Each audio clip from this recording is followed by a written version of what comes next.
Hello, everyone. Welcome to Passion for Puzzles, a 2-day weekend special where the puzzle speedrun community come together to solve puzzle games from all across the genre in record time. My name is Amber Cyper, and I will be your host for this weekend, and I am terrible at the English language when I'm normally a host at 10 p.m. It is 1 p.m. Eastern right now.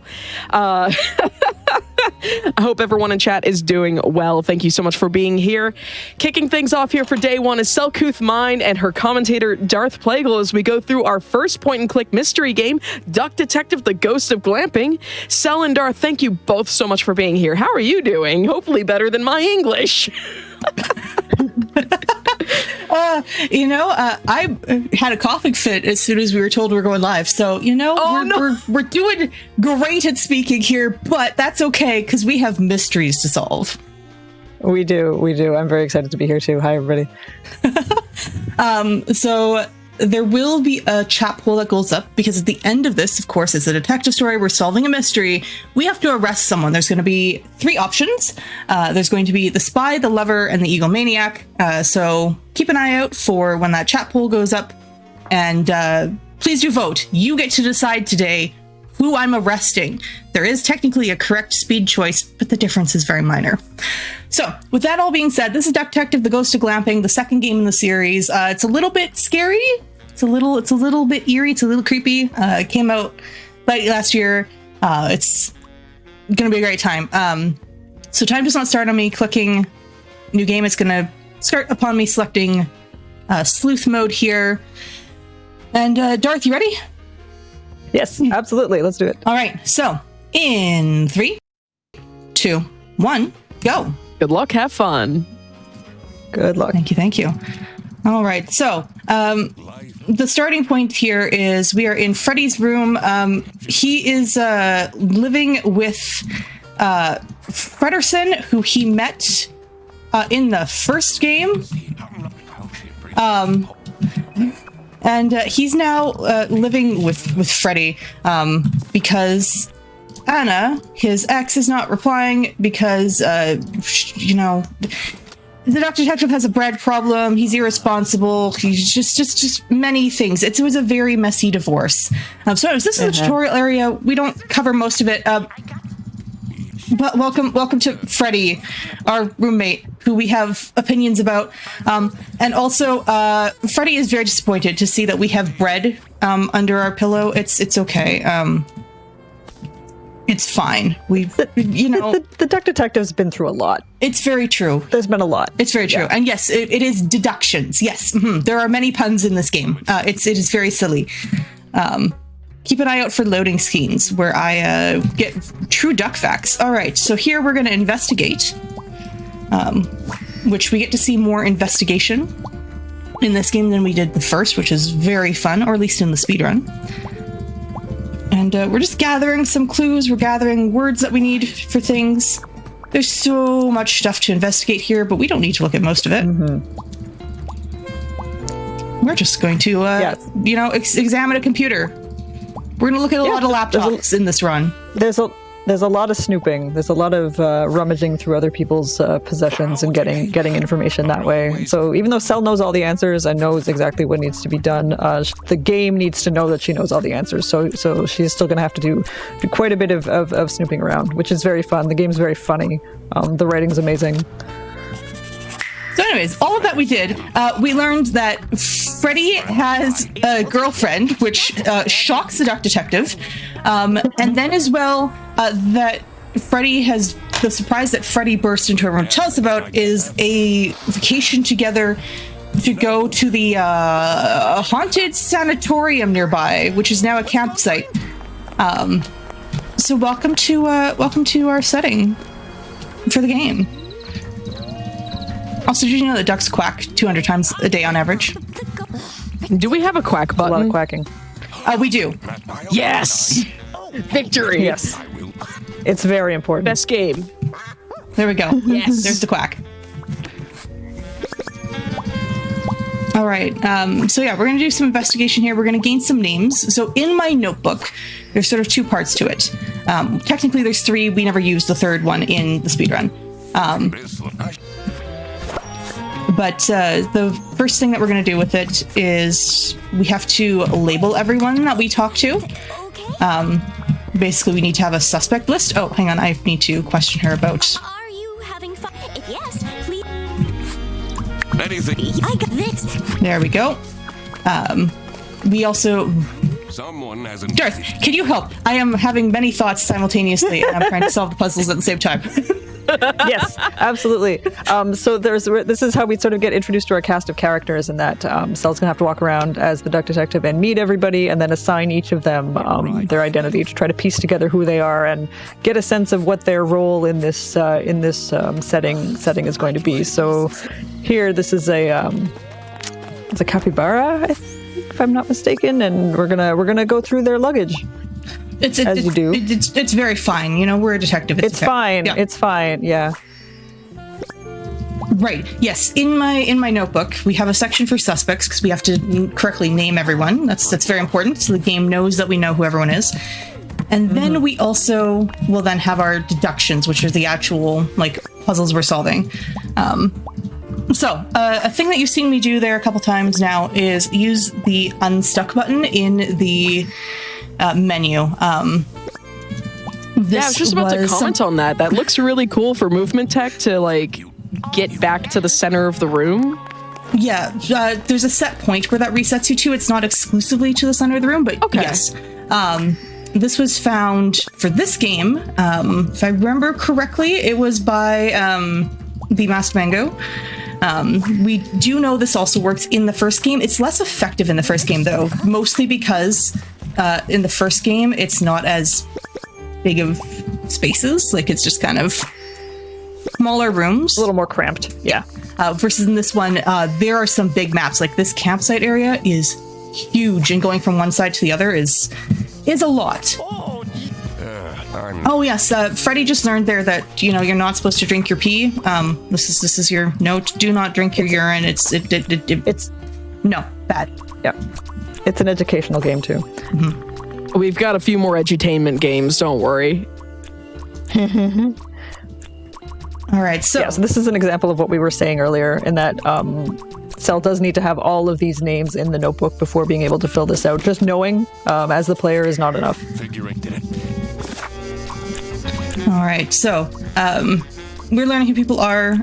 We've concluded that Katja is the girlfriend. So this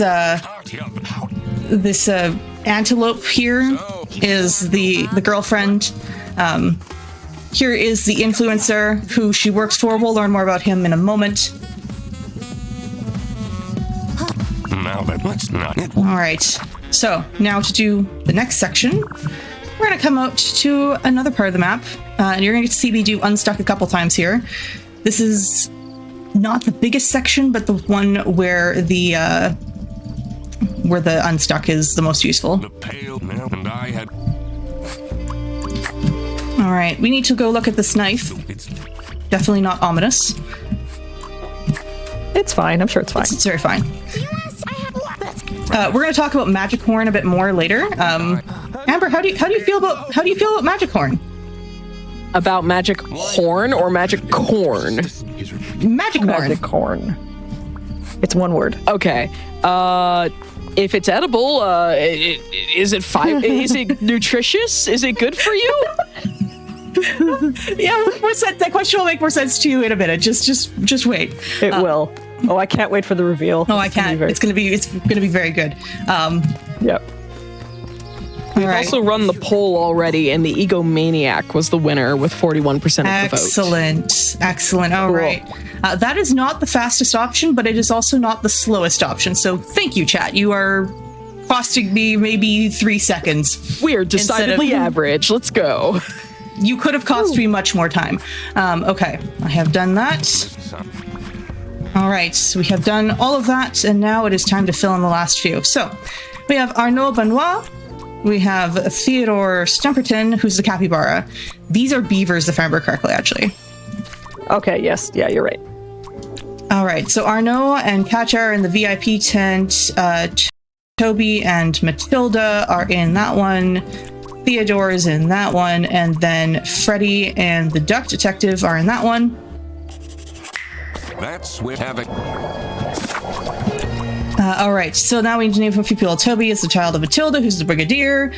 Theodore doesn't have a job. That feels very rude of us. Arnaud is a chess influencer, and Arnaud is also the VIP guest. All right, and this is partly how we've routed this. It is just specifically to teleport us via cutscene all the way to the other side of the map.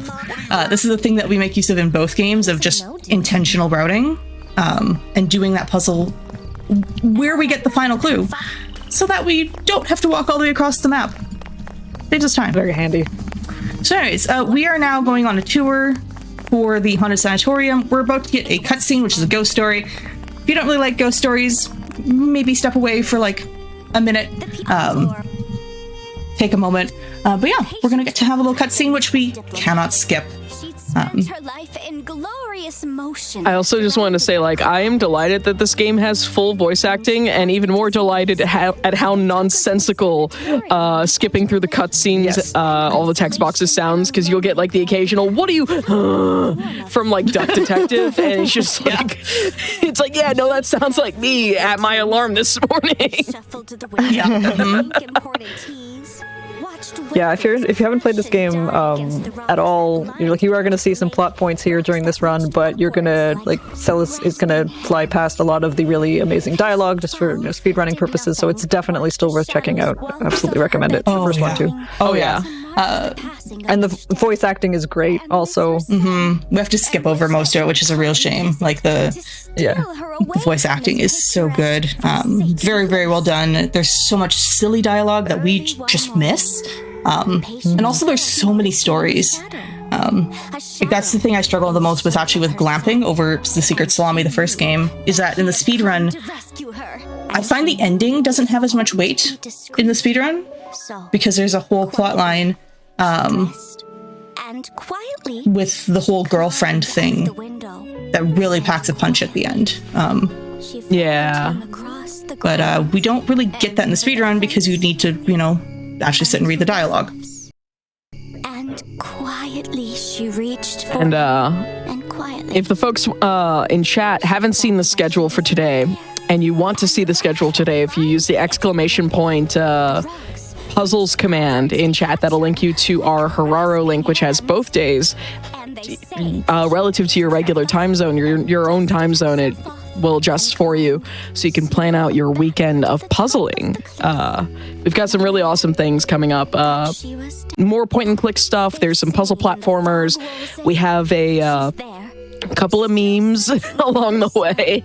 And that if you are a young boy, It's such a good schedule. I'm very excited for it. Oh yeah. With that, the cutscene's almost coming to an end here. This is relevant here, that if you are a young boy and you feel your cold hand grasping you, you should hurry on quickly. Remember that, chat. That's going to be important.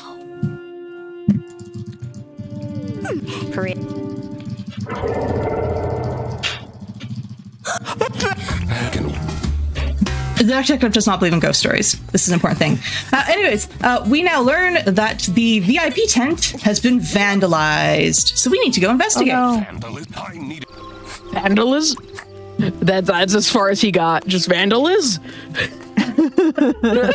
Vandal is, yes. Oh, 5% of ducks will absolutely not. And the duck detective is absolutely in that 5% of absolutely not. All right, into the VIP tent we go.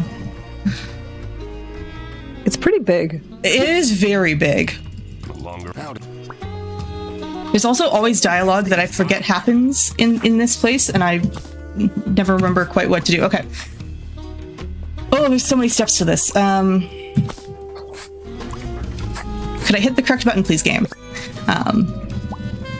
That's a skill problem of mine, not the game's problem. Anyways, we're gonna look at these pictures. Very important. Yellow scarf. What a suggestive. I love how the duck detective's just like, that's unnerving. Yeah. there's a lot of judging that goes on as part of the snooping process, which is a delight. It's very normal. All right, there we go. Sometimes finding the exact spot can be a little tricky. I wonder what this. We're gonna unstuck to come back here, and now we're gonna look at another computer. If I can hit the right button. All right. Where is it? Come here. The personality of the Duck Detective is very Luton coded from Discworld Noir. If anyone has ever played that game, just very surly, kind of judgmental, etc. Yeah. Oh, they absolutely like nailed the film noir vibe with these, while also being very silly. Including the music. The music is also great. Yes.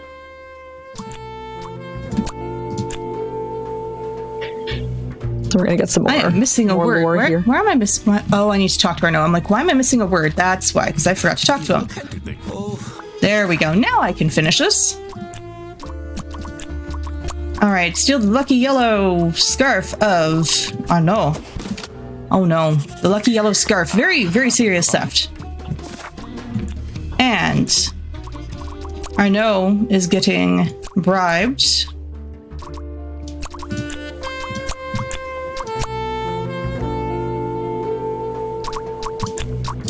There we go, Matilda. Matilda's getting bribed via chat messages. All right. And now who's the thief? Well, it's Matilda, because she is Arnaud's queen. Yes, the beaver who's in the military is a whole subplot of being romantically entwined with Arnaud, the chess influencer. I promise it makes more sense when you play casually. So anyways, we get a cutscene explaining it. The famous chess streamer. I love that Matilda becomes a hard eyes emoji. Yeah. Definitely nothing sinister is going to come out of this in a minute. Definitely not. Arnaud asked her to stay away from him. Also, we're going to get to learn more about Magicorn in here in a moment. I can't wait to see Amber's reaction to Magicorn. I know. I've been looking forward to this too. Broke into the VIP tent. I am looking forward to it. I am waiting with bated breath. Mr. Duck Detective, you've been... No, not yet. Yeah, that was a cutscene imagining things. So Freddy there expresses some disappointment of like the Duck Detective was like fantasizing all in his head and not like explaining it out loud to Freddy. And so he was feeling kind of left out. That's going to be important in a moment as well. Remember that, chat. But now we go back to the beach. And we need to solve another puzzle. Different puzzle. One of the cool things about this game is they actually increased some of the types of puzzles that they had in the game. Like this type of puzzle did not exist in the first game, which was really cool. It was a great addition. All right, so here's a key for the number 2. We also have some just wire cutters. Oh, and just, you know, there's a lucky scarf. Stolen goods, very, very important. What do I... It must open... All right. We've also added the key number 2 to the case files. That's something else they did in the second game more of, was adding a lot more of these things. In the first game, you're able to skip picking up a lot of those items. Also, don't worry about that summoning circle. It's fine. It's fine. It's fine. I appreciate Totally that normal he's thing like, to have at a campsite. That wasn't there before. It's very fine. Do not worry about it. All right, we're just going to do a little breaking and entering. It's fine. We have a key. Technically, that makes it legal. But I knew... And this is where Matilda and Toby are staying. And we're going to snoop on another computer, which feels really dangerous because, you know, she's in the military. Snooping on a military personnel's computer feels... risky. Anyways, Magicorn. Hey, Amber, how do you feel about the Magicorn plushie? Oh, it's adorable. Don't worry about the camera in it. It's fine, probably. I definitely haven't seen this in an Ace Attorney game before. Where's the other? There we go. Some of the dialogue that gets skipped in the speedrun is Freddy explains how the Magicorn trading card game works. We're about to see the Magicorn cards. Why does this card game need over 100 cards? This was The Omega Booster. Why does this card game need over 100 cards? Meanwhile, 1,000 just rotated out of the Pokemon TCG's like legal format right now. Anyways, yes, Magicorn. This world's version of Pokemon. Yes, Anyways, we're not gonna go I'm here snoop. for it. We're gonna go snoop in the manager's cabin now. But on close. We need to investigate the candles up here. Makes it less. Fake candles, and then there's a book here, which investigating this book answers like multiple things for you. For the speedrun, we just memorized it. There's a really complicated puzzle that took me forever to learn, figure out casually, that uses this puzzle, uses this book. It is something. All right. So, Matilda is being watched to try and gain access to her military secrets. Oh no. This is no good. That sounds very serious. All right, and now we're gonna learn about Pounds of Sand, which is Amelia helping Theodore perform a ritual to make Theodore gain courage. Theodore was. This is how it. And so now we're gonna learn Tilda what happened with all that. Military information with her to the campsite. Someone at the campsite seems to be after this intel. I do wonder why she's on vacation with her son. Why is she bringing military secrets with her? By Yeah. hiding a camera inside her. That feels like that would go against all military training, but I don't Just know. a little bit. Also, like, her computer didn't have a password on it. Yeah, like Out Emilia Dinkle's ma'am. Of all the computers that you snoop through in this game, that's the one that should be the most locked down. Yeah, I feel like that one, should be secured multiple levels, but it's fine. That I found out who the Frederson. Oh, In order we. what?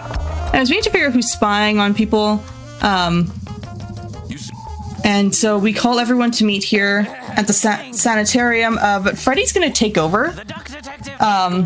Because All right. and he announces that someone is spying on the Eisenmans, except we're gonna ignore that because there's suddenly a light coming out of the sanitarium, and that's terrifying. And also Can we not? Toby has gone missing and the fog is rolling in, so patient 12 is here to Time. I was come also get, told that I should.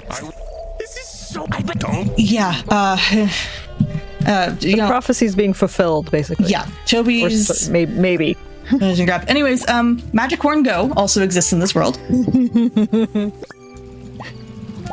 We've gained a key for place number 3, and also this phone has really, really low battery.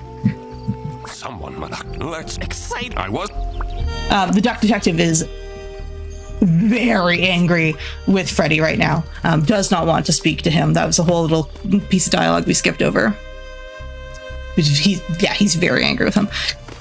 Anyways, we get to now investigate Theodore's place. Prepare yourselves. The dang just. All right, we're gonna first snoop in his suitcase.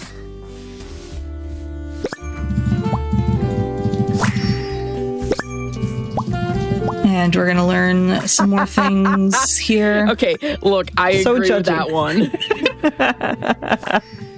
Yeah, he's not wrong. There is much judging, and it's okay. So we take this handwritten note. Also, why are there bear traps in this cabin? I don't know. For the aesthetic, I guess. Anyways, we get to learn here about East Canton and West Canton. This is the whole thing. The devs are German. There's a lot of heavy East versus West discussion in here.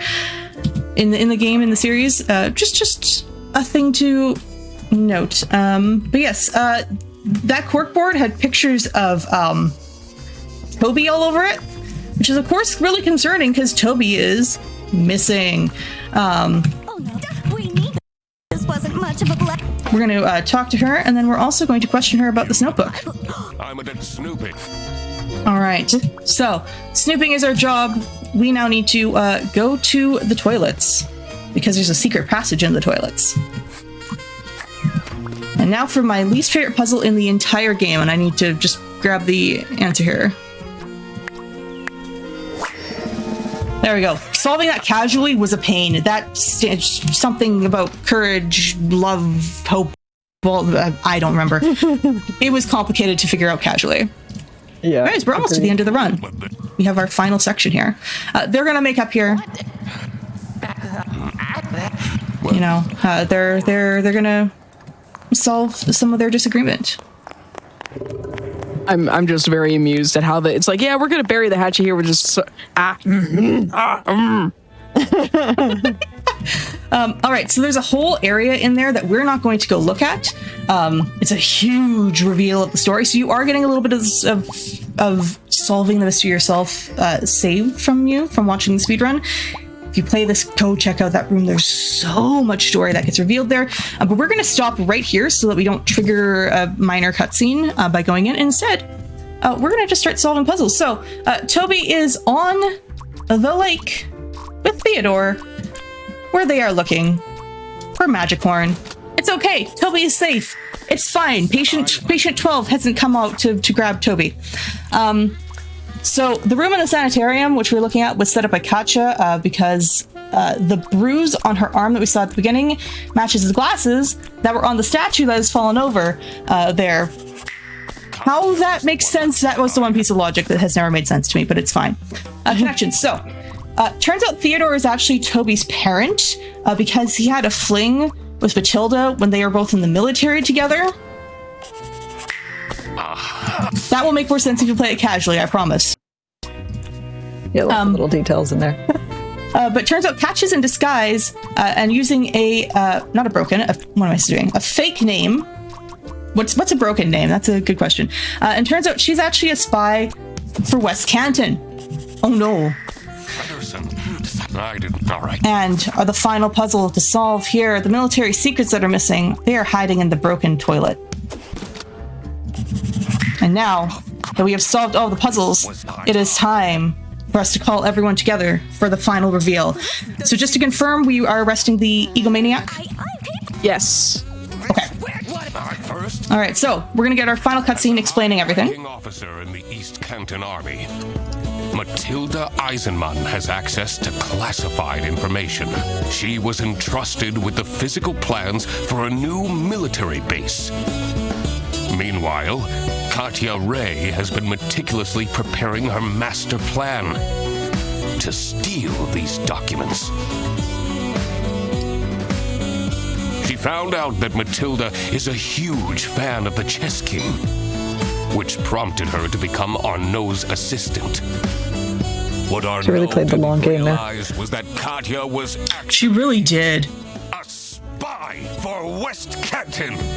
She really played the long con here. The accounts, she got close to Matilda and made her trust Arnaud enough to agree to a Oh, that's a cool piece of fact. Canton is a German slang word for the end pieces of bread. special personal. Very cool. So, That makes a lot of sense. When you're talking about East and West, you're talking about the like far ends of the pieces of bread. Hiding spot first. Excellent. And then bread is also a recurring theme, so that's just perfect. Which half of that's the loaf beautiful. do you like? That's right, Katja. But that All right, so we're gonna get the big reveal that it's not Katja Ray, it's actually Sarah Blackhurst. She's gonna wipe off her makeup, and suddenly she's a gray antelope. There's this whole moment with Freddy. Freddy has a whole reaction. There's a beautiful reaction here of Matilda and Theodore kind of reconnecting. So, in the speedrun, the fastest option is to arrest Matilda, who's the lover. We are going to instead arrest Arnaud. she get arrested. I would also hate that Matilda should she get arrested. Also, Arnaud was right. And so we are going to be kind. We are not going to All right. make the child not have a parent. We're gonna arrest Arnaud, who has like nothing to do with all of this. Anyways, Tyler's gonna come up here in just a moment. But he was vain, though. True, he was vain. This is true. Back to the case. And that Freddy. is time GG. for Freddy. Is an For Freddy. Freddy has a time if you arrest Katja. It is my duty. But we successfully solved it. Also, that cutscene where you see Arnaud handcuffed by the cop car, changes depending on who you arrest. Congrats, chat. You chose the least popular option, which is I love also that there are stats. the medium speed so one. cool. I love the stats. Yeah, casually everyone chooses to arrest Katja. You can arrest up to all three, but you must arrest someone. With that, I'm going to fast... Oh, not the credits aren't yet. Let's fast forward through the credits. If I can remember how to do it. There we go. Thank you to the devs. The devs are all wonderful voice actors. This is a phenomenal game. It's got a number of different languages as well. I'm going to fast forward so we can see the closing cutscene. Will we do some shoutouts? Darius, do you have any shoutouts? Sel, thanks so much for having me. This is the second time I've been on to commentate this run for you, and it's just a delight. I love these games so much. I can't wait for the third one. I want them to take all the time they need, but I'll be excited for it when it comes out. So thanks again, and thanks Amber for all of this. Deduct Detective gets arrested at the end of this. They're setting up for the third game, which will be coming at some point. They want to take some time to really cook on the third game. So I'm excited for that to come out eventually. But yeah, if you want to find more of me, you can find me on Twitch at Selkoothmind. I love puzzle games. I also play a lot of like Blueprints, but also like Hitman and other things. I do a weird variety. I will be speedrunning the first game in the series, The Secret Salami, at RPG Limit Break next month, which is very exciting. So it'll be my first in-person run at an event ever. So if you want to see the first game, tune in. It's on Wednesday morning during an event, which I think is May 20th at like 8 a.m. event time. Go check out the schedule. You'll find me on there. I'm on the Wednesday. Come see the first game. It's very silly. It's very fun. But yeah, thank you, Amber, for having me, for giving some legitimacy to point-and-click narrative games as being puzzle games. Like, we often get kind of like shoved away, but we are puzzle games, and so thank you for having us. And stay around, everyone, because we have so many cool puzzle games. Indeed. Thank you so much, Sel, for that honestly delightful showcase of Duck Detective, The Ghost of Glamping. Sel's not wrong, though. We actually have some fantastic games coming up, including Taiyaki Fabulous Museum of Fish, which if you enjoy Picross, this is going to be the game for you. So we'll be back right after this brief break. So make sure you get up, walk around, get some water, get some snacks, because we're going to be in for even more puzzling after this. So we'll be right back. All right, everyone, welcome back to Passion for Puzzles, the 2-day weekend special where we're celebrating the puzzle genre and the speedrunners who solve those puzzles in record time.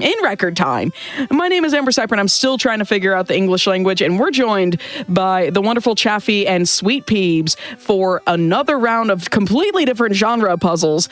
Welcome to Taiyaki Fabulous Museum of Fish. If you like Picross, this is the run for you. And if you like indie Game Boy games developed in 2024, this is also the game for you. Chaffee, go ahead and take it away.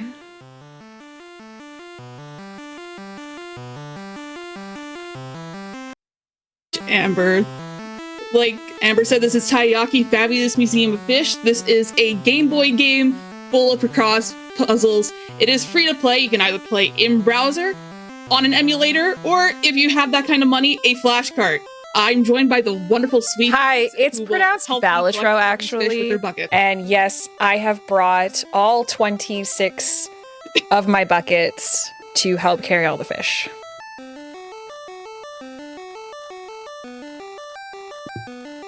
Thank you so much. Time starts when I select new game. In 3, Good luck, 2, have fun. 1, go. Thank you. So here we got stranded on this island called Fish Cross Island. But first, before we do anything, we're going to solve this leaf puzzle. What this leaf puzzle is basically fast travel, which we will need for a couple sections, but we will not be solving all the fast travel puzzles for this run. Each Picross does resemble a picture besides the 4x4 one, so if you want to play a guessing game in chat as to what I am solving, you are more than welcome to do so. Here we are entering the museum. But it's empty. Yeah, very empty. And normally we would have to solve all these puzzles, but only here we're going to have to solve this 5th portrait. I know what it is. Chat, can you guess what it is? I'm looking at it right now in the guide. In the run guide.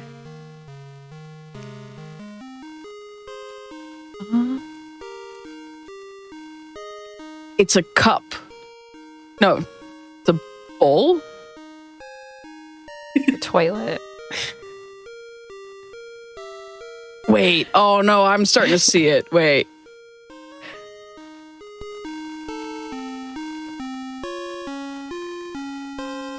Oh no, it's a snorkel! The holy snorkel! We will need this for the rest of the run, but first we're gonna have to collect our first fish power, which is from Chad. All caps. Chad, let's go, Chad! Chad is yes! And we will come back for Chad, so stick around, Chad. We will see Chad later. Chad. Yeah, we're gonna start referring to Chad as Chad for the remainder of this. And you have to speak like an octopus. Glub, glub. All I could think about is the octopus from Diddy Kong Racing, where he just sounds like he's just like drowning. Whoa, that's scary. That sounds scary. With the holy snorkel, we can finally go underwater, and here we are helping the seahorse organize its pebbles so it can make a cool mosaic for the museum guests.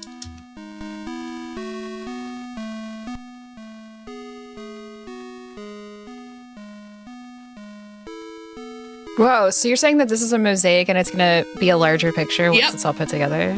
Holy! It's a fish! It's a fish! And every time we help out a sea creature, we do have to talk to it, so we gain its fish power. If we don't talk to it and don't gain its fish power, we won't be able to continue on. If only we weren't so... Wait, I'm one puzzle ahead. I wish we had something to use to find clues in the ground.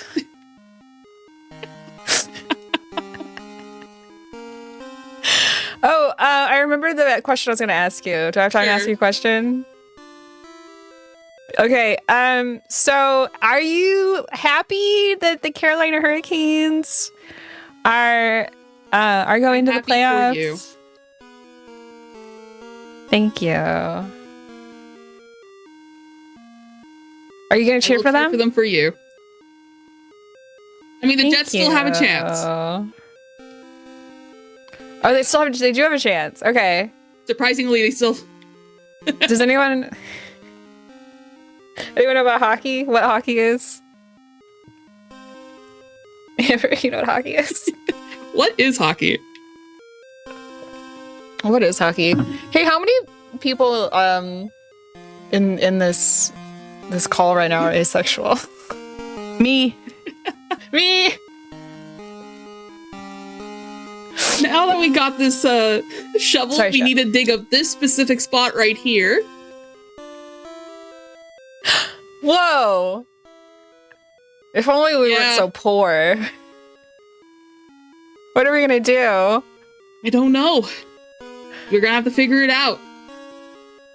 Because we will need access to that hotel. Oh, did I say hotel? I wonder if we could just, like, spawn money. Yeah, me too. Wouldn't that be the neatest thing ever? Neatest thing ever. Wouldn't it? It would be neat if all you had to do was just to solve a Picross puzzle.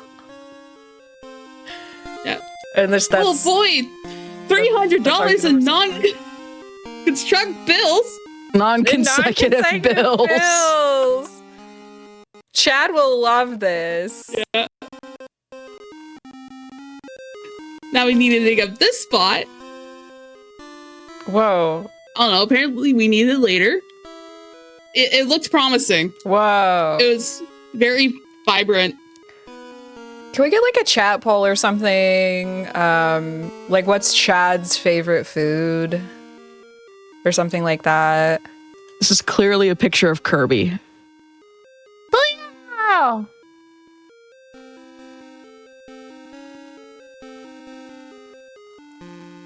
That was my Kirby impression. What would you buy with $300 in non-consecutive bills? That's a good question. Also, Railcoon would like to know what options on the poll for favorite food. Yeah, it's like ocean related, I guess. But also maybe like corn dogs. Chicken nuggets. I'm like trying to think about like what chat. Oh, I'm voting for chicken nuggets. Yeah. The typical GDQ enjoyer, what sort of food are they popping in the air fryer? And it's probably chicken nuggets, chicken tenders. I mean, I'll put it this way. If you are a restaurant, if you are a food establishment and you do not make at least decent chicken nuggets or chicken tenders, what are you doing? Like, that is like the one food that you can order safely almost anywhere.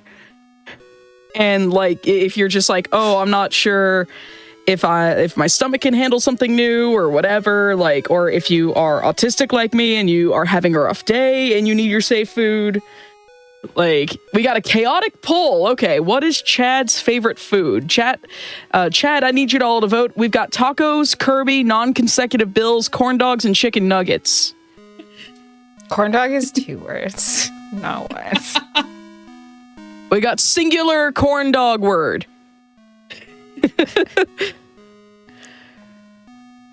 Yeah, $300 could get you 8 megabytes of RAM, which is enough for a Game Boy. And many peanuts. Because money, I don't know if you knew this or not, gamers, but money can be exchanged for goods and services. And $300 will get you a lot of corn dogs.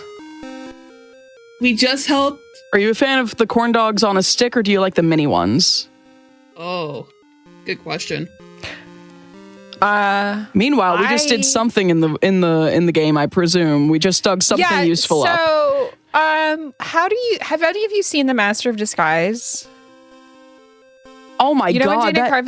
You know when Dana Carvey dresses up like a turtle? Yes. And he wants to go into this turtle club, and he's like, turtle. Turtle.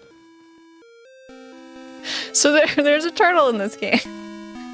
Remember that clam we digged up? We also dug up what looked like an island. Whoa! Oh god, where are we? Did you do the leaf already? I saw like the palm tree. All right, here we are. Okay, I found us. Wow, this is a big one. What is it? Yo, chicken nuggets is taking the lead in this poll, by the way, with 42% of the vote. Have you read Lord of the Flies? I am grateful to have not been forced to read Lord of the Flies. Oh no, it's pretty good. Did you know the conch shell they had? This looks like a sand dollar. Yeah, but like, oh, I'm on the wrong one. Oh, okay. God damn it! I'm trying scrolling down, I try to make a joke about every single puzzle, but I'm off by one. Off by one. Never mind. It was me. Oh, okay, all right. Hey, so have you read the Lord of the Flies? Have you read Lord of the Flies? Chat, what would you do with a conch shell? Maybe offer it to SpongeBob because he needs a magic conch shell. He does need a magic conch. This joke was only funny if you've read Lord of the Flies. I have not read it. Or if you like Noah. It was on my school reading list, and I elected to read something else. Oh. Do schools still do like a summer reading list, by the way? I don't know. I'm 36 years old. I'm turning 33 next month, and I need to know, for the folks who were more recently in high school than I was, do they still do summer reading lists? Do they still have the pizza? What was that pizza thing called? Like the rectangular pizza that like tasted like cardboard? Their reading program where you could read and then your class would get a pizza party. Oh yeah, right. I remember the box tops thing, like the Kellogg's box tops. Like they were like the little pieces of cardboard boxes from products like cereal, pasta, and stuff like that you would like cut out and bring in to your school. Yeah. Yeah, I remember that. The Pizza Hut reading thing. We didn't have Pizza Hut like very commonly up here in New England. So like that definitely wasn't a thing here. We had box tops like that would earn us a pizza party. All right, where are we now? Now we got to get rid of our $300. Well, I mean, this is a really nice hotel. It's got a bathtub. It is a really nice hotel. A really deep bathtub. Yeah. If only any of the GDQ hotels had a nice bathtub, am I right, gamers? I'm 5'10". I just remember like many years ago the video that was on Twitter of someone turning on their shower and just the faucet, like the tub faucet just flew off. Like projectile water. Projectile faucet. And it was just like, I think that was back when they were still in like the Dulles and Maryland area. Oh.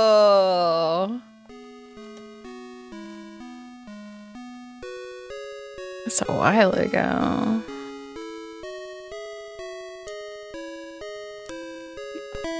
What is this? Oh, it's a jug. Yeah, we have a jug now. It's magic. It's a magic jug. Can we store fish in it? Magic jug. We use this magic jug to put out this fire, and we walk into the... Wait, like Indiana Jones. Indiana Jones. Oh my god. Whoa. Okay, so this is a pretty hard puzzle. Insanely hard puzzle. On the most scale. Am I right? Yeah. Am I right, mineralologist? Yeah, you get it?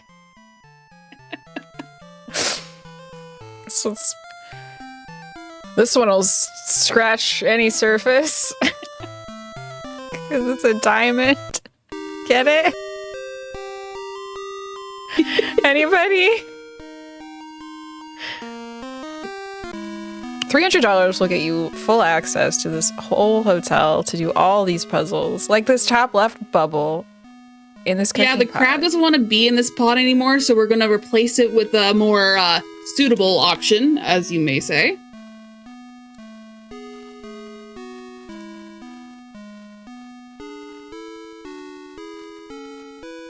I don't know what this is. It's one of those puzzles where you have to do all four to figure it out. I know, but I can't see what it is.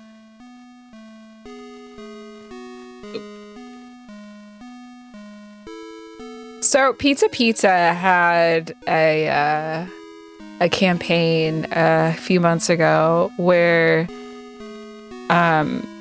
instead of the little like thing that they put in the middle of a pizza, they had a little net, a goalie net. And we don't have pizza here in the United States of America, so we didn't get that. So I couldn't play table hockey. Oh, yeah. Pizza. And I want to know if you partook in that campaign at all. I did not. I don't have a pizza where I live, unfortunately. Oh. Life's a nightmare. It is a nightmare. That's 7. That's on the 2-6 line. Yeah. You're welcome! That's what I'm here finally. I'm earning my keep.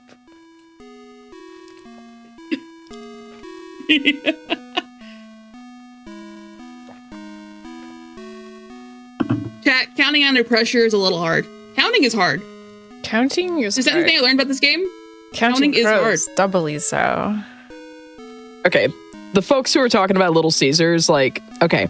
Yep. Little Caesars, immediately upon getting it, is fine. you let that sit for 10 minutes and it's no longer fine. The cheese gums up so fast. And the sauce, I don't like the sauce. I haven't had it since like 2012 or something, to be fair.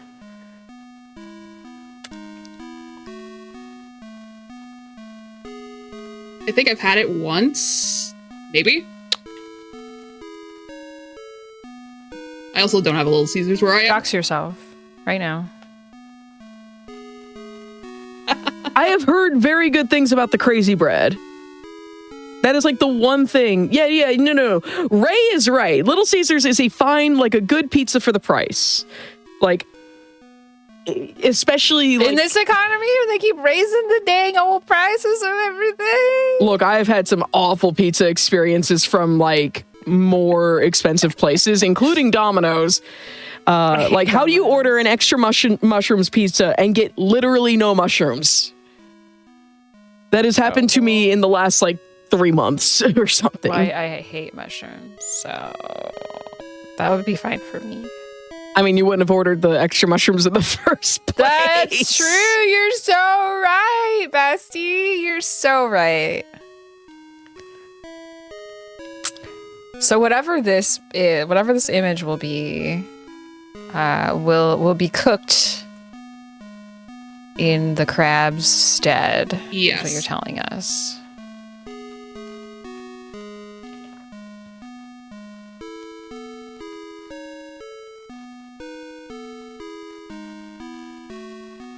I don't think it is glorious, Taurinite. I don't think it is And glorious. it's a lobster! Whoa! It's a lobster! But Little Caesars did sell pineapple Pepsi last year. And it was okay. It was fine. We're just gonna invade What's the in here? tent really quick. You know. I'm trying. I gotta think of a joke. Crap. You know, I really don't want to harp on the fact that I'm trying to make all these jokes, so I think I'll sit this one out.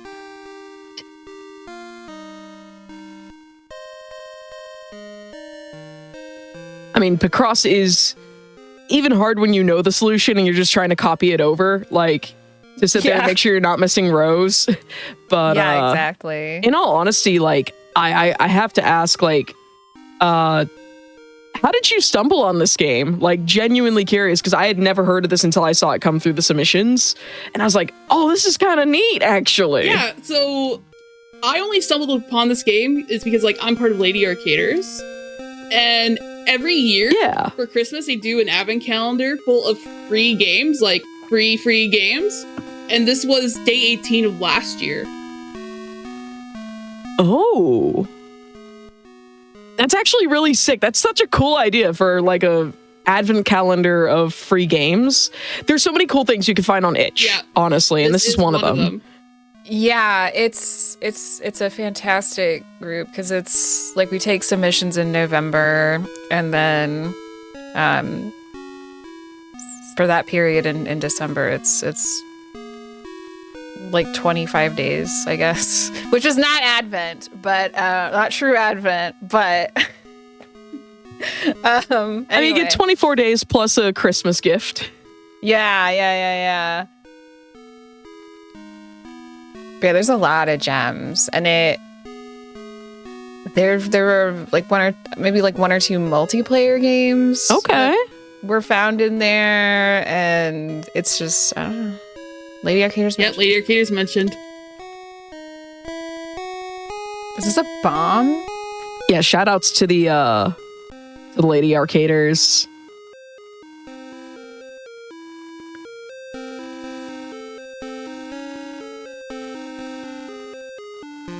Now we're going to invade the developer's house really quick. Whoa! Gonna solve these two really easy puzzles. But first, let's give this... Oh my god, look what you're inside. Yeah. A pail. It is a holy snorkel that we're using. Holy snorkeler. Now that we have all 7 fish power, as we see here, we have enough fish power to help Chad. Chad needs our help. Remember Chad from the beginning? Yes! Whose favorite food is chicken nuggets? Absolutely. According to the chat. Now we gotta help him fix his broken aquarium. Oh, I don't know what that noise I just made was. Sorry.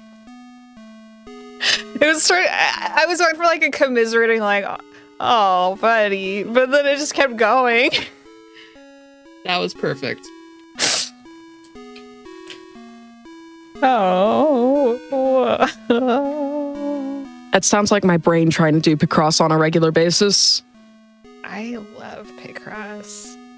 It's so cool. I'm just really terrible at logic puzzles. Like this, there's Voltorb Flip in like Pokemon Heart Gold, Soul Silver, which is kind of like Minesweeper. Sure, I know exactly what that is. And then Minesweeper itself, which if you want a funny variant of Minesweeper, if you only play things that are aligned with like your favorite franchises, Sonic Battle on the GBA has a Sonic themed, or rather a Knuckles themed Minesweeper minigame that, no lie, when I streamed the story mode for Sonic Battle, I had however many viewers, and that number would like double whenever I went to go play a game of Minesweeper on the cartridge. Oh my gosh. And I'd go back to the story mode and the immediate drop off, like, and go back to Minesweeper, immediate uptick, and I'm like, what is with they're this? playing Minesweeper. They're playing Minesweeper. They're playing the Knuckles Minesweeper game. They're playing Knuckles Minesweeper. No, I've never played a Sonic game. I mean, that's okay to like have never played a Sonic game. It was just one of those like things of like, if you're a person who only plays games that are themed to your franchises, boy, if your favorite game is Minesweeper, do I have the game for you? I do know Knuckles. He is voiced by Idris Elba. I mean, that's correct.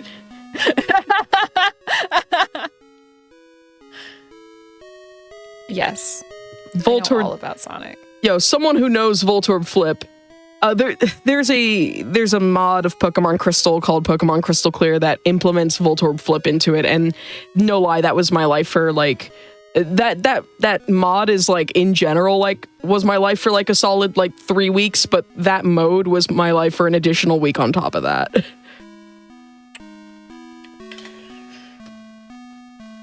Oh my god, speaking of Pokemon, I love Pokopia. Oh god, Pokopia. Pokopia is Pogcopia. Poggerscopia. I think you had it right with Pogcopia. Pogcopia? Pogopia? That just sounds more like it's trying to say goop in there. Goop. Oh, Gwyneth Paltrow's here? Hope she doesn't try to sell us something. You're on. This is puzzle 4. Yeah. Right? Yes. Okay. So you need to get that and then the 3 there. There we go. Thank you. There it is. You're welcome! I'm helping! Is this Picross? Yes, this is actually Taiyaki, Fabulous Museum of Fish, and it is a small little like indie Game Boy game that was released in 2024 that you can play for free on itch. And it's entirely Picross. Like, it's a little adventure game where you solve Picross puzzles to progress the story. Well, what little story that there is. There is but yes, a lot more. It is very like neat. At least 200 puzzles, I recall. This is just the main story from beginning to end, basically. There is a lot more to check out, including ducks. Have you seen the ducks? There are ducks in this game. And the ducks have their own puzzles. Ooh.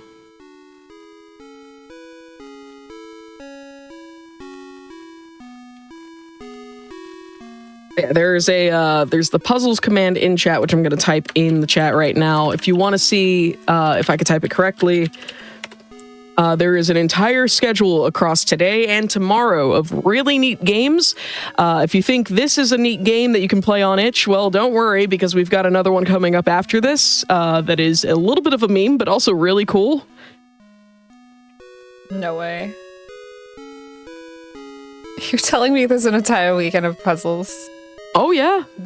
For people who have a passion for them? You could say that, yes.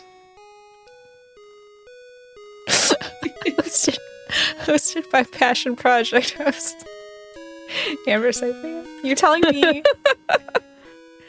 Wait. Oh my god. I gotta check out the schedule. I also definitely didn't just make a parody of my own normal Hotfix show logo by slapping tape across the word project and writing 4 puzzles in Sharpie across it. Yeah, that's how you do it. Yeah. Listen, it's funny. It's cute. I do graphic design. It is not logo design that I specialize in. I will tell you that right now. So you do not have a passion for logos. I have a passion for like stream overlay design and accessibility and character design. But if you ask me to design a logo, it's like, well, I'm going to agonize over the next 2 hours selecting fonts, and I'm going to hate every moment of it. Are there any Professor Layton games in there? Unfortunately, no. I was hoping someone would submit a Layton or an Ace Attorney game, but there is a new Layton game coming out later this year that I know a number of people are very excited about because it'll be the first time it's not a Nintendo exclusive because it's coming out on... Coming out. Yeah. Layton there this year? God damn it. late on the calendar for 2026. Professor Layton and the New World of Steam. Holy. Which incidentally is also releasing on Steam. No way. And also no way. Chaffee only has 2 more puzzles left in this room. Mm-hmm. And then time's coming up, not like after these 2 puzzles, but like the game is coming to a close. And it's so great that, like Chaffee said, there's over 200 puzzles in this dang game. So this is just a little teaser, a little taster. After Passion for Puzzles, the celebration for puzzle game genre, and the speedrunners who solve them in record time is over, make sure you find this and you download it. You know, this is actually very neat. I'm glad I got at least a Picross game in, because I know a number of Picross speedrunners or people who enjoy like playing Picross very quickly. And it's not the first time I've hosted for Picross on Hotfix. I've had Kirby Master last year during the Sonic and the Sega All-Stars marathon. We had Kirby Master do the Sega-themed Picross game on Switch and just kind of like... did a quick run through of how you play Picross and then just attempted a bunch of puzzles that he had not yet cleared in the game to see how many he could get through in like half an hour. And it was really neat, very fun, really cool idea for a showcase if you are really into Picross to just save some puzzles and leave them as unsolved. Chad! Aquarium! We fixed his aquarium! Wait. With the power of Picross! You need to talk to him, but you fixed it! With power Picross. Oh, he has a reward for us. He's deeply indebted. Whoa, what's his reward? Well, you're telling me we have one final puzzle to solve? We have one final puzzle to solve. The puzzler. Whoa! What could it be now? Take a freaking guess. I mean, we've been trapped on Fish Cross Island for a while, so surely this wouldn't happen to be the raft that we need to escape the Picross Island. Right? If only I could fix everything via Picross. Could I fix the world via Picross? That would be wonderful. Oh, that would be wonderful. That would be wonderful. Wait, that's not even just a raft. That's a whole pirate ship. Holy buckets. And GG. Holy time. and time. Oh.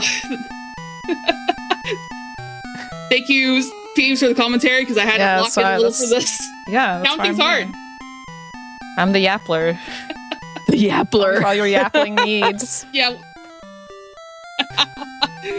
Yeah, once again, this game is free to play, either in browser on itch.io, or if you want to play via emulator, or if you have a flash cart, please play this game.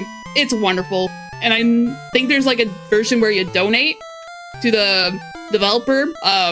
You get like extra features. Oh, that's neat. So, yeah. But this game has over 200 Picross levels. I recommend playing it. It was really fun when Lady Arcaders introduced this game into their advent calendar last year. Remember, maybe the real treasure you found was the end ship that you found along the way. Absolutely. Your completion rate 38%. Whoa. Which means that there's a lot more game to go if you were playing this casually. So absolutely. Thank you so much for submitting this. I am so delighted that this game exists. Thank you for having me on. And yeah, absolutely. Thank you so much. And Peebs, thank you so much for being the yappler here. We have, speaking of itch games that you could play for free that are a little bit funny, we have Blue Jeweled coming up with Jupy, who's going to be showcasing that. But first, we have a break, but I just want y'all to know that you're awesome for being here. And if you're curious what's coming up on Hotfix or interested in running on GDQ, you could check out this week's schedule and submit your runs to be showcased at gdq.gg/hotfix. So while we're at it, while we're at our break, go take a look at the Hotfix website. That would be really awesome. And maybe submit a speedrun or tell someone that you know who speedruns to submit. Anyways, we'll be right back after this break, and I'll see you on the other side.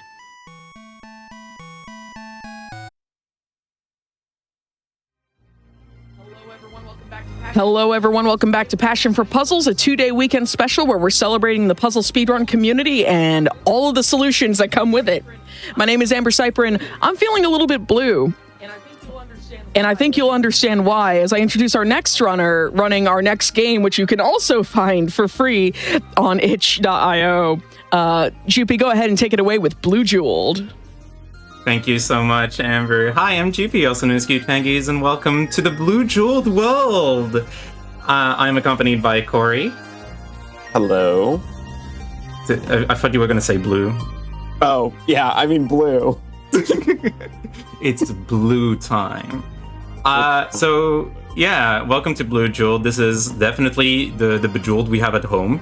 Everyone loves it, and it's an amazing game developed by Brendan Hare, which I did see in chat. Say hi to Brendan. Brendan is amazing, and I highly suggest you go play their games. Because, yeah, this is kind of like a silly game that I learned, like I just saw and went, this is the silliest thing ever. We should go into it. To quickly give you a taste of what's gonna come up. Here's my favorite gem color. Blue. I wonder why. Yeah, I think it's blue. I don't know.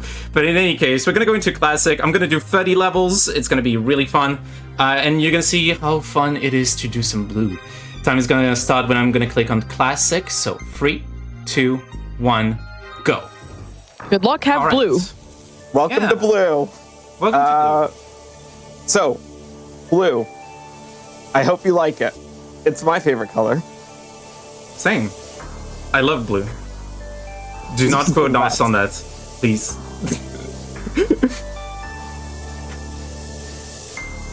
So basically, this game plays kind of a set of level. And the first one is we just have lots of blue gems, and we win.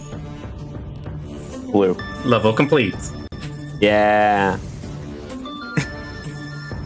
For this next level, not everything's going to be blue, at least at first. Yeah. However, when we make matches, stuff all falls in blue. And so you can see that that's leading to a chain reaction of lots of blue. Yeah. The bar at the bottom is how many points we need to get through the level. And so we are going to try to minimize the amount of extra time we spend in a level based on that.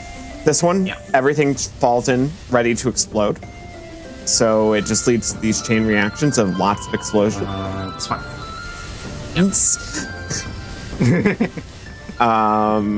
Yeah. Yeah, apparently the dev had to hard code the favorite gem to be blue because it originally kept being red somehow for people, even despite all of this nonsense happening. Yeah, it's very specific. We do not accept the presence of red gems in our favorite colors. Our favorite color is blue. On this level, every match we make just makes the gems blue. So we're trying to line up these lines of 6 to make supernovas and make double supernovas to try to clear it as quickly as possible.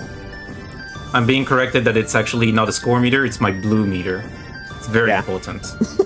Yes. Alright, so this is the one level that is pretty difficult to manage because it is literally random. Every time I do a match, everything changes.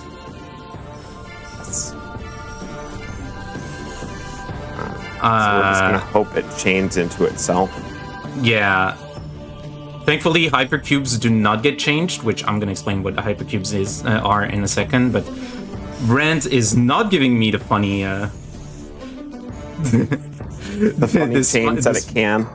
No, like sometimes Rand will give you all of the funny movement. All right, so welcome to Pop. We click, we explode. It's pretty simple. We're gonna also, unironically, I love this is probably my favorite version of Bejeweled. What this is based on is like my favorite version of Bejeweled, and I love this song a lot. It's just kind of pretty good. I was so worried that you weren't gonna be able to do that level. Don't worry. Yeah, same. It was tough, but I got it. I'm so proud of everyone. All right. So in this level, everything we moused over is blue. There we go. Blue. Also, chat did say, this is very satisfying. It's absolute nonsense, but it is so incredibly satisfying to watch. It is one of the most satisfying games to watch, especially this level. This is Toby. Yeah.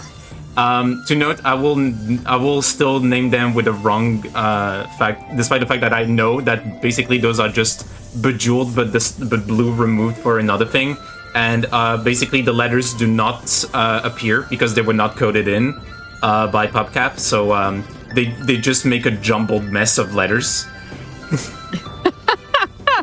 All right. I hope you like blue because we're back to blue. For some reason, I managed to get a hypercube in this level. I don't know how that happened. Yeah. That's wild. So just all the rows disappearing slowly. Oh yeah, no, it's very good. So basically, as you've seen, yes, we have 9 types of levels that are going to be circulating in a simple loop. And the only thing that changes is the score requirement, the blue requirement. And obviously, higher level means higher requirements, and so strats do change a little bit to make sure that everything is as fast as we can. For example, BLUEJEWELED, which is definitely not BLUEJEWELED, requires me to do a specific setup by making sure I'm not sending everything super fast, but here I'm going to be using the fact that I have a setup here. Unfortunately, did not give me enough scores, so I will have to go into another session of everything is going to be cleared up very fast. Unless the game is the game is not kind to me and does not give me a reset. Sometimes BLUEJEWELED will give you a screen reset for some reason. But here we just have to wait through for the blue again. As I mentioned, I love blue. I hope you all do too. I am a fan of a blue hedgehog, so this is right up my alley. Yeah, we appreciate the blue hedgehog. I don't know what his name is, but he should be blue. The hedgehog should always be blue. Yeah.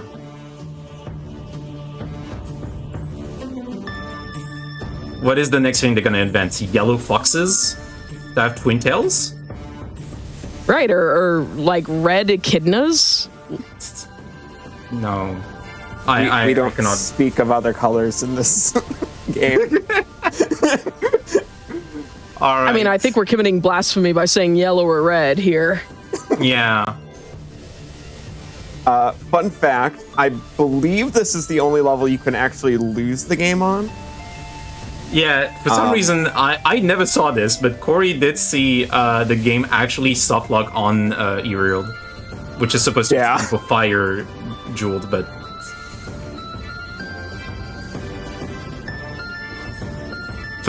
I don't know how it happened, but I would very much like to know how it happened.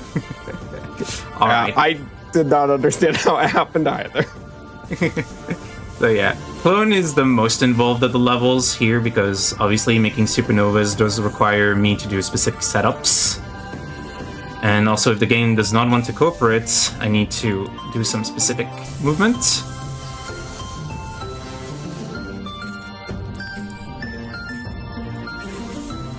Alright, whoop, I almost got afraid that I messed up. But we're almost there for this second version. Here, I'm gonna make a hypercube because I can. Corey, while I'm making more supernovas around, can you explain the different special gems that we can have? Yes, so we have the explosion gems that explode in the 3x3 radius, in the 3x3 radius around it. We have the line gems made by making T's that clear rows and columns when it's matched. We have the hypercube, which is the 5 in a row, which clears all of one color. And then we have the supernova, which is the 6 in a row that we have been seeing in that level that clears the 3 rows and 3 columns with each other. Specific to note, in 2 yield, all of these requirements are reduced, so it's much easier to get all of them. Also, Randiel is going so well right now. Let's go! That was a great Randiel. That was very good, Randiel. Let's go. We love to see it. Alright, so now we're going back to Pop. The strategy for Pop is pretty simple. I like to hit the ones at the top because that means less dealing with gravity. And so they can have a little bit of more time as I go down to get into place. Like this, and there we go. Joopy, I'm so worried about this level again. Are you going to be able to... Oh my god. I did it! Let's go! Yes! You did it! Alright. Alright, and now we'll return to mousing over... Yes. The circles. Lots of circles. Yeah. To note, this is the closest to actually crashing the game that I've gotten in this level. For some reason, at some point, I just created a bunch of rows of explosions, and the game chugged. Like, heavily.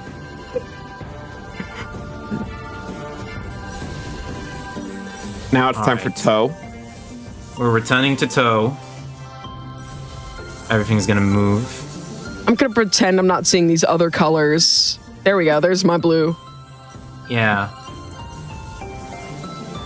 I mean, we all know blue is the best color. Mm-hmm. After all, it's the game. The game told us it was our favorite color, which, you know what? I'm very pleased to know. All right, and we go back into another all, and there we go. Blue. I'm learning. I like how in Hover Jewel the level doesn't end until you stop hovering, so you can accidentally be stuck forever if you're having too much fun. Yes, this is why I literally remove my mouse from the game. Otherwise, I'm stuck forever. But I'm stuck with the blue, so who's losing actually? Yeah, you don't want to spend more time with your favorite color. I like spending time with my favorite color. Yeah. All right, so here the fastest strategy here is to actually force an full clear, but it's going to be very tight because unfortunately I did not have the good luck that I wanted to have. This should be fast enough, I believe. Is it fast enough for me to tell people that you can catch up on past GDQ Hotfix shows and marathons at youtube.com/games done quick. If you're happening to be watching this on YouTube, consider liking, subscribing, or becoming a channel member to support GDQ. Did you know that I can't speak English and I might have actually just completely lost the plot? Hey, chat. It's okay. We got the dev saying they like the green ones. No. Wrong. No. Blue. Everything is crumbling around me if I'm being told that the green ones are nice. The green ones are not nice. I suppose, like, green is derivative of blue. You can't have green without blue. GamesDoneBlue.com. Don't go to that website. In Japanese, the word blue can also mean green. Oh, God. Yeah. I have seen this. Yeah. They call green lights blue lights. Mm-hmm.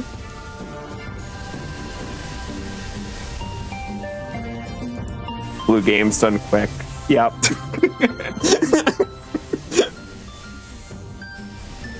We love blue. Alright. So here, fire is being nice, giving us continuous cascades. And then that's the moment where I jinx it. Come on, last one. No, there we go. Alright. We're hitting into the last set of 10. We're gonna be quickly going. Yes. Very fast. I need to ask while we have the dev in chat, how did you happen upon this idea? Like, where was your mind at that moment when you were like, what if I just did this? I almost want to say there's an entire video about it, but I will let them insert. I mean, it's just like one of my favorite pieces of dev commentary I've ever had on Hotfix was like the developer of Frog Monster was commentating a Frog Monster run on my show, and we got to a boss fight where he and I quote said, I was trying to figure out an idea for this boss fight, and then I looked up at my ceiling and saw my spinning ceiling fan, and I was like, yo, what if that was a boss? And it's literally just a spinning ceiling fan boss in terms of its shape. That's great. Okay. That is game design at its best. I was crying laughing. Like, I had to mute myself. I was laughing so hard in response to that. Just like, you know, it's like the things that our brains think of.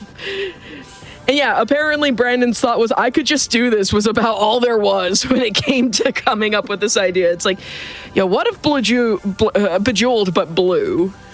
Yeah. I've almost erased the name Bejeweled with BLUEJEWELED. Oh, blasphemy. This is incredible. The things people cook up. Yeah.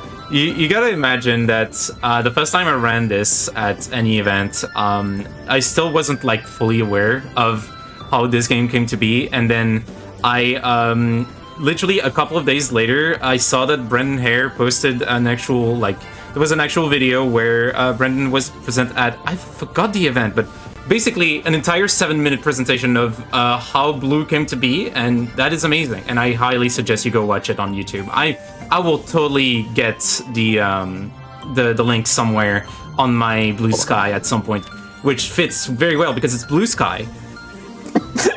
I'm gonna link it here in chat. It's somewhere. I forgot the name of the channel that has it. And also, what was it? Oh God, you can't just Google Taiyaki. Here we go. I was going to link Taiyaki Fabulous Museum of Fish while I'm at it. Did I just copy that? Okay. Yeah. For two things that are available on itch.io. itch. Yeah, go check those out. Yeah, itch.io puzzles and in general itch.io games, amazing resources and sources of laughter and joy. Yes. And also really awesome activism bundles from time to time. Mm-hmm. And very good game jams as well. If you want to... Also some neat VTuber software. Yeah. Here we go. Great website. Explosions go left and right. Making sure I'm not missing one. Yeah. So you know that I actually landed this game the first time by Satan herself, who just decided to play it on her stream the day of release. Yeah, I remember showing the draft schedule to a fellow showrunner at T-Tree who's going to be running a really neat game for the SNES later tonight. Yeah. The second that they saw Blue Jewel, they're like, oh, I'm glad that's making the rounds now. To be honest, I'm the only runner currently of the board. I did try to bring SM MIDI into the mix, but if you want to join us, like, one, the game is free. Two, I am totally okay with like sharing all of the strats I've developed very quickly. Yeah.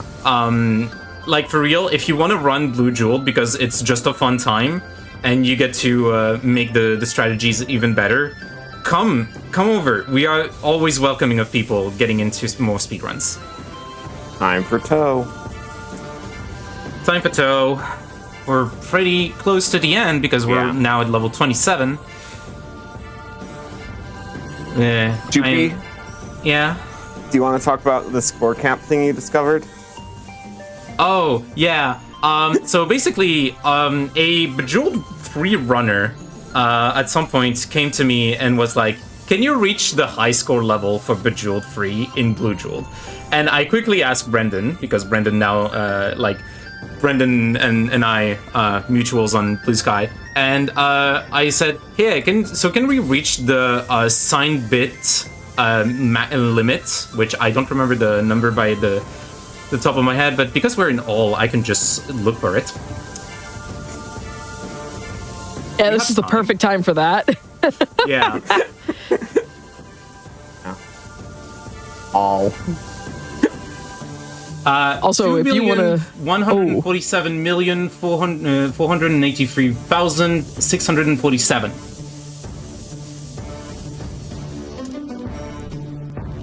Jesus. So yeah, so this is basically the signed bit maximum number. And if you do that, Bejeweled just doesn't progress, and Blue Jeweled apparently does not either. So it was very cool to learn that we can break this. Did you know that if you want to reach that, it's been theorized, to be honest, it's going to be difficult to actually prove this, considering that the game does not have an actual like save function. It would take around 40 hours. Good grief. It's a long while. Something unique happens in this game that's different to regular Bejeweled 3, which is very tantalizing. Also, the game did give me a reset, so I'm actually gonna return to focusing on the game. Blue. Oh, and unfortunately, it's gonna give me a slow one, because unless there's no screen reset this time. It is probably feasible to reach it without hacking, but yeah. Blue Desert Bus. You know what? We could contact Loading Ready Run. They do have a logo that is completely blue. You know, if you want to spread this with the rest of the GDQ community and you want to get involved, you can join the official Games Done Quick Discord and add the hotfix roll to yourself and link this nonsense to everyone there, including the chat, the chat that has staff in it and everything, like, you know, the general channel, just like, yo, I found this really neat thing on Passion for Puzzles, and maybe convert more people into speedrunners for it. We want more blue. More blue! Alright, so we're at the last level. The time is gonna come once I have level complete fully on screen. Which, I hope I won't have to do too much menuing in the meantime. Yeah. In general, I would say just play silly games. Yeah. Uriel does not want to work with me today. Brandon, the speed mode is basically how long can you survive? Yeah. That is how we set it up in the SRC page.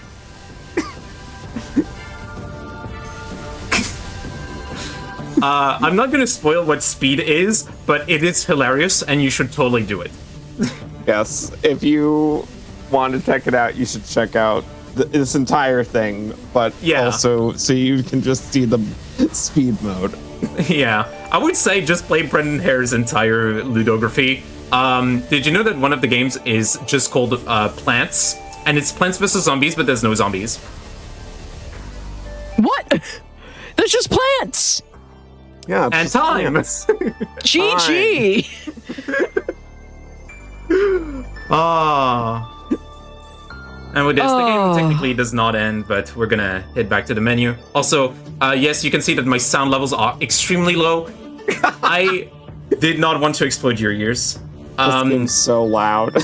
When you play this game, I implore you, lower the sound levels. You're gonna explode your eardrums if you do not do that. Oh my goodness. I mean, I can imagine loading right into the first level. But do you have any shout-outs? Sorry, just this game is nonsense. I love it. Do you have any shout-outs as we wrap up this run going into our next one? Yeah, I'm GP, also known as CuteFangies. You can find me on twitch.tv/CuteFangies, cutefangies.bsky.social. I will post the video of Brendan Hare talking about the video game, which is also, I think, on the itch.io page. So, you know what? Let's just have a lot of fun and share everything. I do some speedruns, and sometimes I play video games without actually going fast. It's weird, but I appreciate it nonetheless. And yeah, also, I'm going to be at Preventathon 7. I'm going to be running CAG 51, Clubhouse Games 51, because apparently playing games that are not usual speed games is part of my life, and we love it. Corey, do you have anything? Not much. I'm Corey3141. You can find me on Blue Sky at Corey3141, and that's about it. Well, thank you both so much for submitting and running this absolute nonsense. And thank you, Brandon, for developing this absolute nonsense. It is wonderful what the people out there who do game dev and speedrunners who enjoy those games can cook up when you have the thought of, yo, I could just do this. And speaking of I could just do this, I could just send us all to break so that we can get ready for our next run. Coming up next is going to be Fire and Ice on the NES, performed by Dijon Ketchup. And that's going to be awesome. It's our first puzzle platformer of the marathon. So stick around, and we'll be right back after this break. Marathon. Dijon Ketchup, show us what Fire and Ice is all about. Hello, I am Dijon Ketchup, and this is Fire and Ice. I'm repeating information you already have. But yeah, let's just go ahead and get right into it. So, 3, 2, 1, go. Good luck, have fun. Thanks. So this is a puzzle platformer. The goal is each round you have to extinguish all the flames using ice. Hence the title Fire and Ice. Which, fun fact, the title is not the original title. This game in Japan and Europe is Solomon's Key 2. If you've ever played Solomon's Key, it's quite a bit different from this, but still kind of a puzzly platformer sort of game. I'm terrible at it. But this one I'm pretty good at. The speedrunner. Well, no, the first one I'm terrible at. Ah, fair. Honestly, Fire and Ice seems to just make more sense as a name for the concept of the game. Yeah. It kind of does. The ability to create ice blocks. Very neat. Yep. And destroy them. Oh, yep, okay. Only diagonally forward. Mm-hmm. So, that is where a lot of the puzzling comes in. is that you have to make and break the ice according to the ways that it allows you to do so. Yeah, like, there's some really interesting niches you get because you can only do it at the diagonal. So you'll notice Dijon, for instance, creating the ice blocks in this particular section in very particular ways, just to make sure that the ice blocks fall down correctly. Another thing you'll notice is that if she creates an ice block adjacent to another ice block, they will attach to each other, but the character can only push single ice blocks forward at a time. If you have two ice blocks next to each other, the character will instead just climb them, like, you know, a platformer character would. That's and so... Sorry, go ahead. I was just going to say, you know, you've got some really interestingly subtle mechanics going on in this game that aren't at all obvious at first blush because of just how simple a lot of the mechanics look. Yeah. World 1 is kind of your tutorial, kind of learning the basics of how the game runs. It gets more complicated. But this is like, hey, these are your basic controls. Learn how to use them, or you're gonna have a bad time. Yeah. Like, there's a lot of, you know, like right there, you see Dijon creating an ice block attached to the wall, creating a second one, and then deleting the first one to be able to drop it down on the flame. And so there's a lot of that little bit of nuance with how the ice blocks attach to things and how trying to either push ice or drop it directly on top of the fire. I actually, first off, the flames having little faces now are great. Do the flames change, like, appearance with the rest of the world? Because I see, like, we have a different palette and everything like that now that we're in World 2. Yeah, every world has its own design, including the flames. Okay. So there's some fun ones in there. What would you say the first, like, actual difficult puzzle for you is? You know what? When we get there, I'll probably mention it. It's like one of those, like, I'll know it the second I see it, but I can't think of it when I, like, you know, when I'm asked about it. Yep. Yeah. Also, I just want to shout out this world's music track. Yeah, there's a unique music track for every world, and they're all bangers. Which, you know, go ahead. Oh, I was gonna say, this game in general looks like a banger. It's a relatively late stage NES title, like released in 1992. Yeah, the 93 in the US. Oh, okay, yeah. That's the year I was born, jeez. This game is at least as old as I am. But, like, you can tell it's, like, a late-stage NES title because, like, of the, how, like, honestly fluid, like, things like the climbing animation are, and even just, like, the scrunched-up walk that you do when you're between, like, when you're in a single-tile-high, spot. Yeah. Yeah, it's got a lot of charm to it. Oh, yeah. Particularly for something that could have just been this basic puzzle game without any of the charm added to it. Mm-hmm. Yeah, like, it's got a lot of that really solid polish that you can see from a developer who really knows what they're doing with their engine. About to start looking up things about this game because this is really neat. Whenever I've, like, looked at, like, different NES titles to try out, because I did grow up with an NES, but I didn't grow up with a very large library of NES games, and a lot of them were very hard to go back to. This one doesn't look like it's a difficult one to go back to. Yeah, I did have this game when I was a kid, and boy, do I wish I still had it, because if you look up the prices of it, I had it in the box and everything. Along with my copy of DuckTales 2. Those got sold off for reasons at some point. Oh, it's in the Nintendo Classic Surface. Like, what am I doing? I've been sleeping on this the whole time. Yep, I'm actually playing it on the Switch 2 right now. Yeah. But playing this as an adult is a lot better than when I was playing it as a kid, because I couldn't puzzle as well. So when it got put on the Nintendo Switch, I was like, oh, I should go back to this, and had a lot of fun playing through it.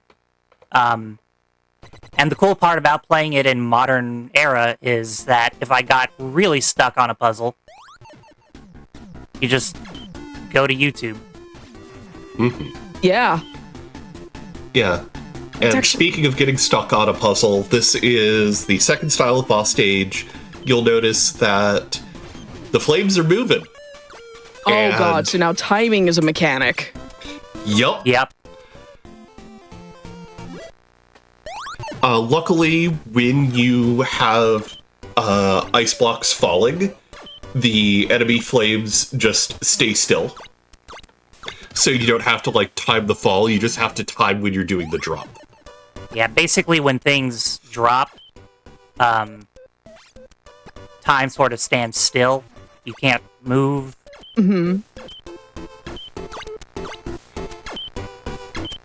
Oh, I love these little flames now. These they're just goofy goobers. I love them. Yeah, they got the little tongue. Yeah. Blem. Okay, so bless you. For folks who have not seen this game before, it's actually developed by Tecmo, which is like prior to them merging with Koei and becoming Koei Tecmo.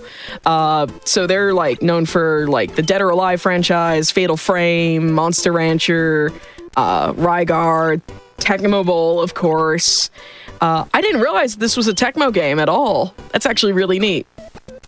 Yeah, I kept confusing. I also kept confusing Tecmo with Kemco, and so for a while I kept saying this was made by the same people who made Bugs Bunny Crazy Castle, which is not true at all.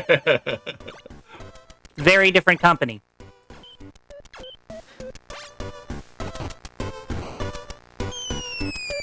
Oh yeah, very different. You're absolutely right. What else did Kemco do? They're really just known for this for the most part. Not this, but Bugs Bunny Crazy Castle. Yeah. And Top Gear.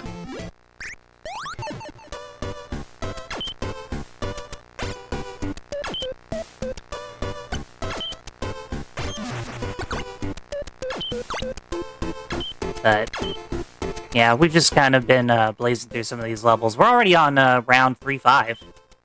Yeah. And there's how many rounds per world? Is it 10? 10, okay.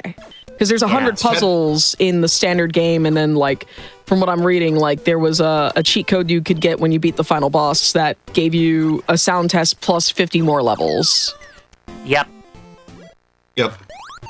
And some of those bonus levels are really challenging. I can imagine. But yeah, one of the things I really appreciate about this game is the fact that you just have access to the entire move kit for your character from the word go. Yes. I feel like these days, if this game got a sequel or something, they would probably like introduce different abilities spread across the worlds, which like could lead to like deeper puzzle development, which could be cool. But I just appreciate that a game released in 92, 93, like, in its simplicity here is just, like, really the beauty. It's like, hey, here's everything that you can do in this game. Have fun. Yeah, like, I really like, okay, we've come up with this toolkit of abilities. Let's see what all we can wring out of it for the player. Yes.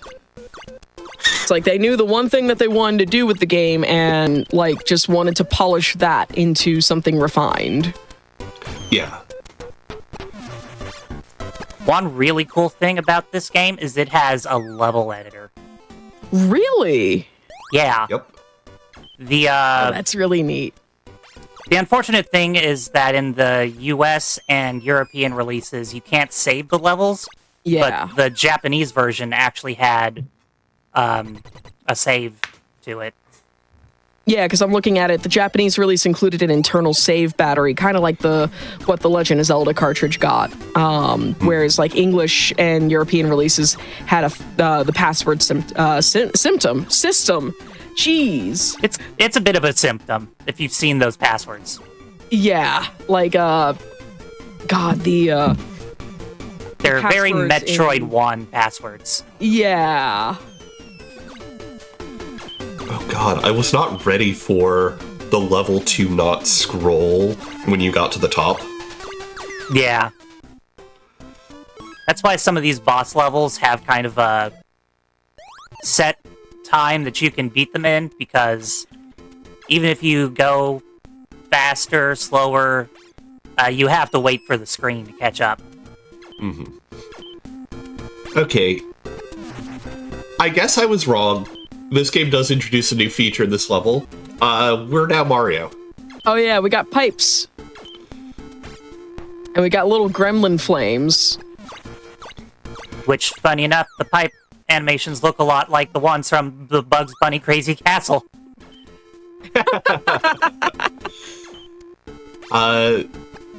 Chat, feel free to shout out with which flame sprite is your favorite.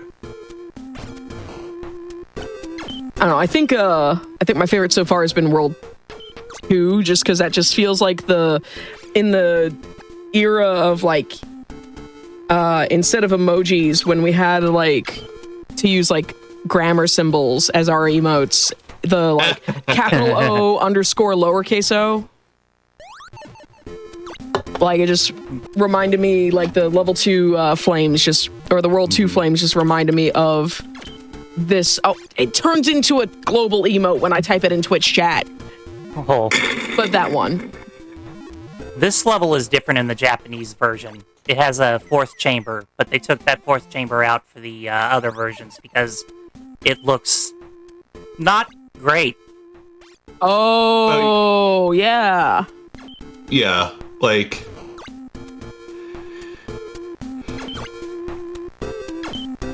Sometimes turning around is a chore. Yep. So the way turning around is you have to tap the button once to turn around, and then you can move after that. So it's actually good to have it like that so you don't go running into flames.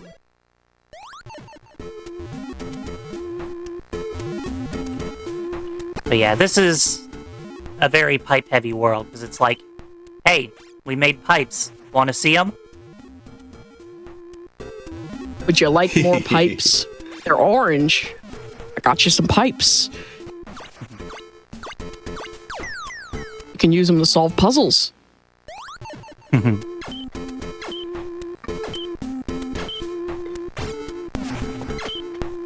Apparently, chat has discovered that the global emotes triggers when you do the capital O on the right side of the face, too. Amazing. Like, thanks, Twitch. Why couldn't you have at least flipped the little robot face or the monkey face or whatever you chose? Right. To, like, match what side you put the capital on.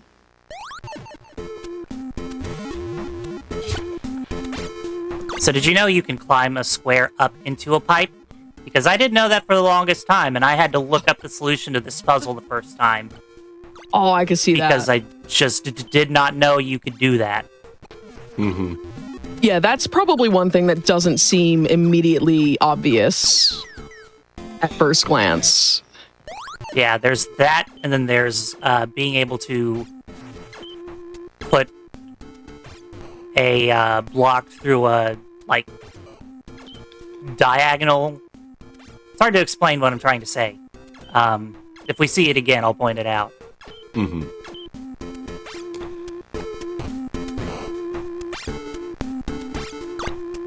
But we have to make a lot of blocks just to get this one block, because that's what this game likes to do. Like, yo, fam, I heard you like blocks, so if you block while you block, so you can block while you block, it will allow you to put the fire out. Yep. Imagine if this was the kind of nonsense real firefighters had to go through. Oh. Oh, nothing would get solved. Also, the first game in this series, or like the duology, if you will, of Solomon's Key, that was available on the Virtual Console for the Wii, the 3DS, and the Wii U. And Solomon's, actually, it is on the Classic service. Both games in this series are available on NSO. Because it was added to the NES Classics in 2018. How have I been sleeping on this whole time? This is a bit of a longer boss level. Ghosts are adorable, though. They look kind of like Kirby. Kinda. With ears. Ghost Kirby. They're just little guys. Little floaty guys. Yeah.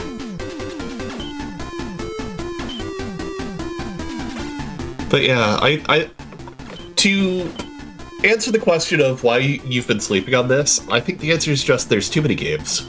There's just I think that's true. I also think that the name Solomon's Key or Fire and Ice don't necessarily tell me what kind of game it is. That's also fair. I could have done myself the service of, doing the thing where you actually read the description of the game that is provided to you in the NSO app. But that involves reading, apparently, and that's very difficult for people on the internet. Yeah, I was going to say, that sounds like Twitter talk.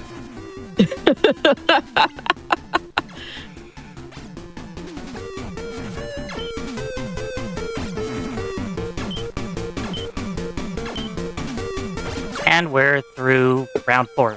10. Woo! The kids are celebrating. Yeah. So, like, this game is like a story within a story. Because the story of Dana using ice to get rid of fire is a story being told to these kids by their grandmother.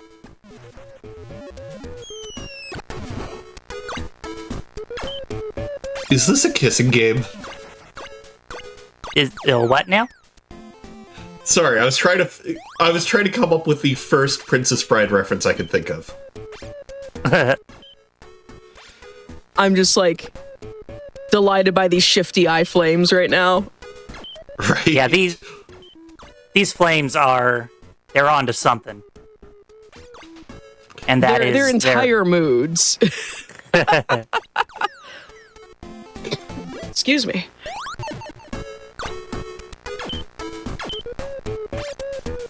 I like how, like, at the beginning of each world, the difficulty seems to wind down just a little bit. Yeah. And not because it's introducing, like, a new mechanic or anything, but it's just, like, it's a nice, like, mental reset. So, like, if you were to, like, sit there and play this in, like, piecemeal, if you will, especially with the glory of save states via NSO, and you were like, yeah, I'm going to do one world a sitting, or like, a part of a world every sitting or something. At least when you get to the start of every new world, there's like a nice little like just kind of reset to try to ease yourself back into the game. Yeah, and like, I haven't sat down and studied these puzzles too much.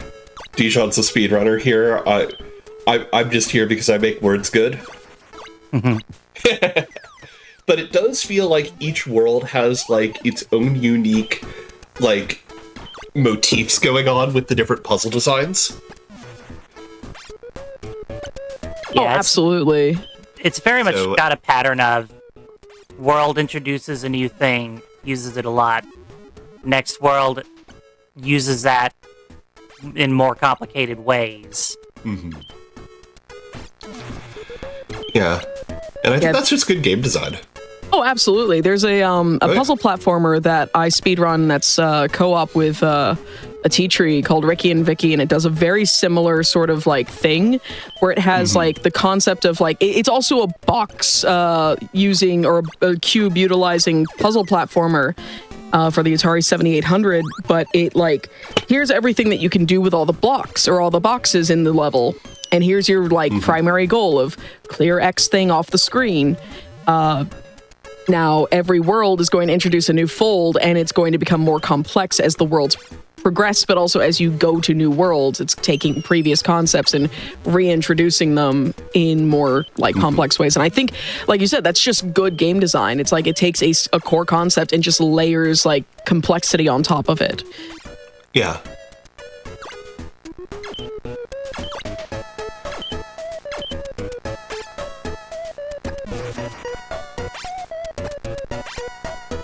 Oop. Did the wrong block. Oh no. Oh no. It's fine. It's one we can save instead of having to redo the entire level. Yeah, I was going to ask that. Like, what happens if you end up in an unsolvable state? Do you, like, is there a reset button for the level? Yeah, so if you pause, there's an option to let you try again. Okay. That's good. Yeah, in a game like this, you absolutely need a reset state sort of, like, button for the level. Yeah. Oh, this is the first concept of moving the flame instead of the block. Or at least it's the first instance I've caught. Yeah, it's definitely a less common motif up to this point, but I do think it's going to be coming up a bit more as we go forward. Yeah, I heard you like pipes. Holy pipes, Batman. Wait, who's the opera singer? I mean, someone's surely got a good set of pipes on them, right?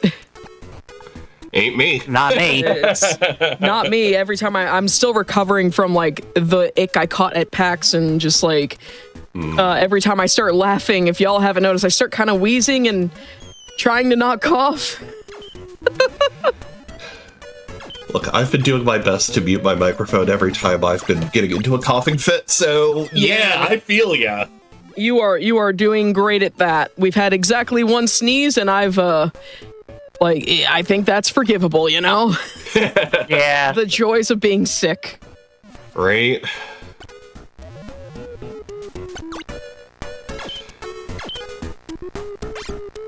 And here's our old friend climbing up a block into a pipe. Yeah, okay, that is super not intuitive. Holy hell. Yeah.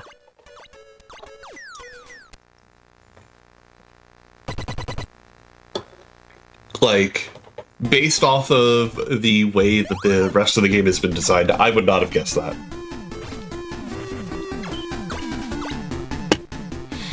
Yeah, it's...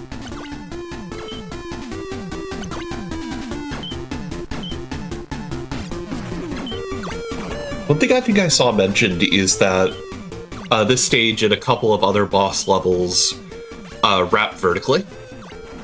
Yep. You can see at the bottom there's a row of flames. So if you touch that row of flames, you die. Mm-hmm. Does the row of flames delete any ice that it touches? So here's a fun thing. If you drop a block of ice on it, it will melt. If there's a block of ice already on the ground, it will not melt. Oh, interesting. These are just big, well, not big, but angy flames. Mm-hmm. I did something wrong. Yep. So there's that try again button. Mm-hmm. It's supposed to make a 2-block ice block there. I'm sure somewhere someone has made these flames like their Twitch emotes. I have great animated emotes. So, fun fact, Dijon Cool Flame. So yeah, this level gives us jars. When they're blue, they're cold. You know, they're hot and they're cold, they're yes and they're no. They're in and they're out. They're up and they're down. If the jar is red, it's on fire. That means it will melt any ice that touches it. And also, you know, you'll melt. Yeah. Once the flame touches a jar, that jar is lit until you end the level. Mm-hmm. Okay.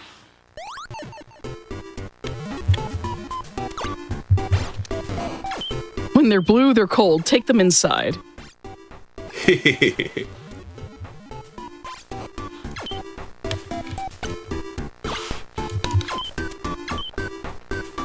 There you go, chat. Yeah, there's the... oh, I love that.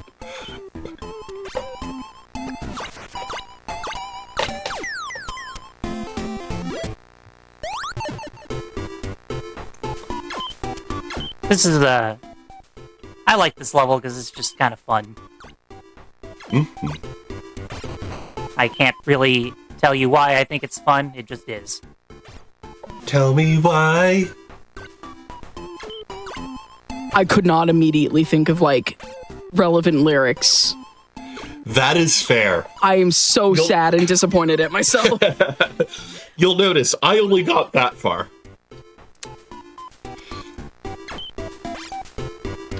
I need someone who's more clever at, like, ad-libbing lyrics than I.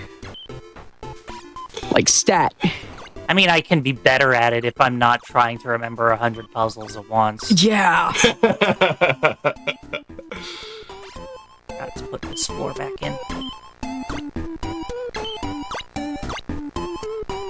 Tree, don't you do it. Tree. I can't wait to distract you during your run.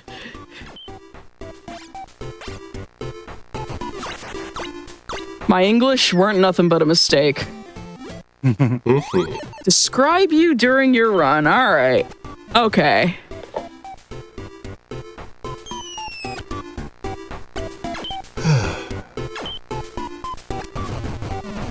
All right, we've started the community sing-along in chat. Oh, excellent.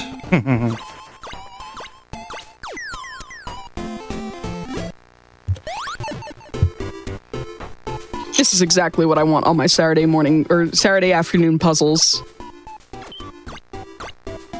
Are you like this complimentary? I don't know. I ask why are you like this to me, like, derogatory every single day. I put that there. That is definitely not part of the solution. Like I said, remembering 100 puzzles is hard. Oh, yeah. Like, there is zero doubt about that. We're getting it, though. Yeah, like...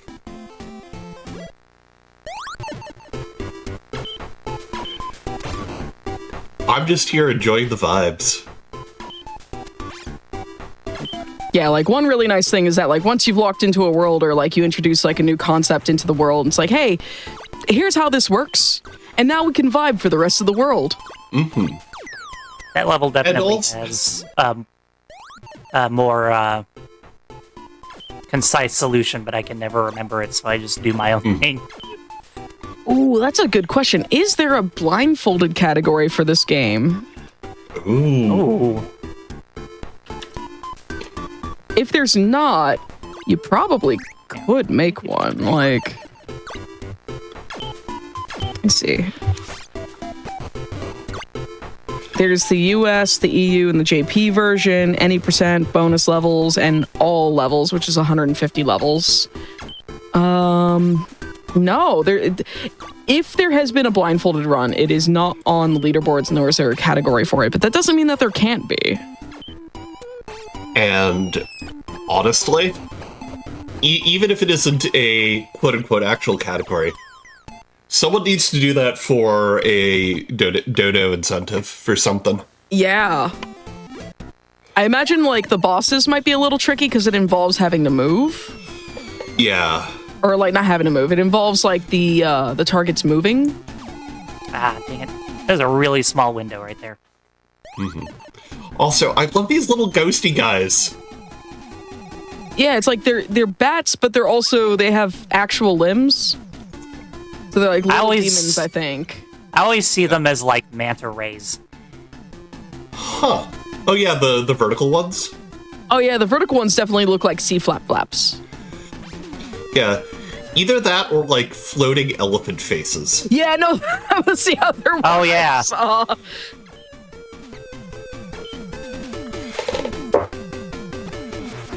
Also, we will be taking a brief break right after this world wraps up because this is one of our longer runs in the marathon. There's this one and then there's Tetris tomorrow that are both relatively long. Look, if I didn't know any better, I'd assume Tetris Tomorrow was the actual just name of the game. Yeah. No, it's going to be Tetris Effect. And it won't be Journey mode. It'll be all the effect modes, like all the extra stuff outside of Journey mode. So I'm actually really looking forward to it because there's technically a randomizer mode in there that I quite like. I love Tetris Effect. Like, what a beautiful game that game is. Yeah. Also, don't know if you noticed, but I love how, like, if you are, because Dana's sprite is bigger than the one tile, need to not do the same thing I just did last time. Because it's bigger than one tile, if one of the boss enemies goes by above you, you duck. I mean, to be fair, if an enemy flew above me, I would also duck. So, you know. I mean, fair.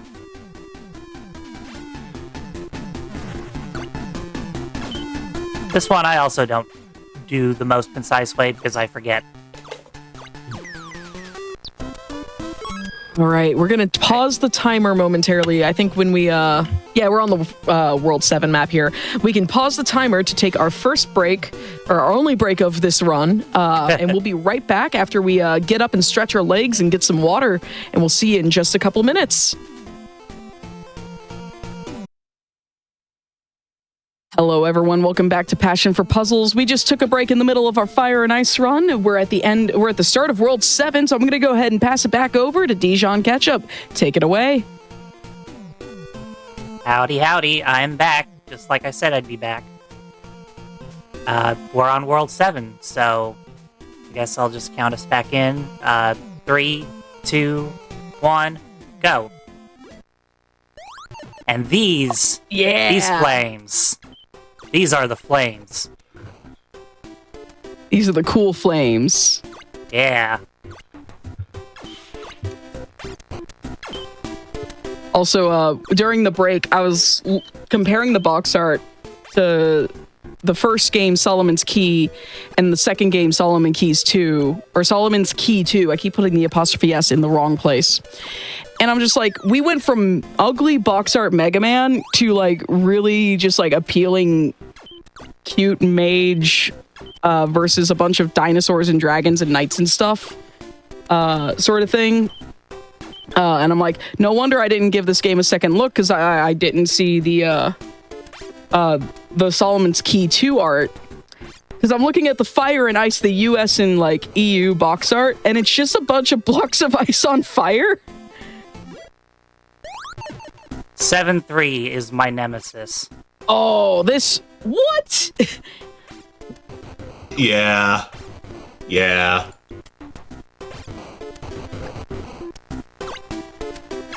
When you said you'll know when you see it, when asked like what puzzle was the hardest for you, it's like, yeah, no, this is certainly something.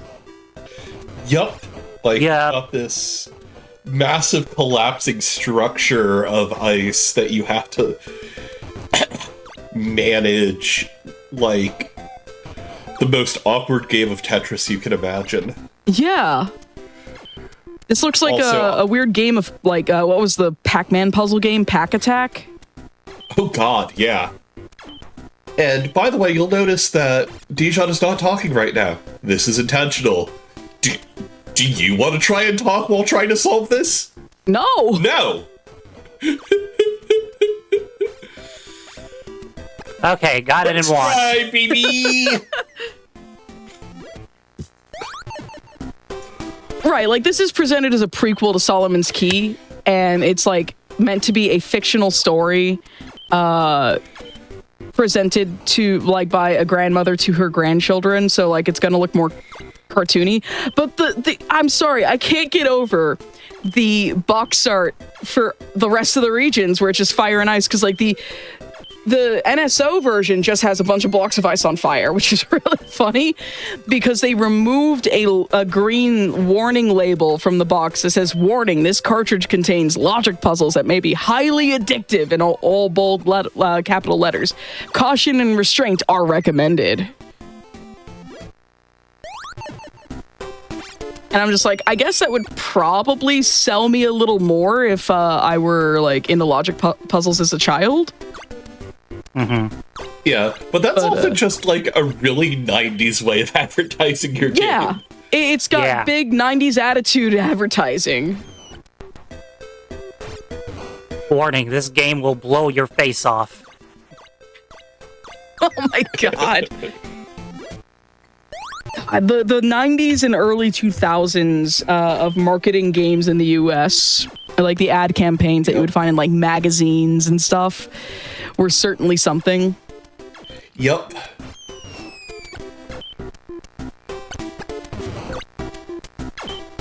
Yeah, I can think of a parody of that I definitely cannot say here. I can definitely think of several I've seen where I thought it was from the era, would not be willing to repeat on stream, but completely believed because I've seen real stuff from that era. Yeah. Like, I won't describe them, but like the Rayman 2 ads? Yeah. Yeah.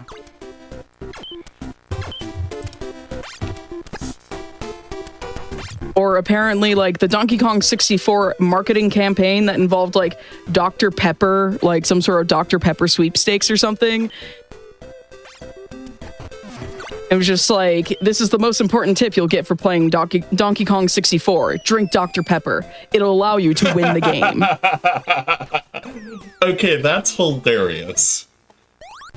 I also found a version of a Rayman 2 advertisement that I can describe on stream, which is basically just a realistic person photoshopped so that only his head, arms, torso, and shoes are in the image.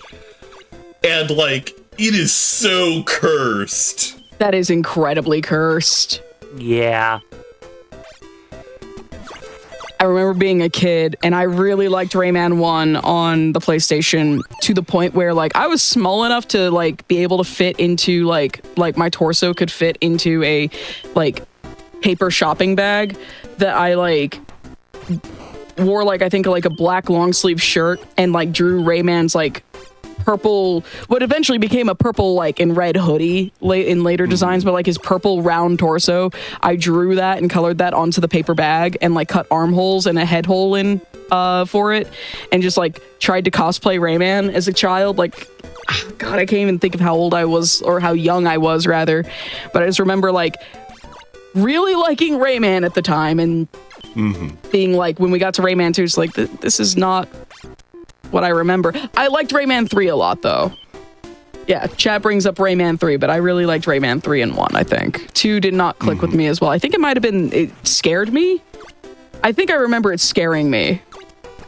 I can see a child being scared by that. Yeah. Yeah. I can't help but like look at this game and be like, my mom would have loved this game. Like, she really liked NES Tetris. And really liked like puzzle games like Puzzle Bobble, which is like a series dear to my heart. that I was introduced via my mom. Like Puzzle Bobble 1 and 2 are going to be on later tonight as well. So please do check those out. Just like lots of puzzle games were introduced to me by my mom, and she would have loved this one. Yeah, my mom is the one who showed this to me at Blockbuster. Oh, yeah. Blockbuster's a deep cut. Oh, my God.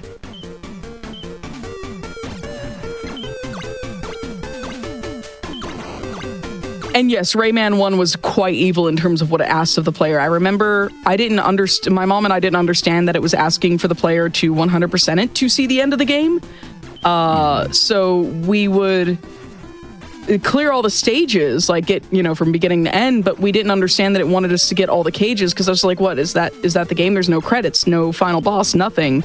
And then I kind of like eventually logically figured out that it was asking us to 100% the game, and I was like, maybe we need all the cages, and we never actually got that far. That game is hard. Yeah. Where, like, some of the cage locations are absolutely obtuse. Mm-hmm. Hey, we have a new mechanic. Black ice. Yep. They're called stones in the manual, but, like, come on. They look like black ice. Yeah. So I always call them black ice. So what in the world are going on with these flames? Are they Cyclops flames or cross-eyed? I believe they're Cyclops. They definitely look more Cyclops. I In think fact, it's there like is a Cyclops on the like cover art for Solomon's Key too. I think it's like the one frame that you can see like their pupils that's making it look like they have two pupils just looking at each other.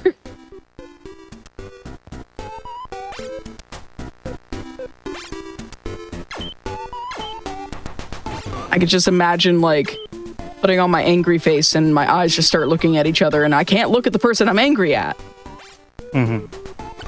But would it be an intimidation tactic? Probably, if I knew how to cross my eyes. Mm-hmm.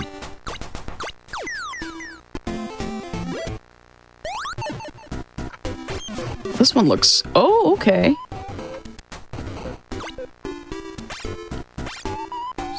Got a simple one in there. Yeah, very neat little one, yeah.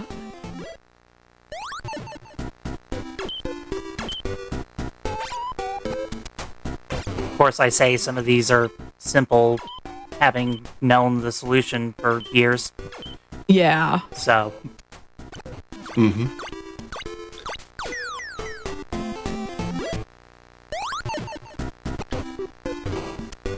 I've realized, like, between, like, the, if you have both, like, the Nintendo Switch Online and its, like, expansion pack, you get over 150 games.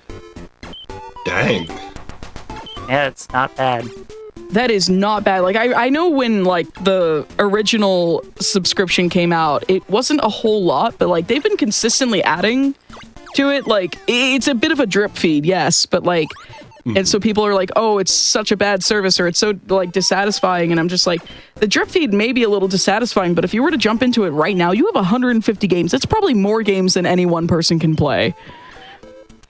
Yeah, and there's some pretty good ones in there, too. Like, yeah. You know, I think they just the whole added Donkey Tower of Kong Draga. Country, yeah. I think the whole Donkey Kong Country trilogy is on the SNES one. Yes.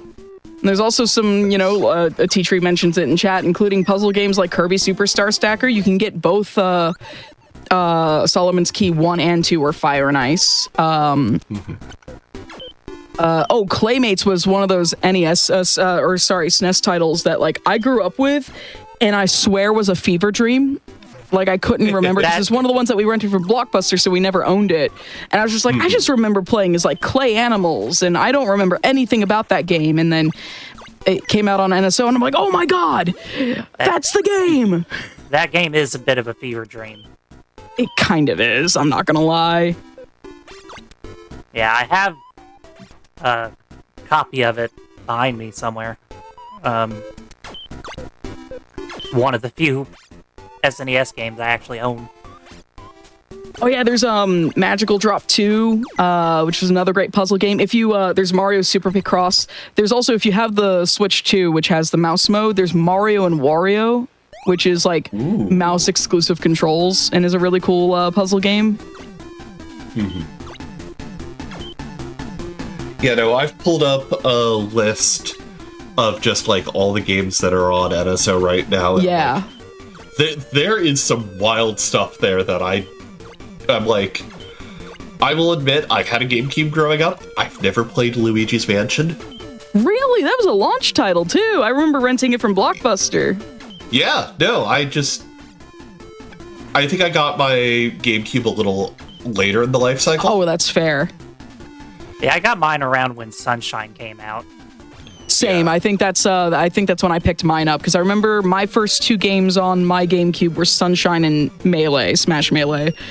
My first 2 games were Sunshine and some baseball game, because Toys R Us had this bundle for sale that was like the GameCube and both those games.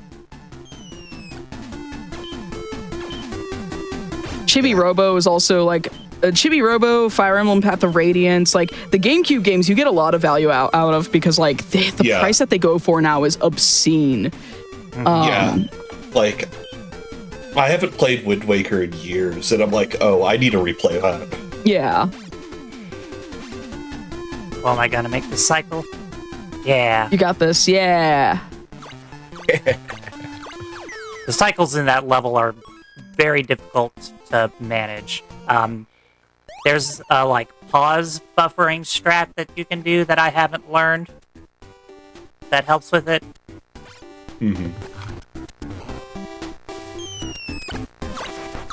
There's also if you like Fire and Ice, there's another sort of block puzzle platformer. It's more platformer than it is block puzzle, but Klonoa Empire of Dreams on NSO. Yeah, I've heard good thing about the Klonoa games. The Klonoa series in general is very good, but the handheld ones, like the Wonder Swan one and the Game Boy Advance ones, are very much puzzle platformers, whereas like Klonoa 1 and 2 are, which got an HD remaster or HD remake with the Fantasy Rivalry series, like those are much more platformer than they are puzzle game, but very good. Nice. You know, everyone's like, yeah, Grim Flame. It's like, this flame is very sick. It is very ill. It is me like last week. That flame is how I felt last week. That flame is how I felt yesterday. Yeah. That flame is how I feel at work. What a mood. Oh my god.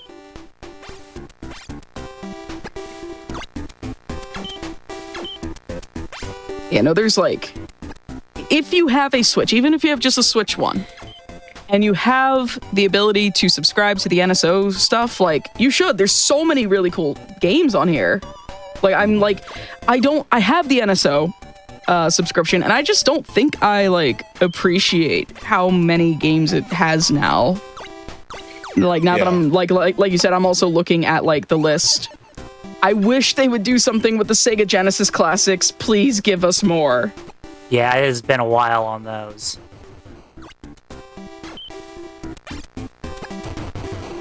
Like, I am begging y'all to add some more Genesis games. Work with Sega, please.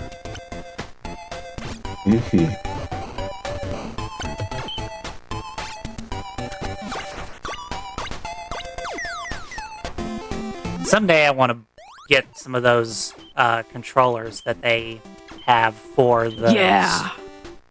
I have the N64 and the GameCube ones, and I think it's largely because, like, when it comes to, like, N64 and GameCube games in particular, like, those are games that I do not feel right playing on anything other than the controllers that they're intended for. There is a new 8BitDo N64 controller that was, like, released alongside, like, the Analog 3D, and that I will actually swear by for N64, and that works with Switch as well. Because it puts it into a much more familiar form factor while still retaining C buttons. which I think is my big sticking point. Yeah, I have, so it's this, like, 8-bit DOE, controller board that you, like, take a original N64 controller and just swap the board, and then it works as Bluetooth. And it's natively compatible with the Switch, too. Yeah, like, they do have DIY kits for your pre-existing controllers, which is really cool.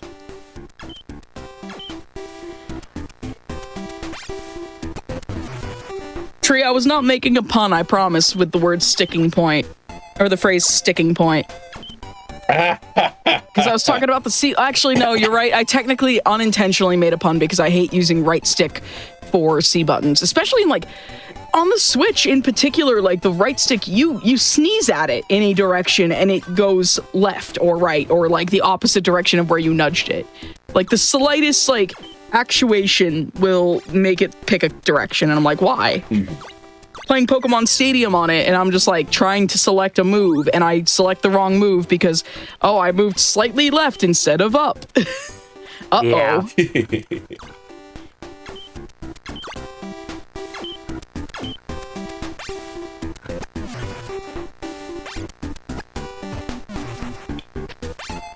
Yes, this is basically, chat, this is your call to action for whether it's through NSO or it's through some other means. Like, if you have the means to check out, like, really cool new games, do it. Like, we had the two games before this one were itch.io games, like a brand new Game Boy game released in 2024, and then a mod of Bejeweled, like, both available for free on itch.io. Like, you've gotta give it a shot. Like, try finding something new. Like, I also implore you, if you're a speedrunner, or maybe you're not a speedrunner yet and you've not been able to find the kind of game to run for yourself, puzzle games are not a bad shout. Like, if you're like, oh, I like puzzle games but they're not speedrunnable, this entire marathon proves that wrong. But I like point and clicks. We started with a point and click. You can absolutely speedrun a point and click. We had Discworld on mainline in 2021. And that's a point and click, and that was a very fun run. Shout outs to Mendezi for the Discworld run. Yeah. If the game exists and there is a defined goal that you can achieve in it, you can speedrun it by playing it and starting a timer. Yes. You don't have to learn strats yet. You could just be like, I'm going to take my casual playthrough strats and just try to do them faster. Maybe I die a little less. Maybe I soft lock my puzzle a little less. Or maybe I top out less in Tetris or something like that. Like, absolutely, like, just focus on, like, baby steps. Like, baby steps will get you there. And if you think that doesn't count, go watch any Summoning Salt video about an older game and listen to, like, the sections about the older era and how it's just like, yeah, no, we just did a casual run with a timer and didn't die. That was it. That was the world record at the time. Yeah, it's called their execution improved. Fantastic. That alone can be, like, attributed to, like, speedrunning. Oh, I see what's going on here. Like, there is...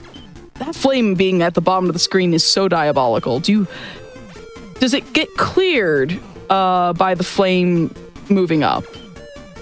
No, it'll come back when it wraps around. Oh, okay. Right, this is a vertically... I thought it had, like, a upper limit. I didn't realize that this is what you meant when it said it vertically wraps.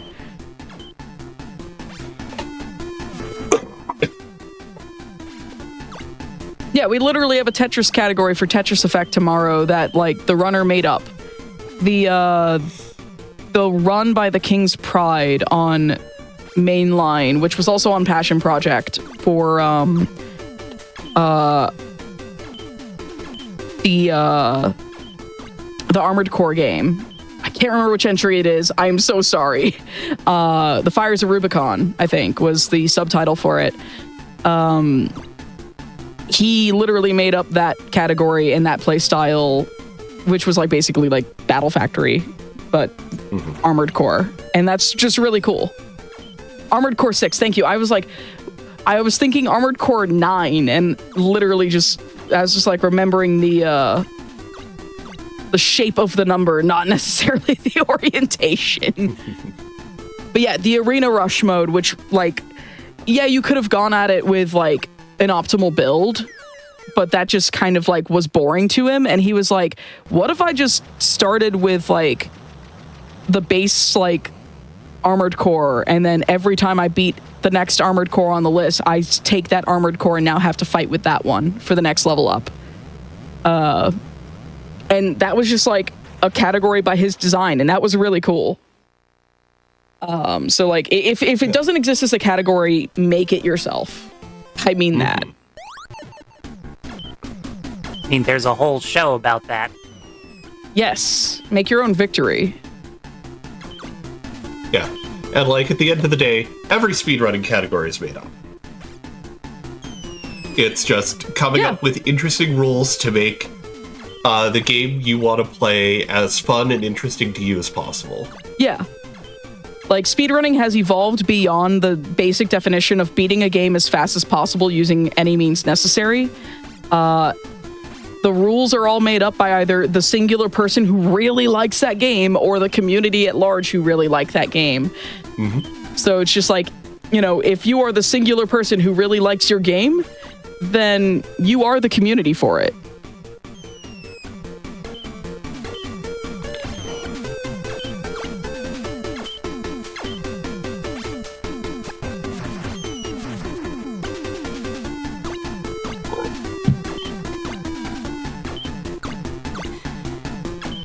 Yeah. And yeah, the question of like, what's the longest time a video game record has ever been held? That is a very difficult question to answer. There's so many video games and so many different records you can hold in a video game. Yeah, like there's probably some random Atari game that like someone's held the record for forever. Yeah.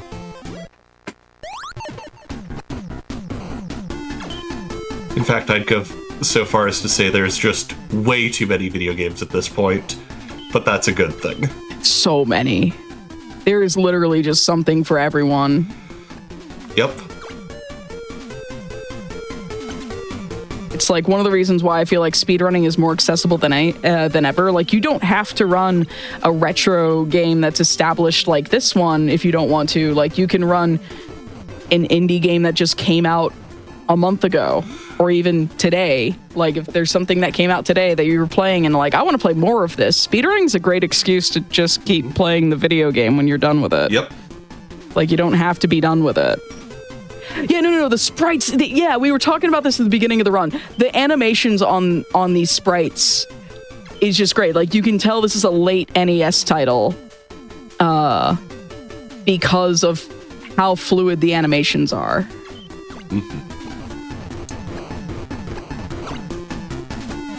Also, the flames of round 10 or world 10 are like me when I look at some chicken nuggets I'm about to eat.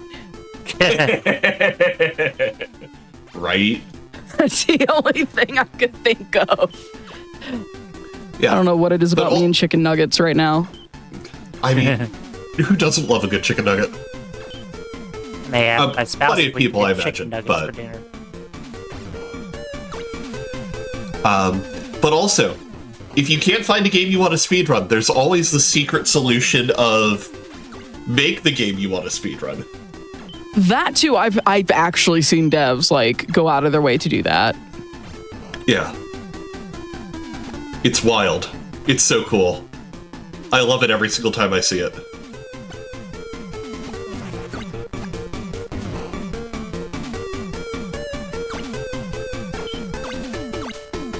Also, Ray, I like tendies as well, but like finding good tendies that don't dry out is usually harder than finding like easy chicken nuggies.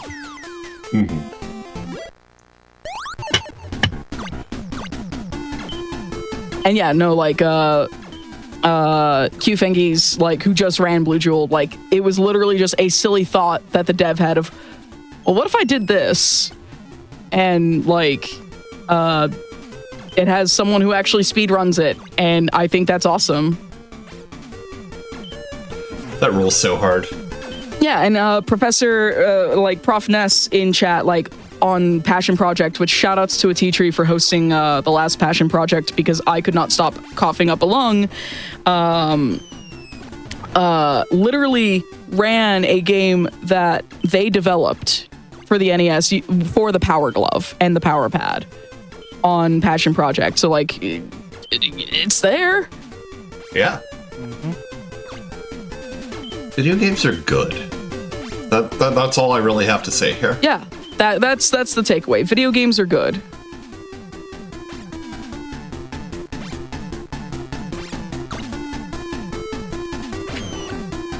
And yes, Kurukkurin Paradise and Kurukkurin Squash are both very different games. In fact, we actually have 2 different Kurukkurin games on the schedule. One is tonight and one is tomorrow.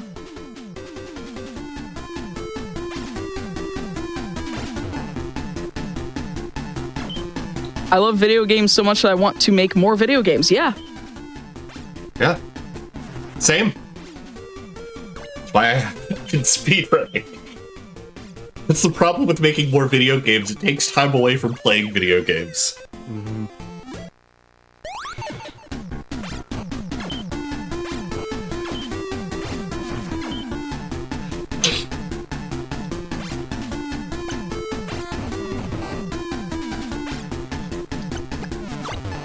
Oh my god, if I were playing this puzzle, I completely did not notice the flaming jars right in the middle of the screen, and I would have walked right onto them. Yeah.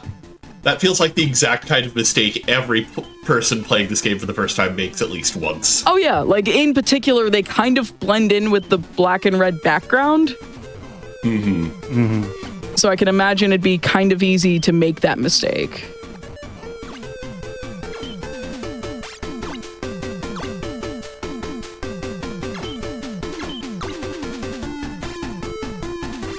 But I like how they're forcing us to utilize the stones here to, You know what? I think I know why they're shiny. They might be obsidian. I could see that being a thing. But you have to use the stones here to actually block off the jars.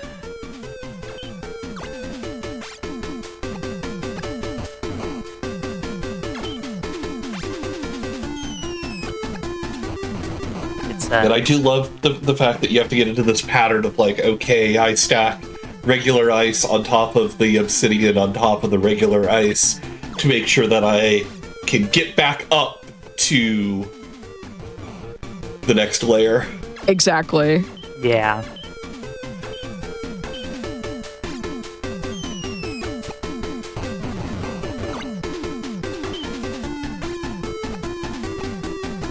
Now we've got our little bridge. Yay! Bloop. I like how that was all for just one singular flame. Yeah. It's the puzzle's gonna be a doozy when it's late game and it only has one target. Yep. Mm-hmm. It's only one target. This should be easy. Proceeds to absolutely just do your own head in.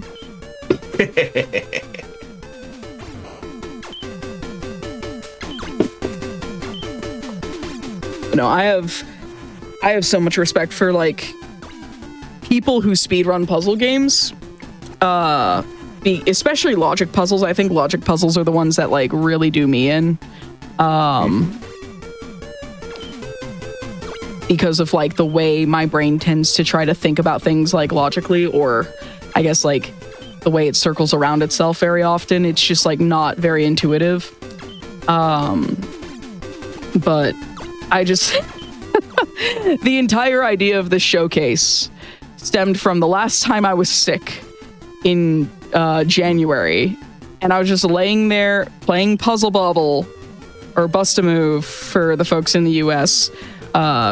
On my PS Vita, and I was just laying there, or no, it was on my Switch, and I was just what if we did a puzzle speedrun showcase? And I just posted it on Blue Sky, and I was hey, what if we did this? And I thought, oh, I'd get maybe an episode or two of Passion Project that was just like puzzle based. And then the whole community just kind of came out in droves. Because I was like, yeah, I'm not going to put a hard time limit on this just yet. Like, because I don't know when I would do it. I'm also like very sick right now. And I was like, I want a variety of like things to choose from. I don't want it to all just be match 3 puzzles or like just all Tetris or anything like that. It's like there are shows for that. It's like I would just like a variety of puzzles, and I'm happy to like stretch the genre as thin as it's willing to go. And just the community came out in droves, like submitting like really cool things, and I was eventually like, oh my god, I have enough for an entire weekend special. So an idea that like popped up in January that was meant to be like, oh, I feel like an episode or two of Passion Project, which is like, 3 to 6 hours in total, became what you're seeing here, which is a total of 12 hours across 2 days. Like 12 and a half hours. And I cannot thank the community enough.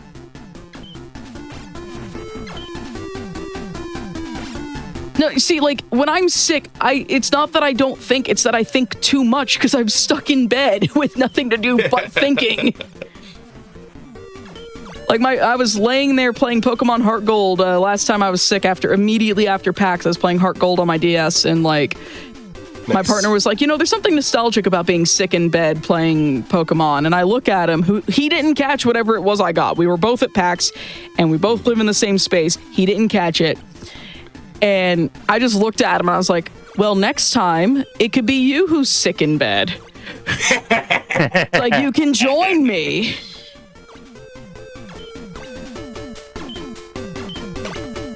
Fever Brain is like potentially going to produce some of the best results or some of the most outlandish. I just remember a lot of people having like fever dreams and being like, yo, I had this dream about this thing and it was really cool. And then they just kind of bring it to fruition in real life. Like, oh, I dreamt up this really cool card game deck, or I dreamt up this really cool game idea and proceeds to develop it.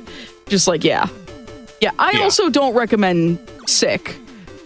Leggy here is also sick, and I am just dealing with the congestion left over from me being sick. Like, I don't recommend being sick, but it can definitely lead to like trains of thought that you wouldn't have had otherwise. I'll tell you that. Yep, I am deep on the Dayquil and ibuprofen right now, which is the only reason you've got me here right now. Yeah.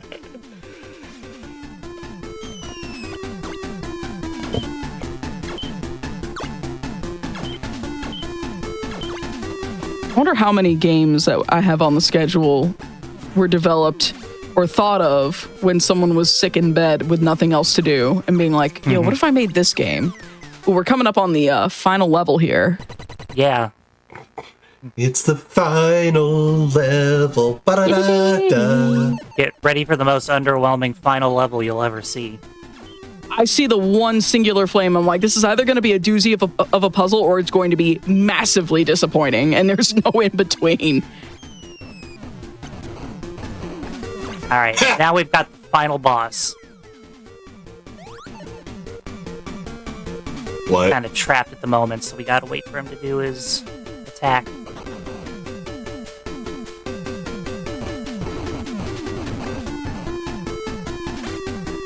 He looks like a goober. That sure is a character design. The tongue sticking out is fantastic. Yeah. Right. So it takes 5 hits to the little blinky eye on his cane. Ah, I didn't go fast enough.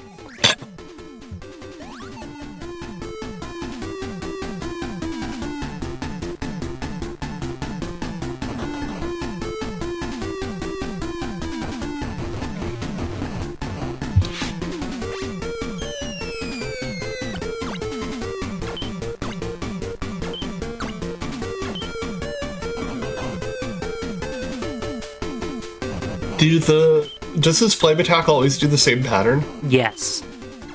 Okay. I'm just gonna play it safe and let him.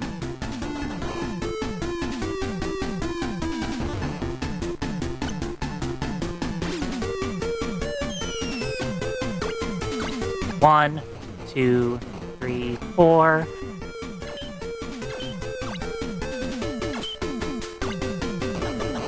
We'll duck the flame. Holds up hand. Ah, toasty. I'm just gonna be playing it safe here. Yep. Yes, chat. That is exactly what the boss is doing. He is counting it up or down with his hand. Time is gonna happen now. GG. GG. Thanks. Is your speedrun.com time accurate? Probably. Cool, because that's like a 10-minute PB. Whoa. Nice. That's awesome. Congratulations. Thanks. That is also 15 minutes under almost like 14 minutes underestimate. Jeez. Oh, jeez. Yeah, I learned some new strats. Yeah, you got a 110.56. Nice. Yeah, that is really, really good. Congratulations on the PB. Thanks. Also, there's something about the, like, oddly high resolution anime eyes in Right, pixel, yeah. like, compared to the rest of the pixel art there. Oh my goodness. Well, do y'all have any shout outs you'd like to make as we wrap up the end of the game here? Shout outs to Frame Fatales, RPG Valkyries, Lady Arcaders, Power Up with Pride. I think that's it for me. I just want to shout out Dijon, who invited me and then poked me about making sure I did all the paperwork and tech checks and whatnot to be here today. It is always a pleasure to hang out with you. And it has been a pleasure to have the both of you. Like, thank you so much. This was really fun. I now know what the Hellfire and Ice is on the NES, and now I want to play it. So do it. It's so good. It looks so good. It really, really does. And we're not done, chat. We're definitely not done. Oh boy, that's only our 4th run out of the 10 we've got scheduled for today. Coming up next is one that really should be on NSO and is not, Pokemon Puzzle Challenge by Tauronite. This is a really cool Game Boy Color game, so make sure you stick around, because who doesn't like Pokemon flavored Panel de Pon? Anyways, we'll be right back after this. All right, everyone, welcome back to Passion for Puzzles, where we're celebrating the puzzle game genre with the speedrunners who solve them in record time. I finally got the intro right. My name is Amber Cyprin. I am joined by the wonderful Tauronite, who is going to be showcasing not just Panel de Pon, but the Pokemon-flavored version of it, Pokemon Puzzle Challenge. Go ahead and take it away. Hello, everybody. Hey, listen, 4th time's a charm. We got there. We eventually got there. Hi, my name is Tauronite. You may remember me from playing other Pokemon games, such as Pokemon Trading Card Game and Pokemon Trading Card Game, like 20 million times on Hotfix before. But this time we're doing a puzzle challenge. And this game is really, really fun. I agree with Amber. How is this game not on NSO at this point already? So what we are going to be doing is we are going to be playing the challenge mode, which is essentially normal, or the story mode, and playing on normal difficulty. Time will begin in just a little second, but basically to kind of explain, if you ever played Puzzle League for the N64 or Tetris Attack, or if you play Panel de Pon, it's basically that. But this time it's kind of like you're taking the story of Gold, Silver, and Crystal. You're beating all the gym leaders from those games and the Elite Four. And yeah, we are going to be, before we do, Amber, yes. Quickly give me a number from 1 to 6. I'm going to give you a 4. Okay, all right. You'll see why in just a second. Who's our starter? All right, we're going to start in 5, 4, 3, 2, 1. Now. Good luck, have fun. You chose Meryl. Okay. But But yeah, basically the name of the game is really just simply match a lot of these puzzles together and just kind of ensure that we can get some really big combos and do a lot of damage on these on the opponent's Pokemon. It's 1v1. It's really just simple as trying to stack like a bunch of really high combos with all these corresponding tiles, and we want to kind of make sure that we're able to just speed things up and actually have a higher number of blocks you kind of choose from, because the AI will also try to do something to basically make sure that the obstacle goes as high as possible, but we're going to be doing the same thing, and we want to try to match things up. Oh my god, that's a massive combo. Okay, we won. Yeah, I'm running out to look away. Yeah, you are absolutely destroying Pidgey. Wait, how? Wait, what? This is the magic pixel. Faulkner is a jerk. What the? Okay, mind making me look bad. Okay, fine. All right, I didn't even want to win in that cool way. That's fine. No, that's cool. But yeah, as you saw right there, yeah, you can do a lot of really cool things in terms of the matching up these combos, these tiles. You can do a lot of damage if you're able to stack a lot of these combos in succession, as opposed to doing like combos of like 3-4 tiles. However, starting off, the AI just it can get really slow. Doesn't give you a lot of opportunities to do a ton of combos. So I'm just trying to analyze here real quickly. Yeah, the way Puzzle League or Tetris Attack works at a general glance is like, Tora and I's already explained the very bare bone basics, but the way combos work is like, you can match up an L shape or like a T shape of all of the same color. But one thing that we want to do is with these garbage blocks that get dropped on us, and we don't get to show it here, the garbage blocks turn into usable blocks that you can switch around, but you want to try to catch them into completed stacks as they drop. Or if you drop any blocks on your own without them being from garbage blocks, you want to like let's say that, set of diamonds had a star on top of it, and we had a line of stars waiting for it to be completed by the one that would drop as a result. Like, gravity is a real thing. And we're going to try to not top out. One thing that's worth knowing is that when we do when we either do a combo or when we're in the middle of clearing garbage, the screen will freeze, which gives us time to move the pieces around to set up our next combo or be able to catch pieces falling from the garbage.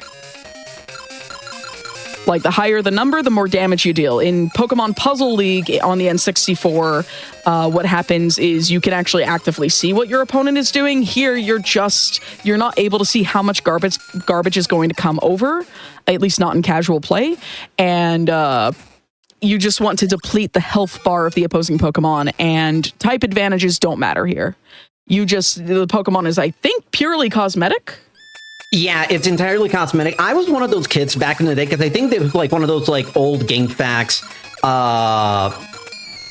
pages telling you, type advantages matter, and it's not really. That's not true. They don't. It's like this game's like Muse under the truck. Like, no, for real, it works. I love schoolyard rumors. Yeah, you saw a moment ago when we cleared that 3-piece of garbage from the Ghastly, it had a star directly under a stack of stars, so we just moved a piece that was not a star out of the way so that the star would drop onto that stack and gave us a, chain of 2. We got an X2 there from dropping the hearts down and catching them into a row. It's honestly like, you need decent reflexes to play this at very high level. But honestly, just planning out what you're doing is very important here. You can also hold one of the buttons. I forget what button it is on the Game Boy to raise the stack higher so that you have more. And you already touched on this, having more blocks to work with, because more blocks to work with is more combo ability. Yeah, it is with the B button. Yes. Okay. I figured it was the B button. With the X button, like, wait a minute, the X button doesn't even exist in this. On the Game Boy Color, yeah. Color. Because I'm running on a Nintendo 3DS, because I am playing this on a... Why am I forgetting the thing? A new Nintendo... 3DS. Yes. Because this game actually did come out on the virtual console way back when, you know, that it was giving us a lot of really cool classic games. And I'm going to wait until, okay, now you see, like, okay, some of these AI can be incredibly annoying. And oh my god, that's a 3. Oh, that's a 3-piece. Love it. Yeah, here in Puzzle Challenge, you actually, the opposing Pokemon that the gym leader selects actually changes with the difficulty. I want to say it's like Magnemite that Jasmine selects instead of Steelix on easy. No, and they actually remain. It's the same. The same Pokemon. It's the same. It just gets unbelievably more difficult. Okay, I might be thinking of the N64 version then, because there were like 3 Pokemon that each like character could select from. And I think if you, like, the higher the difficulty, the different Pokemon get selected, just to be like, oh, it's a stronger Pokemon. Oh, yeah, no. On the most difficult, on the highest difficulty, which is intense, you know, that Faulkner's Pidgey might as well just be Arceus. You might as well be fighting Arceus. He's it is intense, it is that difficult. The difference is not just with the puzzles being like a lot more difficult in Puzzle Challenge, with the higher you go the difficulty, but also the content. In easy mode, the run stops once you beat the final gym leader, Claire. From normal and higher, that's when you actually get to fight the Elite Four. Yes. At hard mode and higher, you actually get to fight Lance. Yeah, I actually had to beat normal mode, I think, for retro achievements last year. It was the first time I'd beat the game on normal, and I was, or maybe it was hard. I can't remember if it was normal or hard, but I remember getting to see Lance, but I don't think I actually fought him, so it must have been normal mode.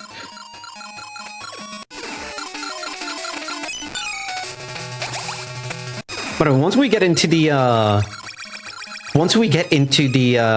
Elite Four, oh, I hope you like. I hope people like the Pokemon cries, because you're gonna be hearing them so much. There's a lot of them, yeah.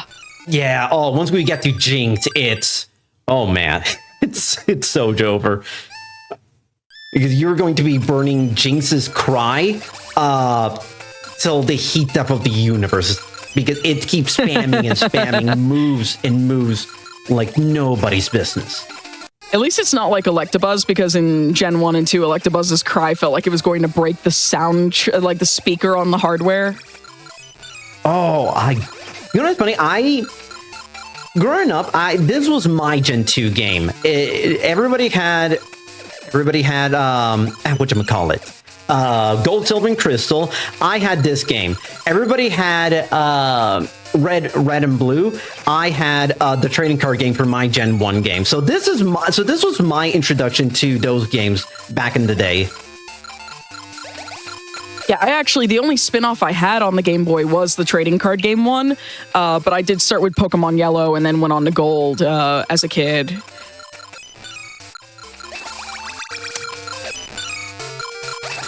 So like I did play the N64 version of like the Pokemon flavored Tetris Attack.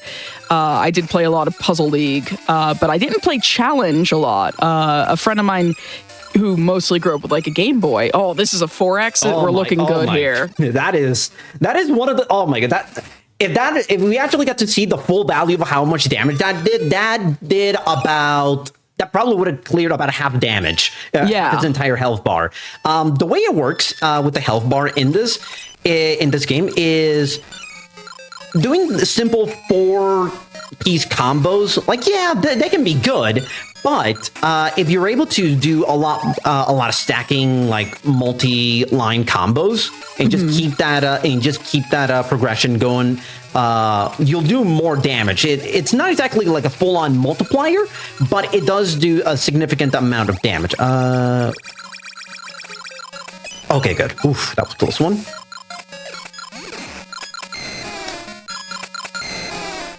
At least we have the stars to be able to trigger this guard. Oh, okay. It is time to do that. Yeah. It is time to pop the garbage. It's not gonna be quite enough. Well, at least we can get a 2x there, and Not, that was just there enough. we go. Yeah, the 2x was enough. There we go. Yep. All right. We're actually already 2/3 of the way done with the run, believe it or not. All right. Now comes the Elite Four. Hello, Will. Will's Jinx. Oh, boy. Oh my god, the damage sprite of Jinx is great. Oh, no, the sprite work in this game is just absolutely amazing. Yeah, before we had, oh, here we go. Before we had Mystery Dungeon giving us cool portrait sprites, we had this and Pokemon Pinball. Oh my god, Pinball was the other one I had growing up. Oh, Pinball is such a goated game. I wish I had those games growing up. Ruby and Sapphire is like my preferred version of the Pinball series, but I need another one. Give me another one, please. Oh, good God. Will, please. Okay. Okay. Yeah, when you start topping out, you have a little bit of time while your pieces look squished to still try to function and try to pop the garbage to keep the game going. That was actually a really clutch Will. I was worried. Oh my god, the surrender sprite with where it's just her hair holding like a white flag. I love it. Although it's funny, in practice, I'm gonna freely admit, I actually did lose. I think it was to Price. So this is already an exponentially better run than the last one for sure. Got it out in practice. Okay, we're buying ourselves a little bit of time here with the stop mechanic there.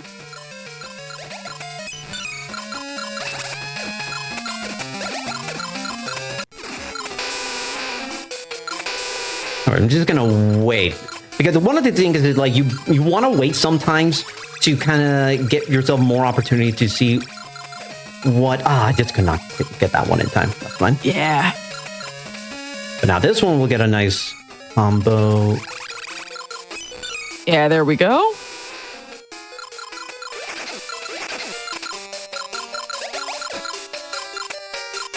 Give me a heart piece. Oh, okay. Okay, we got diamonds. We got diamonds. No worries. Oh, come on. There's got to give me something. Okay, no, we can absolutely work this. Oh my god, the stars literally aligned. Okay. That was like, that is a Final Fantasy X overkill. It really is. Oh my goodness. Actually, to the person who said that they have every single Game Boy Pokemon game released in the US, now that I'm thinking about it, I do as well, except for this game. I need to get a copy of this game. Yeah, this is one of those, like, I sure wish NSO had this game up for grabs. Yeah. How do I want to approach this? Okay.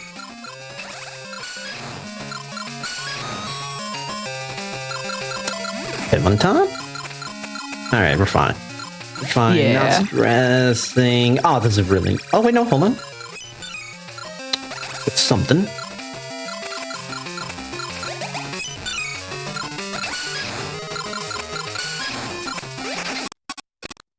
Oh boy, it's so. Oh god, it's crunchy for sure. Yeah, it got real crunchy there for a second. My goodness.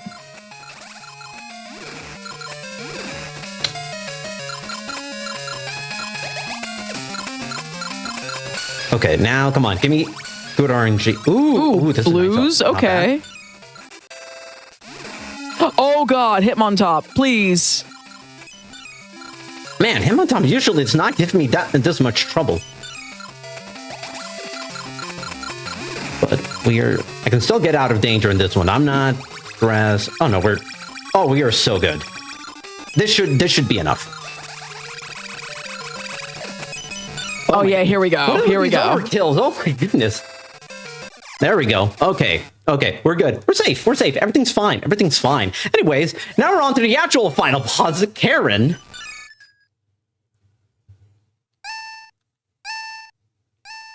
if I remember correctly, in even higher difficulties, if you're not consistently doing damage, you actually are the AI actually restores like a little bit of health, if I remember correctly. I have not played a difficulty higher than normal, I believe, so I don't know if I could speak to that. Maybe chat has.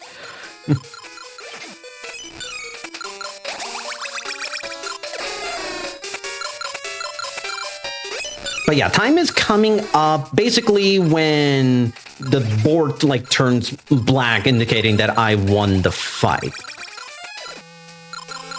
But oh boy, Cameron's not really giving me a lot to work with here. Oh wait, hold on. Okay. Not bad.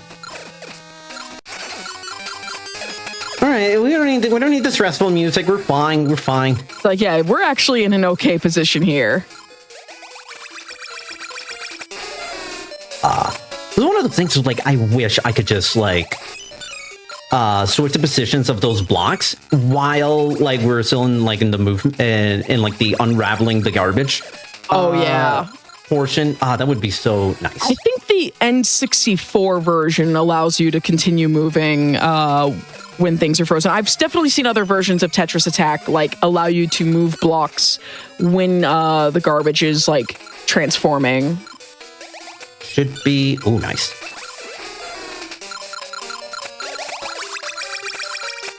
Chad is saying that they might remember Super Hard and Intense having health restoration when you don't deal damage for a while. Oh my god, the magic pixel again. Okay, there we go. And time. There we go. GG. That was very impressive. Yeah. Oh man, that was pretty good. That was pretty good. There was funny enough, I didn't actually highlight it, but we actually had a gold on Whitney, which is weirdly enough my worst fight in the early game. But yeah, no, this was a lot of fun. I am very, very grateful to be given the opportunity to be running at this event. It's been a lot of fun. Been enjoying a lot of the puzzles that we've had, puzzle runs we've had so far. We've had mentions of Panel de Pon earlier. If I can just take a quick minute, because there is something that with this, if I can do, and this is one of those things that I love learning from discovering in this game and learning about Pokemon puzzle speedruns is if you're on the side of the screen, if you press up twice, right 4 times, down, left 10 times, then up 4 times, right down 6 times, and B, then you have this screen. Now you may be wondering yourself, what did I just break the game? No. Now we press A 24 times, 1, 2, 3, 4, 5, 6, 8, 9, 10, 11, 12, 13, 14, 15, 16, 17, 18, 19, 20, 21, 22, 23, 24. You heard the little jingle. Now, if you press B 24 times,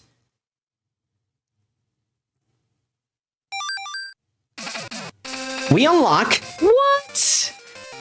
a incomplete ROM of a canceled Panel de Pon Game Boy game. It's available in every copy of this game, including the 3DS Virtual Console port. That's so cool. Yeah, you can just play this in any time, and this is how it looks like. Oh, that is so cool. And it plays like incredibly well. And this is one of the cool things I've picked up when learning this speed game for sure. And shout out to the Pokemon, really Puzzle League, Puzzle Challenge, Tetris Attack community. Wonderful crew. They hold like regular tournaments left and right, and their Discord. They have one of the coolest Discord server names, the League of Puzzle Speedrunners, which I think is really cool. But yeah, that is it for me. My name is Toronite. I run a lot of variety games from Pokemon to Spyro to golf games to indie platform. I do the whole 9 yards. So yeah, if you like any of that, feel free to follow me on Twitch. And yeah, hope you all have a wonderful rest of Passion for Puzzles weekend. Thank you so much. That was a really cool secret to show at the end. Thank you so much for showing both the game and that little Easter egg. I never knew about that. I've never heard of that. That is so cool. But we've got more puzzling goodness for you. Actually, coming up next is if maybe Pokemon's not your thing. Maybe you're more of a Sailor Moon kind of person. Coming up next after the break, we've got Sailor Moon S Kurukkurin being run by Professor Ness or Prof Ness. To showcase another Japanese exclusive or our first Japanese exclusive game of the entire marathon. So we'll be right back after this break, so stick around. So first of all, this is all Japanese. I'm going to make one more check that we are in fact in easy mode. Yasashi, Muzukashi, Yasashi is what we want. So I was bouncing around trying to practice up 2 different games for the same week and a day, so I'm not going to be quite as fast as I used to be at this game, but it's all good. We'll still get there. So the tagline for this game used to be that it was a match 3 game that was not really about the match 3, but then pseudoscientific strong observation happened, and then more recently science happened. And for better or worse, it is now very much a match the colors game, but it is a match the colors game with a few twists. So we have 10 asterisk playable characters, not counting the 2 that are accessible via in-game codes that you are given if you play well enough. The difference between the characters is largely in what their special abilities are, and basically the thinking is you play the character you don't want to see the special of, which generally means Neptune, because Neptune's special is long and can also absolutely hard lock you. For normal mode and hard mode, I would still play Neptune. For easy mode, I'm a little bit weird. I play Mercury, because Mercury's special can still hard lock you. Easy mode games are so fast that anyone using their special can generally mean the run is over. And Mercury special just goes off a lot faster when you yourself are the one who needs to use it. So I'll try to keep up with explanations as the game goes on, but right now, and I don't have my splits open, but I'm not going to fix that right now. 3, 2, 1, let's jam. Good luck, have fun. And also, Mercury's my favorite Sailor Senshi, so I'm happy we're playing as Mercury. It's Jupiter or Mercury on my end. Jupiter is also very good, We will never see Moon's special on easy or normal mode. Chains happen automatically, and they are slow, which basically makes this game one long, gigantic input buffer. And try not to get too many checkerboards at the bottom of the screen.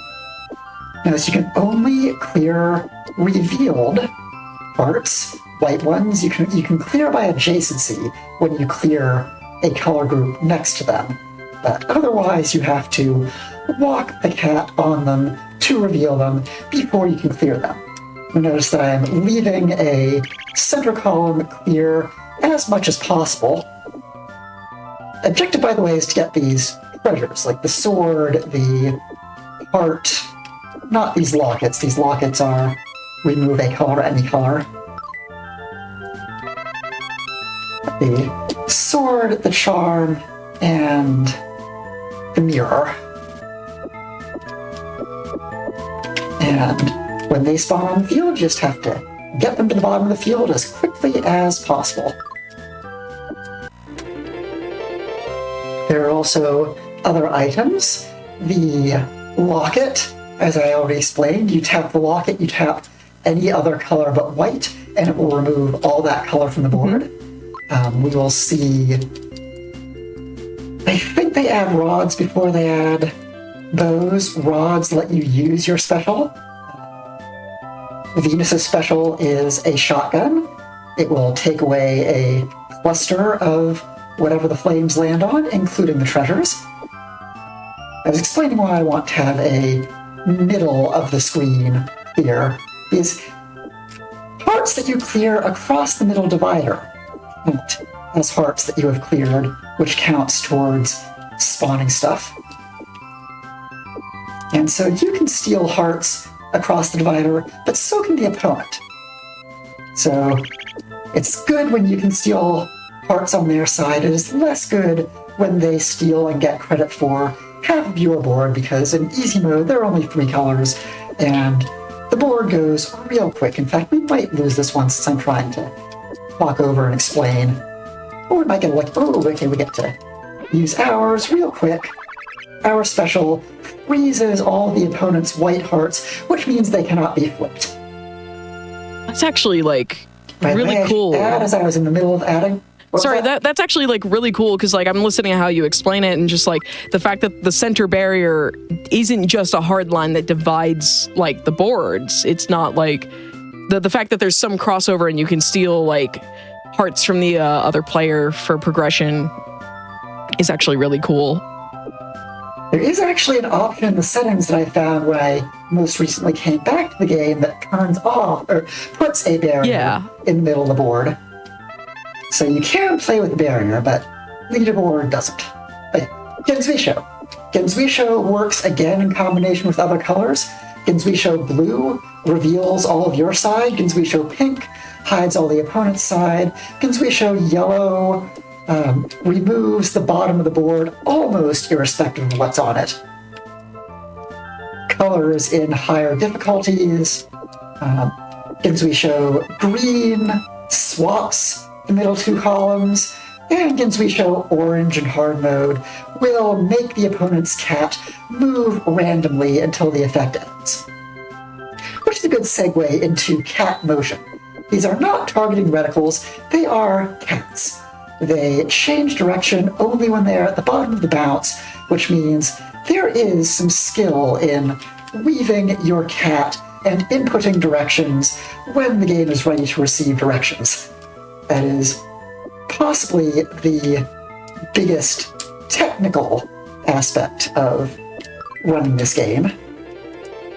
It's just getting to know how the cat moves. Real good Jupiter there. We didn't get hit by her special. Her special takes a subset of hearts of one color and both hides them and locks them down so nothing can either flip them or clear them. Venus. Venus's special removes 2 or 3 or 4 or 5 items.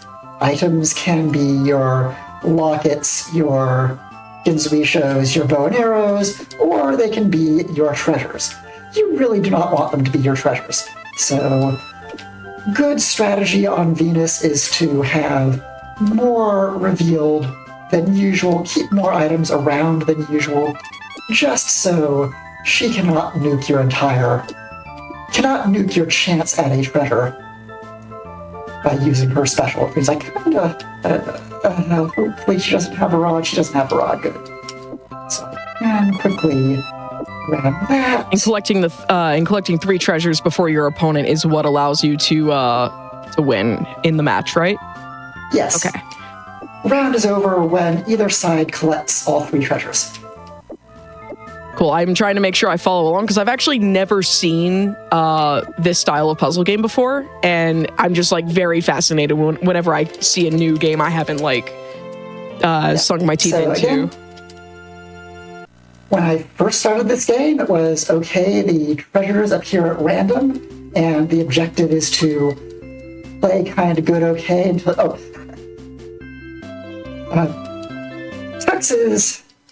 Tuxedo Mask special is the most Tuxedo Mask thing that Tuxedo Mask could do. If we don't see it, I may have to explain it anyways. His special is he jumps across the board and looks pretty. Like, literally, that's what he does. He jumps across the board, and you see him in the middle of the board. He's just a pretty distraction. Oh my goodness, that is 100% Tuxedo Mask.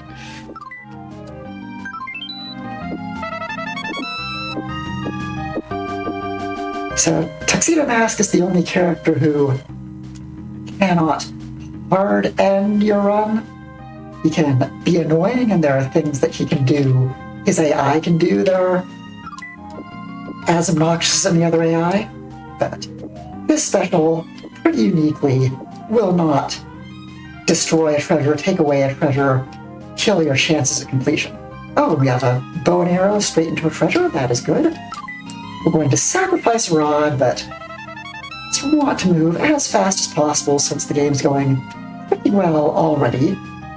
This is a really fast game at this point. I mean, easy mode is 15 minutes near world record, 20 minutes casual. Normal mode is 25 minutes-ish world record, 30 minutes, 35 minutes casual. Hard mode we don't talk about. At least not until you are really good at the other modes. Hard mode because reasons which I may have time to explain even if it's after the game's over. Hard mode is currently sitting around an hour.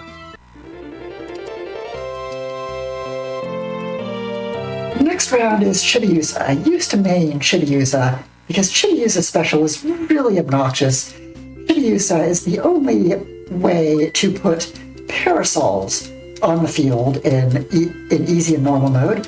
Parasols go on the board and they do not obey gravity. They stay where they are put until they are either shot through by a golden bow or flipped by the opponent using Ginzuisho Pink and then cleared by adjacency. And you can see the opponent must have stolen enough hearts to get a treasure drop early, which is not what we want to see, but we can still adapt. Just. Yeah, there we go. So somewhere on our board, we're going to get a barrier. And now we just have to work around this, and hopefully we don't spawn a treasure in that column. Oh, and we see our first Daimon egg.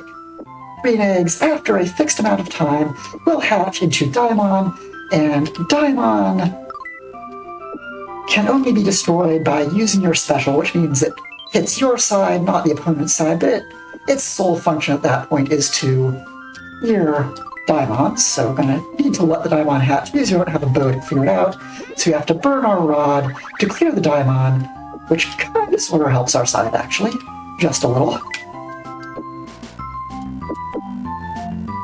Okay. I realize I'm really slow on the uptake here, but I just realized that you click on when they hit the bottom row or like you click on the thing that you want to activate on the grid. Oh yes. My goodness. Someone get me an instruction manual in English. Okay, now she has to use her special. Her special is also really slow, which is another reason that she's fallen out of favor as a player character. Mm-hmm. Okay. Can I... Yes, I can get rid of this parasol. Finally, nice. I can get rid of that. Diamond. Oh, you can fire the arrow in different directions. That's awesome. And we are lucky sometimes, yes, finally lucky, good. This has been a very strong run so far. I'd say so, yeah. I've been talking over a lot of it, but we have not had all that bad stuff happen. And we are getting pretty near the end.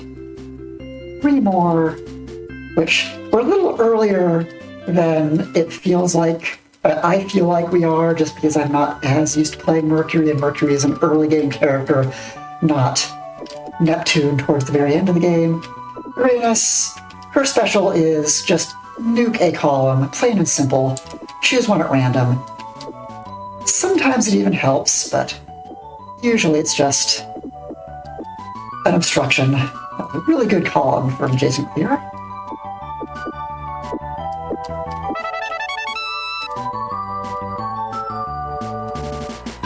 Also, chat, if you're enjoying... Chat, if you're enjoying this run, by the way, we have a few other oddball, or like, we have a couple of Japanese exclusive SNES puzzle games on the docket for, I believe, tomorrow, but we do also have other oddball SNES puzzle games in general. Like, we have Pieces coming up after this run, and that's one of those games where I was just like, wait, this exists? But this game just had a case where Mercury is paying for herself a little bit because it has had to use a special to actually clear up room to drop treasure. Oh, good. no. Thank you. Okay, that's actually good. This means that we can get rid of our Daimon egg by adjacent. Oh, but there's another Daimon egg, darn it. We are on the verge of getting rid of our Daimon egg by adjacency. Now we have to find a rod. So we're not going to get this before it hatches.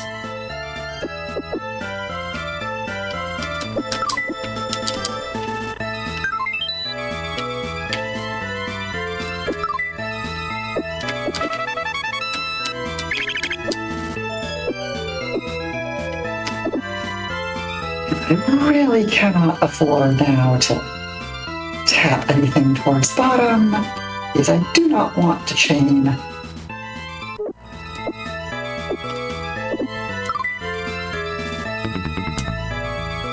This is rotten luck for this. Yeah, the RNG is not being very kind right now on this particular match. Asterisk. The RNG. We will get to that. Oh. That is some very interesting new science.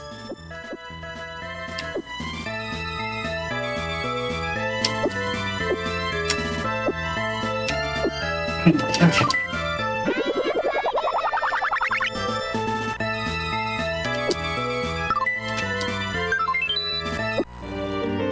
And we lost that round. So the new science. Remember how I said it used to be treasures drop at random and then you have to excavate them? Yeah. Well, Psychette, who was starting playing this game when I was first involved, came back and bopped my times, but then also left a guide. Oh, and that's another really bad thing that happened. We just got a treasure and then lost it off the top of the screen. Psychette claimed without evidence that treasures drop on the basis of, I'm just going to, so we don't try to make us not get another loss. Psychette claimed that treasures appeared on the basis of revealed colored hearts cleared normally. And there's no reason to really question that. It kind of felt like believable from normal play experience, but it was stated without really any hard evidence. So after I locked in my times, I thought they were going to be locked in for a while, I took Psychette's supposition and went looking in an emulator in a RAM debugger for anything that looked like a piece count. And I did find a piece count, and it didn't quite behave the way that I thought it would. It was a count up, not a count down, which would be less efficient if all you're looking for is to match against a threshold. So I then went and actually dove into the bytecode for any opcodes that looked like they hit the memory address that contained the treasure heart count, or that contained the heart count, and I found logic that basically was advancing through tables. Two different tables in parallel, and so I hand disassembled quite a chunk of the ROM and uncovered that it's not just the treasures that drop on the basis of colored hearts cleared normally. It is every item in the game. Every stage has its own drop table, and I have now extracted every drop table for every stage of the game, every difficulty. So that is the new horizon of this game. And it is absolutely not the kind of speedrunning that I do. I don't do speedrunning just to begin with, but I'm definitely not a memorizer, card shark, card counter. Yeah. But whoever wants to come to this game with that skill set, you could literally, based on how the drop table works, jump yourself around all the Daimon eggs, get yourself through to not just the treasures, but the Genzuishos, the bows, the lockets. Oh, and here we have a golden bow into a treasure, golden bows cannot destroy Daimon, and they cannot destroy treasures. So, if you spawn advanced strategy is spawning a treasure into a column, encouraging a treasure to spawn into a column that already has an upwards facing. By the way, time will be at the end of this stage, I think. Spawning a diamond, or spawning a treasure into a column that has a golden bow facing upwards at the bottom, so you can just one hit done.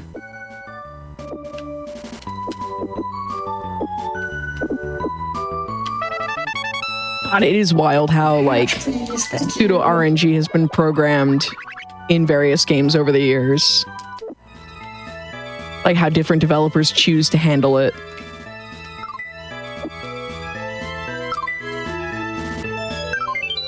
Actually, no, this is not time. This is not time. This is not time. There's one more stage. This is not time. Yeah, there is one more. Once again, I'm used to green-haired at the end of the game being the last stage, but no, this is Neptune.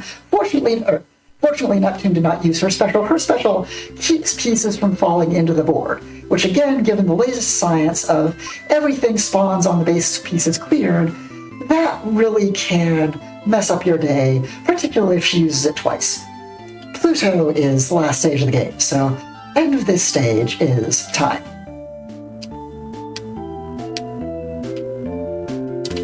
And I can match speed up text. I have not been matching speed up text, so this is probably nowhere near world record, but... It doesn't need to be, if not for a showcase like this. I'm actually like really entertained, and like you've explained the game really well, and also like between the way you've been explaining the game and like just watching you play it has helped me understand how this works on a very casual level, mind you. Like, which is remarkable. Like, it's a game that isn't in a language that I can speak or read, and like just having someone sit there and be like, this is how it works, this is how you play, and I understand the basic concept of the game. Do I understand deeper strategy? No, not yet, but yeah, this is really neat. I love this.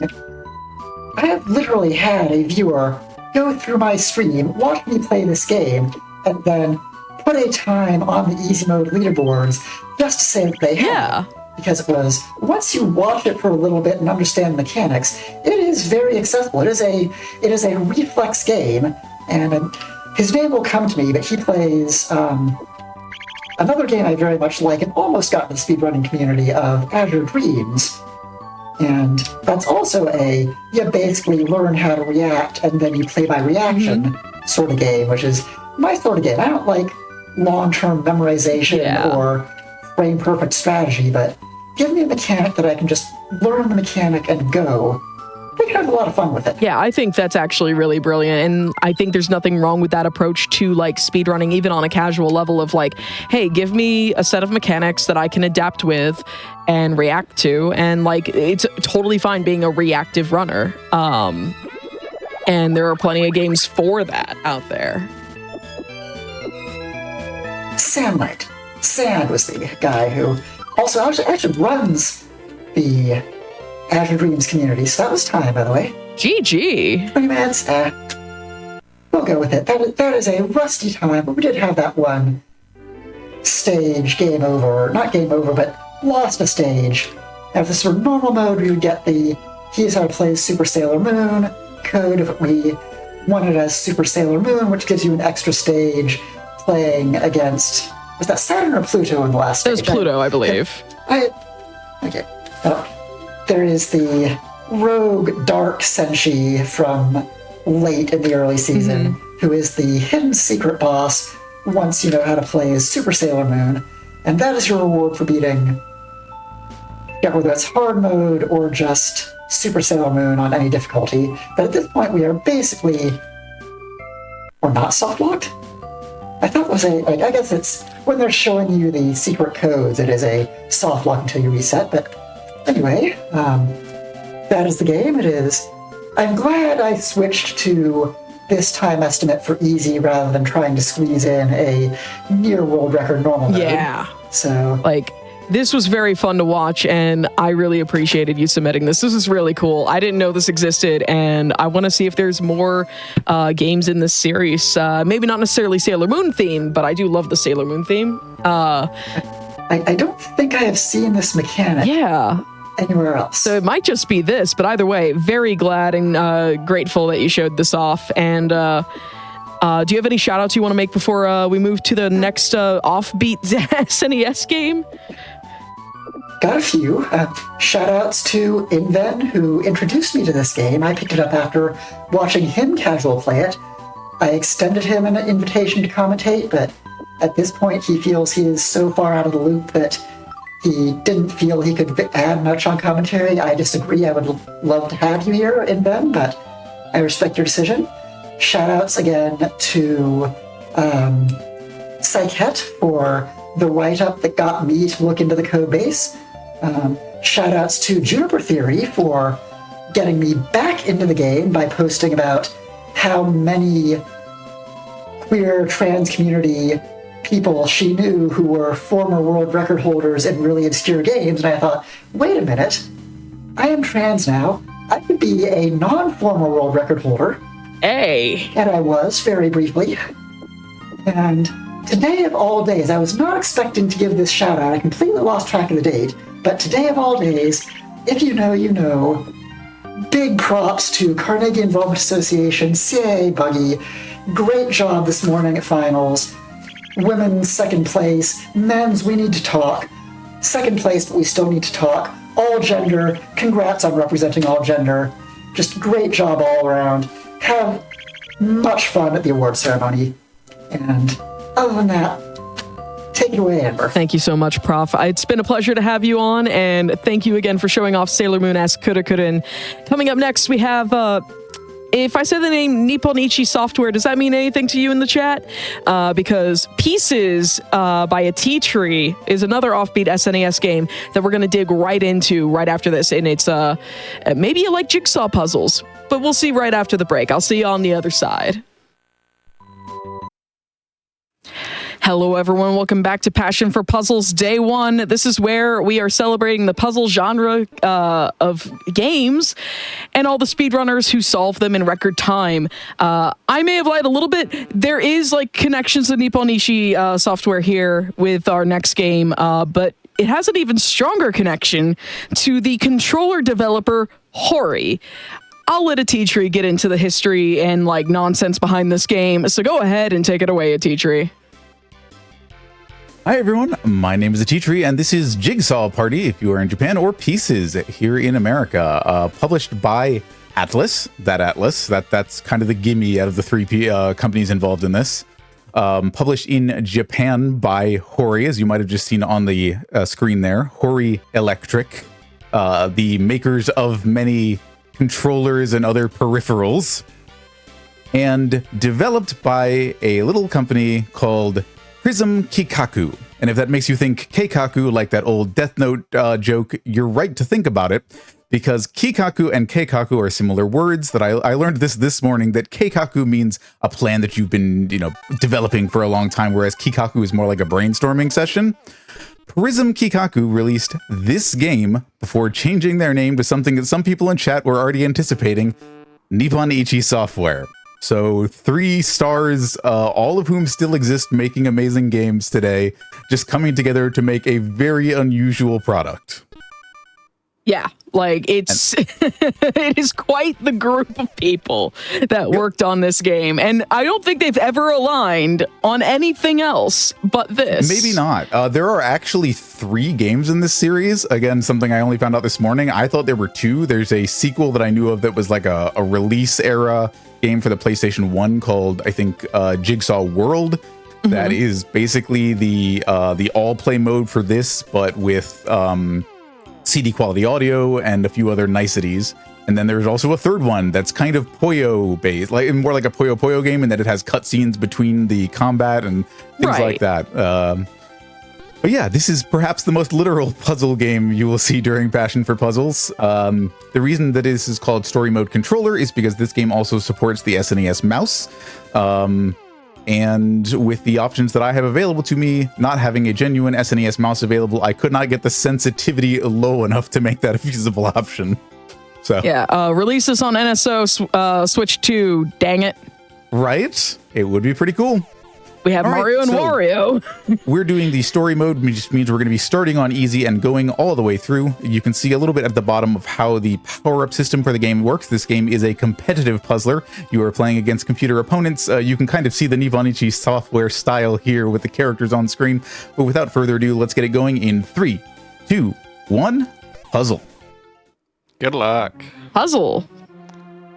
Also, Hibby, what are you doing here? I'm sorry. Yes, please introduce yourself, commentator. I'm here to vibe and make little kind of, I don't know, things that I've noticed. I sat down with Tree a little bit before this started to kind of get a little grip of things. And yeah, I mean, literally what they said, this is as quintessential a puzzle game as you can get. We have different rounds with very strange characters. We saw the crab rice bowl, and that's the two parts of who he is.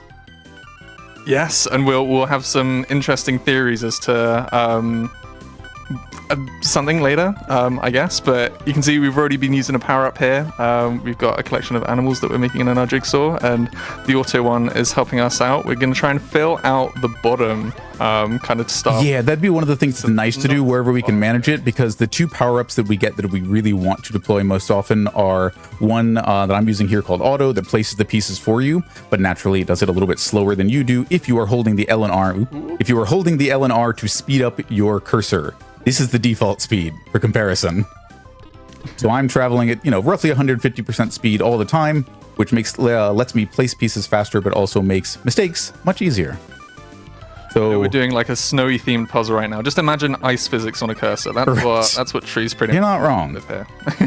But yeah, the faster I can place any individual pieces, the more that bubble in the bottom right depletes into my overall power bar, which means I unlock power-ups faster. And that is the first round.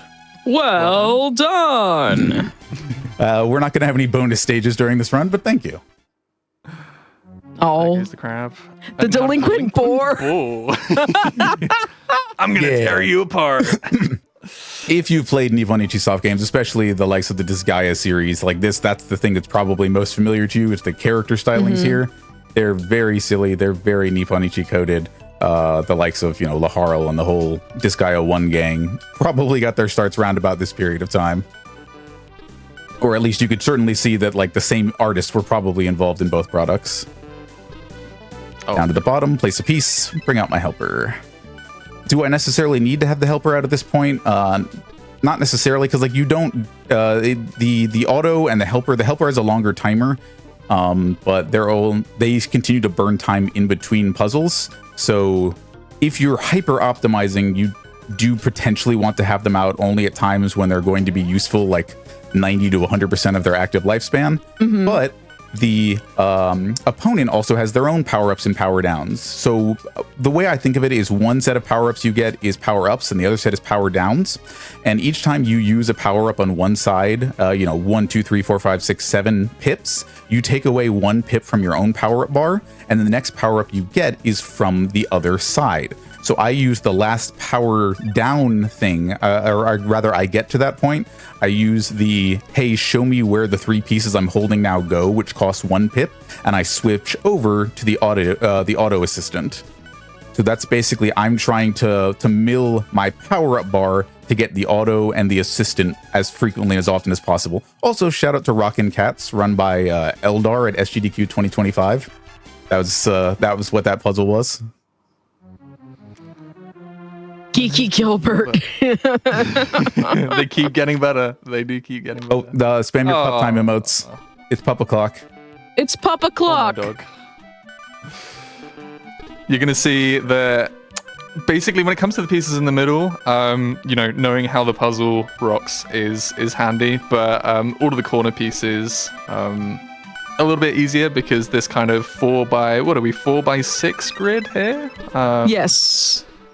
Yeah, so you can get bigger ones in some of the different games. I think it was Puzzle Madness that we were talking about earlier, which is the second one. That had what was the biggest one out of that we found, Tree? 120 something pieces? Maybe it was just 120, but yeah, that's intense.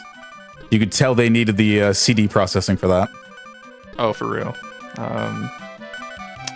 Yeah, the visual component or the overall audio visual presentation here is really bright and colorful. It's one of the things that I enjoyed most about this game as a kid, which, yes, this is a game that I actually own a cartridge of, which is why when Amber told me about the idea of Passion for Puzzles, I was like, oh, that's cool. I'm sure you'll get lots of fun stuff.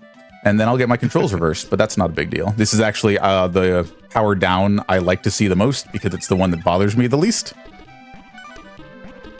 But yeah, I thought to myself, oh, there's a puzzle game that I played as a lot as a kid that probably no one else did. And I was wrong, of course. There are a number of times in the leaderboards, and my practice to this point has only really carried me to probably the middle of the leaderboard, all things considered. I mean, you picked up this game when this was an idea I seeded back in January before it had enough submissions to be a full-blown special. Back when I thought it was just going to be like an episode or two of Passion Project. And it's like, hey, what if we gave you enough content for over 4 episodes and just force you to do a weekend special? Isn't it nice when things work out that way? Yeah, I mean, like, I'm not going to complain. I am very thrilled to be putting a spotlight on games like this, on all of the puzzle games that we have showcasing throughout the weekend. It's a really awesome schedule, and I'm just like, honestly, this is so cool. Like, I never knew this existed until you told me about it. You didn't tell me about it, like, when I came up with this idea for the showcase. No, you told me about it to remember that it was a thing. Yeah, no, you told me about this game in 2023, I want to say. Oh, gosh, you're right. We went back into our DM history, and it's like, yeah, this came up before. Yeah, like, because you, I was looking for multiplayer retro games to play as part of a collaboration month with Argic, and I couldn't convince him on this one, but, understandable. like, because I stepped into your DMs, it was like, Tree, I'm looking for, like, multiplayer things that I haven't thought of that are not Sonic. And you're like, yo, I got this, and you just linked me this. And I was like, what? What is this? How did you, yeah, because I had it as a kid. There's a copy sitting upstairs right now. It's like, you grew up with this? That's kind of awesome, actually. Obviously having, yeah, thanks. Obviously having no idea of its provenance being from particularly famous companies. You'll also notice that each time I use that level 1 power-up, it doesn't actually show me which one of my 3 pieces goes where. So there's definitely still an element that you need to like either know what you're doing or get lucky with which pieces are available to you at the top. You can also grab a piece with A and then press B to kind of mill it to throw it away and get another piece in that same slot. So there's definitely lots of options. This is arguably the easiest puzzle set in the entire game because the shapes of the planes are, fairly distinct and easy to visualize. So outside of a couple of mistakes you can make early or accidentally missing pieces like I just did there. Like, once you start putting the shape of the plane together, it's fairly obvious where everything else should go, especially the separation between the pieces and the sandy colored background. There are definitely puzzles over the course of the game, and especially on into the single player or like there's actually like a whole like party mode where they increase the maximum size of things, and you can also have you can turn on modifiers to say like, hey, I'd like a time limit for me playing this mode. I'd like the option for there to be fake pieces included. Dear God. And now your opponents use one on you, so it's only one piece at a time, so you're almost kind of fighting with your auto to be the quickest one to take it. But yeah, and I got actually fairly lucky, all things considered, because most of the pieces that it was grabbing took it to the bottom of the screen, so it came back. If you're super hyper optimizing this, there are a couple of things that you particularly want to do. I like how often it's using the reverse. That's very funny that it's wasting all of its. When I practiced with Hib earlier, what he saw was the most common outcome, which is that the computer was using the power drain frequently, which just immediately drains any power-ups you have available to you and puts you back from basically 0 on the opposite power-up track. So if you're really close to the auto, or if you have it available to you and you're just waiting for the right time to use it, suddenly you have no power-up power anymore. First off, I'm very deeply amused by Tinker Belganoff to avoid the copyright. Understandable, yeah. But also very amused by the Sea Queen's like background of just giant ha ha ha. Yeah. And of course the Ojo-sama look when she lets herself out of the room. Just oh. Yeah, like I said, both the visual and auditory style of this game are pretty impeccable. It's a big absolutely. draw. I've been thoroughly delighted. It's not like I don't watch my submission videos when I get them. It's just I try not to watch them in full so that I don't lose like the ability to like be surprised by what's coming up in a run. But like, and I already knew what this looked like from you showing it to me in 2023. True. But like I've been utterly delighted by basically everything that I didn't really know what it was that was submitted. Like, yeah, I know Pokemon Puzzle Challenge, I know Tetris Effect, I know both Puzzle Bobble games, I know Wario's Woods, but like things like Pieces, things like Sailor Moon S Kurukkurin, Fire and Ice, like all those things are genuinely just really delightful. It's been really like awesome for this showcase to exist. So thank you to the community for just submitting to my like feverish ramblings on Blue Sky back in January. I mean, like you described previously, feverish, perhaps a bit literally. Yeah. All right, chat, real quick. We've had sports, we've had animals, we've had planes. What do you think our next one's going to be? You've got like 3 seconds to guess. Yeah, I am actually mashing start in between each to make the animations finish faster. Apparently, yes. architecture. Yeah. With some buildings, yeah. This is honestly my least favorite set. I've gotten significantly better at it, but it's still a real pain because all these pieces are so similarly colored. Yeah, and with Tree getting better at it, also the computer is getting better. Who would have thought? Sure. So they, hopefully shouldn't be catching up to us. They do encourage you to be, a certain level of good at the game. Oop, yeah, that's not gonna help. Oh, nice. But yeah, still, as you can see, Tree's done this in a little bit, so still fairly comfortable, all things considered. Honestly, like I'm just impressed at the folks who either learned, like whoever learns a game for a showcase or de-rusts a game specifically for a showcase. Like I appreciate you. You picked this up as a run because you were like, huh. I don't think anyone else who like follows you on Blue Sky will run this. Right. And I certainly grew up wouldn't with expect anybody I know to, yeah. Taking that corner piece. Nice. Yeah, I want the buddy here to finish higher to the top of the screen so it can potentially get another piece faster. Like I wouldn't have gotten that bonus piece out of him if he hadn't been close enough to the top of the screen. And then here, when I have the auto, I want to try to not push any bottom pieces like that because it's gonna take 50 years. Yeah, it's gonna take its sweet time to get to the bottom. And this one can. Yeah, unfortunately, I got caught out with the slowdown piece at a bad time. Ooh, I thought you were really deliberating that one. I was just like, I know this one's hard. No, my timer is a little bit quicker. Right? Yeah, you'd think. Oop, nope, I literally just put those backwards. Yep. This is what happens when you're just vibing out. You either lock in or you vibe out, and one of those is helpful and one of those is less so. The Gepal Doppler. All right, final level, the Mystery Man. Who am I? I'm a very powerful person. Because he has an unknown power that will easily defeat us. Oh, we've had a repeat. Yeah. Because we've seen. Doesn't always happen, but see if I can beat my last performance at this section. I saw some people in chat were noticing the different curses as well, based on characters appearing. Yeah, they've all been different ones there. They're good fun. Yeah, like Tinker Belganoff was a magic wand with a heart. Sea Queen had like the fan. We have the UFO here for Mystery Man. I'm going to use the help just in case because I saw out of the corner of my eye that he has the power down syringe available to him.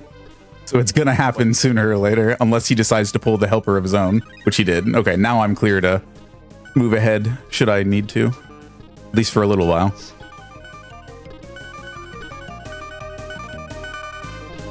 But yeah, this is not all this game has to offer. It also has a single player or a party game mode where there are larger puzzles, there are additional mechanics. Like I said, you can have fake pieces. There are special like blinking pieces that give you like point multipliers when you place them, all that good stuff. When this puzzle finishes, this again being like the easiest, most immediately obvious where every piece goes puzzle in the game, that's going to be time. Almost there, last couple. I got this, buddy. You did great. Let me take us home. time. GG. Well done. Well Thank you very done. Right. We're not superhuman must be here. superhuman. We might be outstanding players, but no, we're just people who are dedicated to the craft of running games fast and having fun, and that's ultimately what it's all about. Whatever genre speaks to you, whatever game you like, whatever it is that gets you into a game and turns it from a game that you play casually into a speed run. Your journey, like the journey of all of our characters in their little spaceship here, can take you as far as you want to go. So put in for volunteering with events, put in for running with events, and enjoy the journey. Hib, anything from you? That was so smooth. I'm in awe. If Sonic is what falls under that umbrella for you, Amber and I, we're going to be doing some Sonic hotfixing come June. Very soon, yeah. Keep an eye out on socials if that's your kind of thing, especially if glitches is your thing, because that's going to be the theme. Sonic and the Glitched Gauntlet. If you just like watching those, then of course stick around here and go follow a tea tree. And keep an eye out on, the GDQ channel, because tea tree. What's your next show? What have you got in plan for? Yeah, because we haven't talked that Tea Tree's a showrunner like I am. I host Passion Project, and a Tea Tree hosts Out of the Box. If Passion Project is the best place on Twitch to show the things you love the most in gaming, Out of the Box believes that if you can watch a run, you can run it yourself. They're all about showing games that need no excessive setup. You don't need a new game plus, which is very funny because every time I show a roguelike, I'm technically showing a challenge run of the game. But yeah, it's all about the idea that games can be accessible, and just the right thing that speaks to you can make you a speedrunner. I also happened to check the time on the stream, and not that I've put too many runs to a timer, but that's a fairly big PB for me. I haven't seen a 14 before. Oh, wow. Yeah, so, GG. Not bad. We will take those. But thank you again so much for, one, showing me this game a few years ago, and also, running this and being willing to pick this up for the showcase. So, and Hibby, thank you for being here and to vibe and commentate. Yep. Thanks so much. I'm looking forward to working with you for the Glitched Gauntlet for the Sonic event, our Sonic annual event. So congratulations again to Tea Tree on the PB. Coming up next, we have a puzzle series that is very near and dear to my heart. I love Puzzle Bobble, and we've got Puzzle Bobble 1 followed by Puzzle Bobble 2 shortly after. We'll be joined by Udon and Tokuhiro as we jump right into the Puzzle Bobble series, and we'll be right back after this break. All right, everyone, welcome back to Passion for Puzzles Day 1. We are in the home stretch. We are in our final 3 runs, and the next 2 are going to be Puzzle Bobble runs, which I love this series, and so do our next 2 folks who are coming up. I am joined by Udon and Tokuhiro as we start off things with Puzzle Bobble 1. Go ahead and take it away. Hello. How's everything going, everyone? Yeah, welcome to Puzzle Bobble, another puzzle game of the day. I'm so excited. And I'm Yodeon Gained, and I will be running the game today. It's my first time joining online RTA event, so I'm so excited, but a little bit nervous slow. Okay, so today joining me is Tokuhiro. He's also a very long time runner of the game, and I will be leaving most of the commentary to him, since it will be nicer if I can have more time to concentrate on this very fast-paced game. And how's everything going, Tokuhiro? I'm doing great. Thank you very much for having me here. That's very good to hear. So I'm ready. I will be giving a countdown starting from 3. The timer will start when I select the 1-player mode. So let's get ready. In 3, 2, 1. Let's go. Good luck. Have fun. Good luck. Have fun. Okay. So yes. Hi, I'm Tokuhiro. I will be your main commentator for the game so that Udon can focus on the run. Puzzle Bobble is a match 3 bubble shooter game. As the name implies, we are shooting bubbles in an attempt to match 3 of them or more to clear bubbles off the stage. The first 5 levels go very fast in any Puzzle Bobble game, so we've already missed a ton of actions. But right now, what Udon is trying to do to clear this stage quickly is get those red and blue bubbles off to the side so that everything in the center just drops, and then we can just access all those greens. This one's a fun fun mechanic where if you shoot straight up, bubbles actually hook to the right. So it's a very easy way to just find the color blue, black, and just clear the top of the screen. So this one, we actually want to try and keep the right side of the stage clear because that lets us find those shots onto all of those bubbles at the top that we can just very quickly drop down all of those columns. The start of this run is actually going great. Yeah, this is very good bubble RNG here. Yeah. Round 6 is probably like where the first real hurdle comes out, but this layout actually is very favorable, you know, beautiful on that red coming out. And from here, it's just, that's really the gist of Puzzle Bobble. It's one of the beauties of this game is that it's very simple, especially for the first game. All you do is just find the bubble, match the color, clear everything. One thing I guess I can mention is that, that's a very nice, beautiful shot. That was a very good bank shot. Yeah, that's a great way to clear that stage quickly. So this is stage 8. I'll just very briefly talk about this. There's not really any good way to clear this quickly just because the layout of the stage itself doesn't give you a whole lot to work with. We'll see this a couple of more times in the run at various points, but really it's just match the color and try not to make too many mistakes because one thing with Puzzle Bobble especially is that like one tiny mistake can spiral things quickly, but at the same time on the flip side everything is fine until it's not. So Udon, yeah, I think that sums up compressed stages like this for sure. And yeah, Udon is flying through this. Yeah, this was very well done. Under 250 or 230, I think is probably for I should have set up a RTA timer for this, but under 2.5 for clearing stage 8 is actually a very good paced run. Oh, yeah, these are very good. Yeah, there's the orange. That's unfortunate. So the fast way to have cleared that stage would have been to find the orange early and then bank the shot in because there's that little channel there. Unfortunately, we didn't get it. This one is kind of similar to stage 3, where we're gonna look for those edge bubbles in the red and the black to just drop all the stuff in the center as soon as possible. And that's really nice thing about Puzzle Bobble, especially for the first game, is that a lot of the gimmicks in this as far as the puzzle layouts are concerned, it's just, this is actually very nice. You'll love to see it. Yeah, that was both good RNG to have that pair matching at the top, because that's actually random. That's probably a good segue for me to mention this. So in this game, certain stages have set layouts, like this current stage that Udon is doing. This stage's layout will always be the same every single time, no matter, how many times you load up the game, it will be the same layout every time.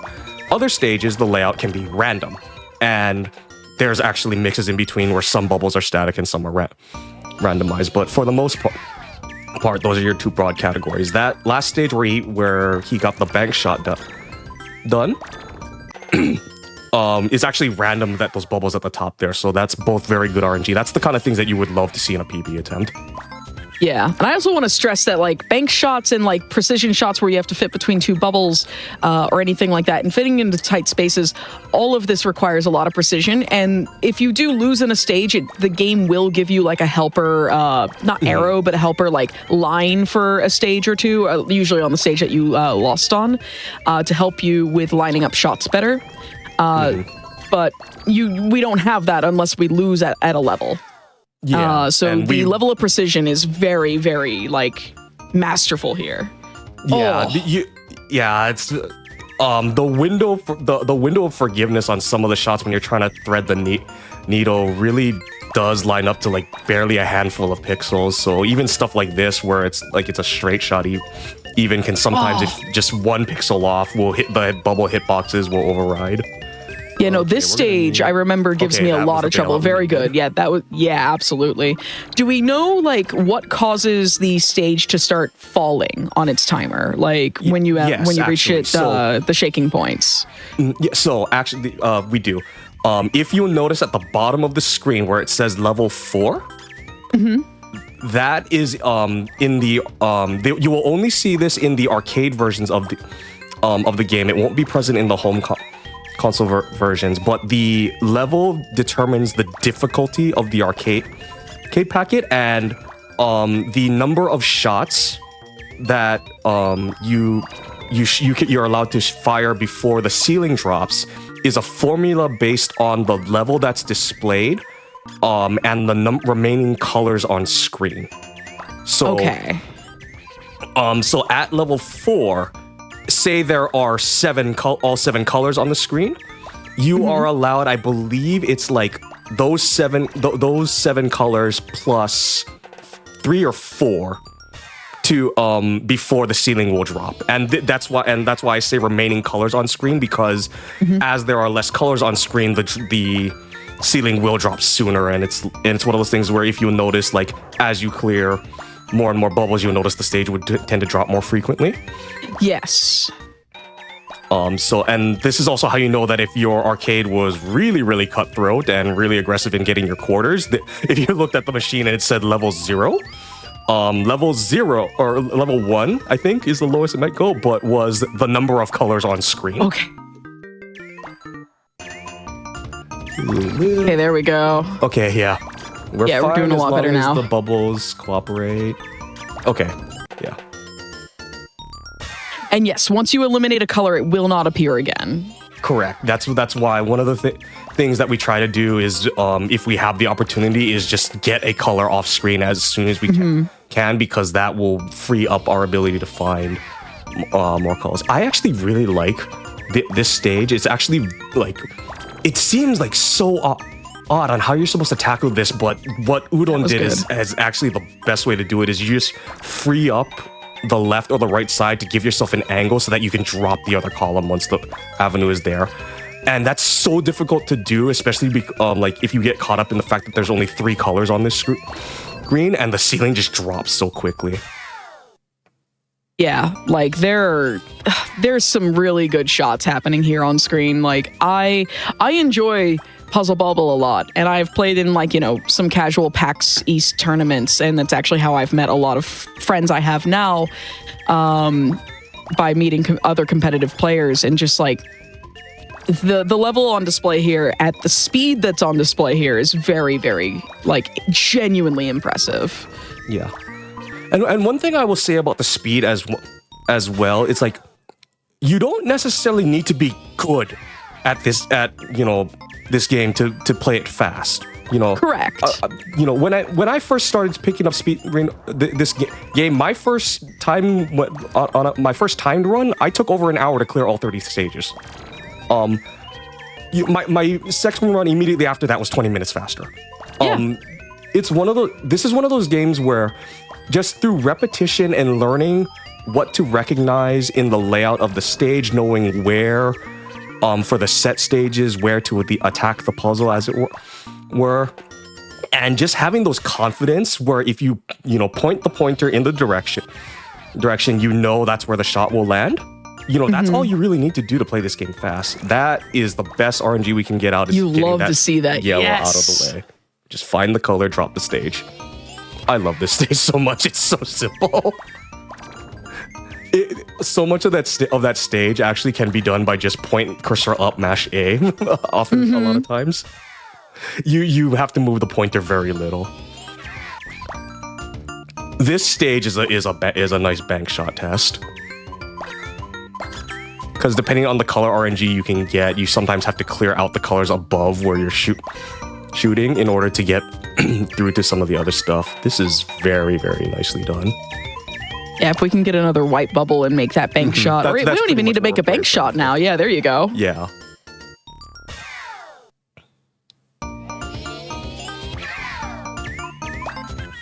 Yeah, so these last couple of stages are kind of like have the reputation of just being the gauntlet, because the layouts of them are such that, like, 1 or 2 tiny mistakes can quickly spiral out of control, or if the RNG just says no, you could end up you can put yourself in a pattern where you don't really have a lot of freedom to move. So this is a little sketch, but okay, no, we're fine. Yeah, everything is fine until it's not. Yeah, we're back in control for right now. Yeah. Give a red. There we go. Okay, we have a little bit more flexibility. We just need the game to cooperate. I feel like we're playing Go Fish with colors. Got any reds?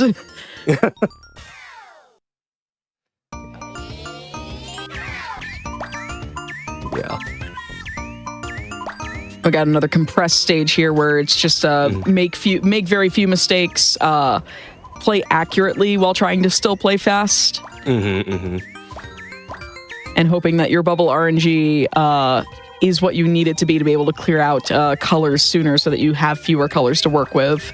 Yeah.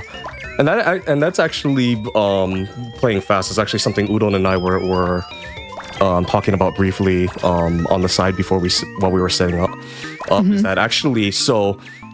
We believe it's a quirk of the fact that this is essentially an official emulation of the arcade version of the game. The ACA NEOGEO stands for Arcade Classics Archive, if I believe is the acronym. I believe that's correct. Yeah. Yeah, and so so it's like the Neo Geo. There was a Neo Geo home console, but also Neo Geo made arcade cabinets and things like that at the time.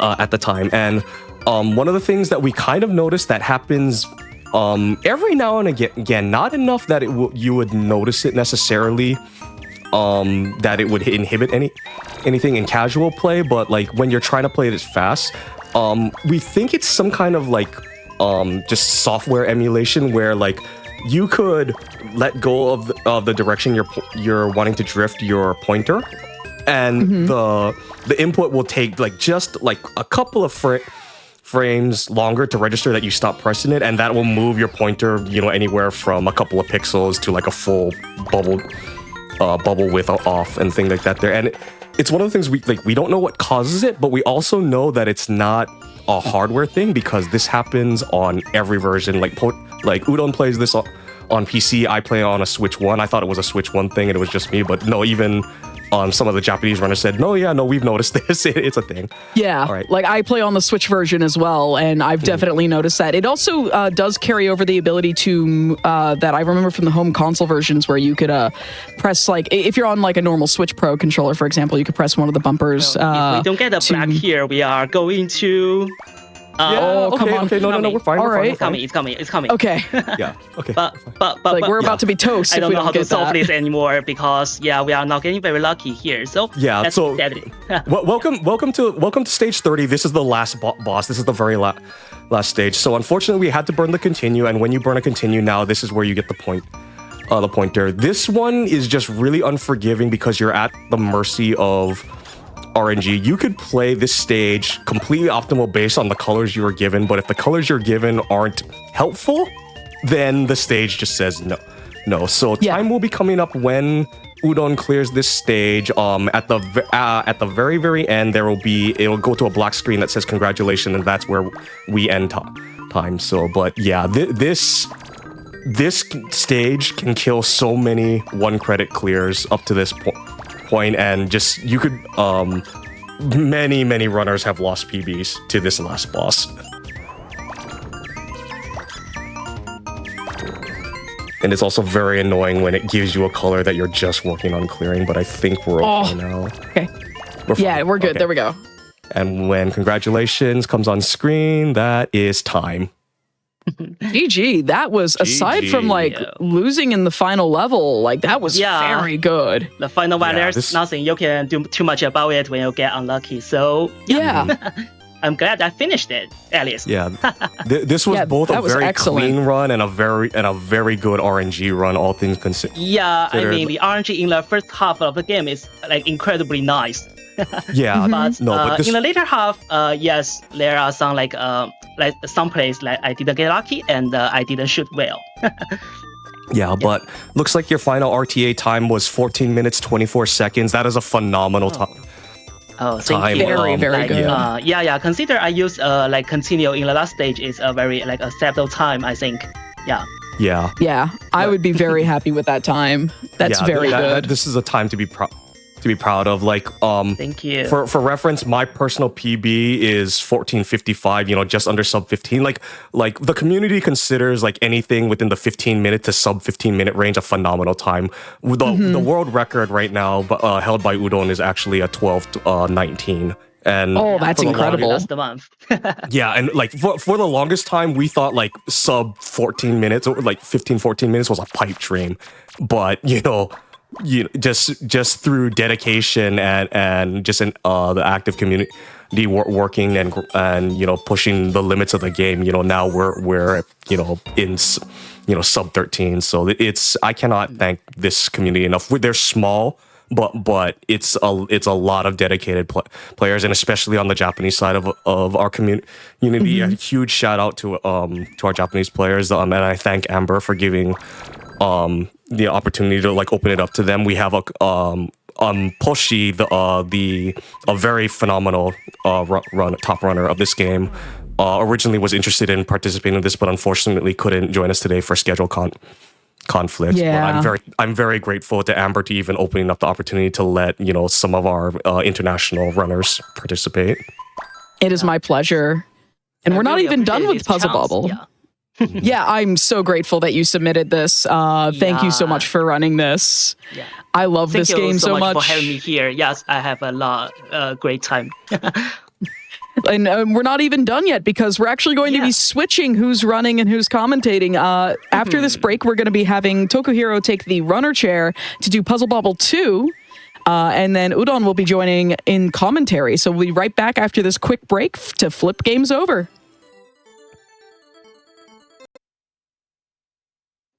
All right, everyone, welcome back to Passion for Puzzles Day 1.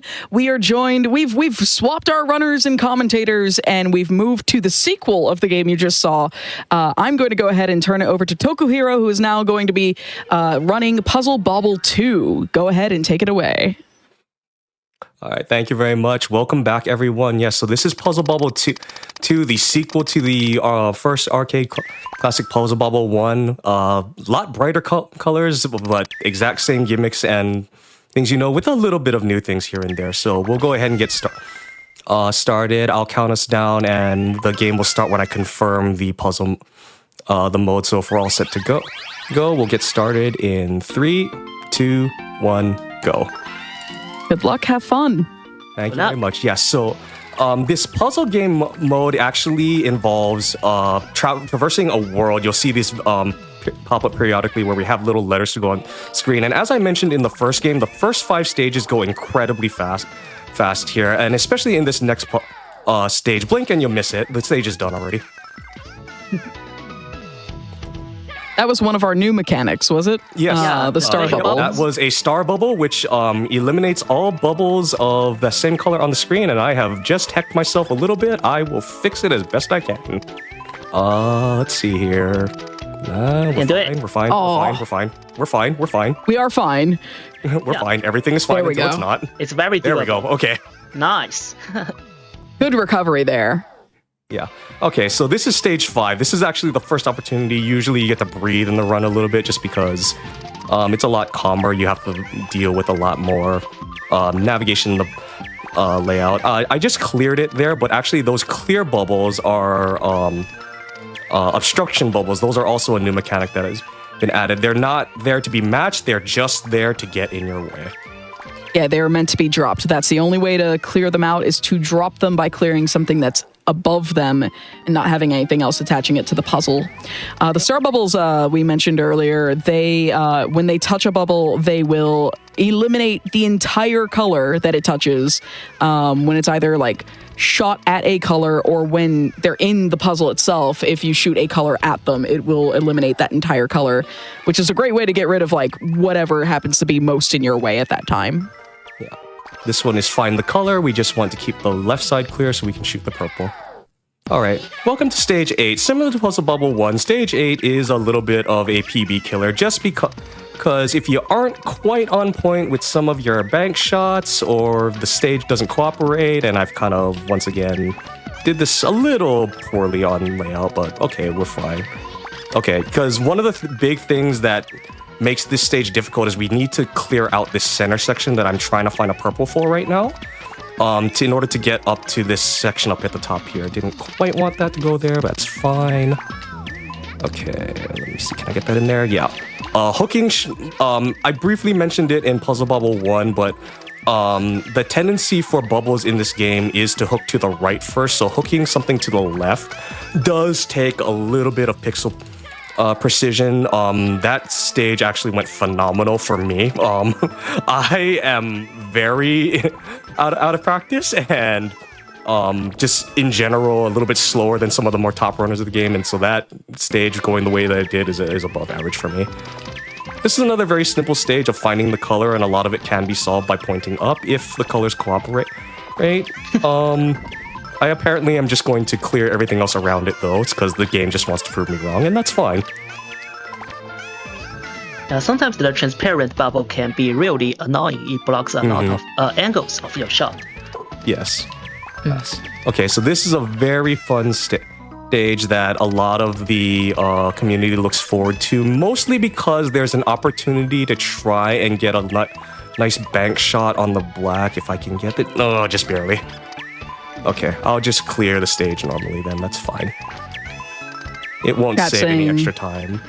Chat's saying that this is really making them want to play Puzzle Bobble again, and honestly, I was playing Puzzle Bobble while sick when the thought came to me. I was like, what if I just had a puzzle showcase?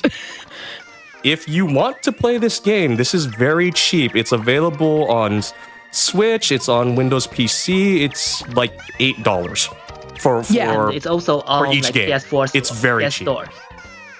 It's so accessible. Yeah. And if you're like me, where your favorite version is 3. Fun. No matter if you play it casually or you're trying to speedrun, it's always a very fun game to try. Yes. Yeah, and actually to Amber's point about this game being very accessible, the accessibility on the Switch and PC is kind of why after about 2020, the speedrun community for this game kind of had a little bit of a big resurgence because to kind of give a little history lesson as because since I'm kind of just playing find the color, clear the stage here. So back in AGDQ 2019, I watched Alta Biscuit's run of the first Puzzle Bobble being played on an actual Neo Geo. They were playing it live on stage at the time. And one of the couch commentators, forgive me, I can't remember their name, just offhand mentioned it's available on Switch. So I proceeded to immediately download it. That run was Alta's run was on January 12th. My first speedrun.com run was posted on January 19th.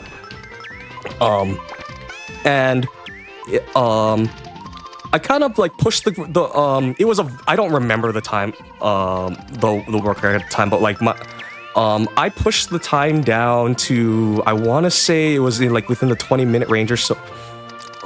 I don't quite remember the run history off the top of my head, but in October of that same year was when a Japanese runner, Poshi, also started running the game. And we actually traded world record back and forth a few times. Usually what would end up happening is Poshi would just obliterate the world record. I would grind for 2 or 3 weeks, take it back, and then give it a couple of days. Poshi would just beat me again. And then Poshi submitted this run to RTA in Japan winter in 2019.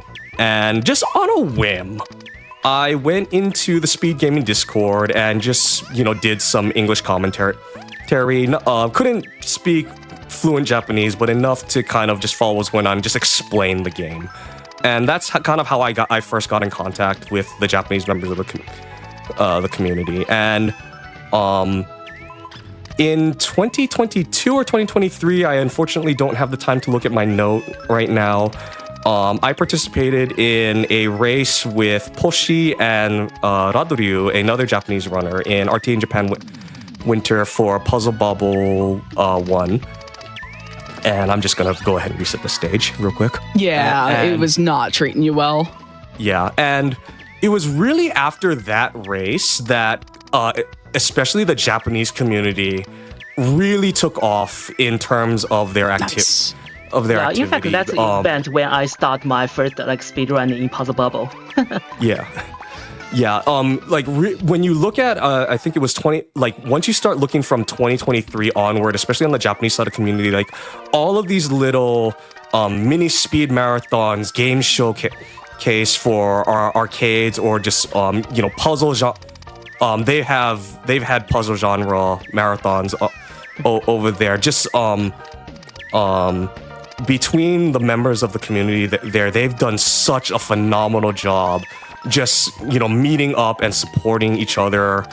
Playing the game, and that's the Western side has been a lot quieter, but like really this is why I just have so much appreciation for especially for our Japanese community members, and that's really why like this game has such a resurgence. It's really due to the effort of both the accessibility of this game being on Switch and PC, as well as just the effort of our community to just get the game out there and showing support.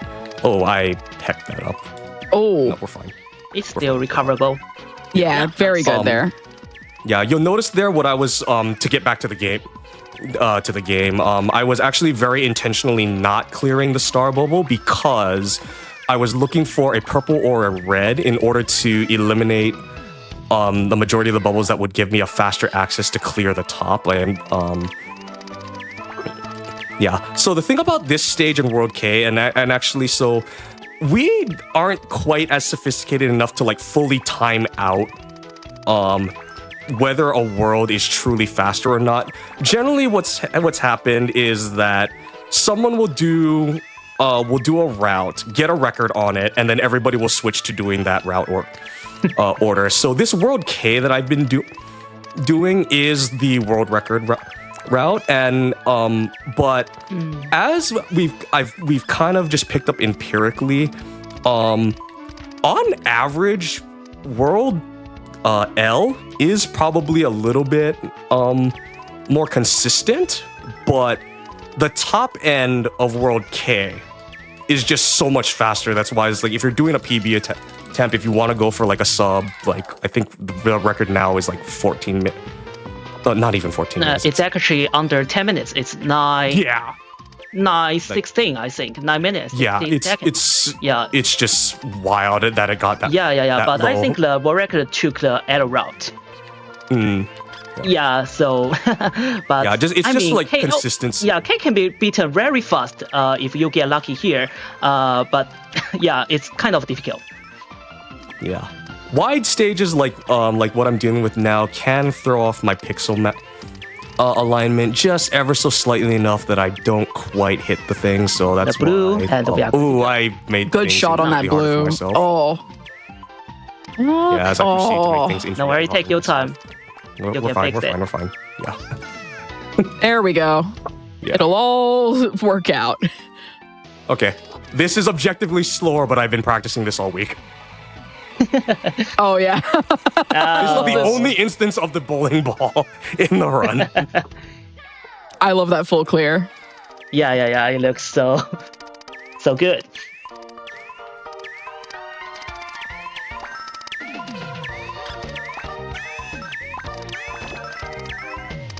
Also, I love how, like, single-player speedrunning of this game is really cool, and honestly, if you have not picked up this game before, give it a shot, even just casually. It's a very pleasant experience. If you don't like Tetris very much, this might be more your speed. This was my preferred puzzle game for a long time until I finally clicked with Tetris DS.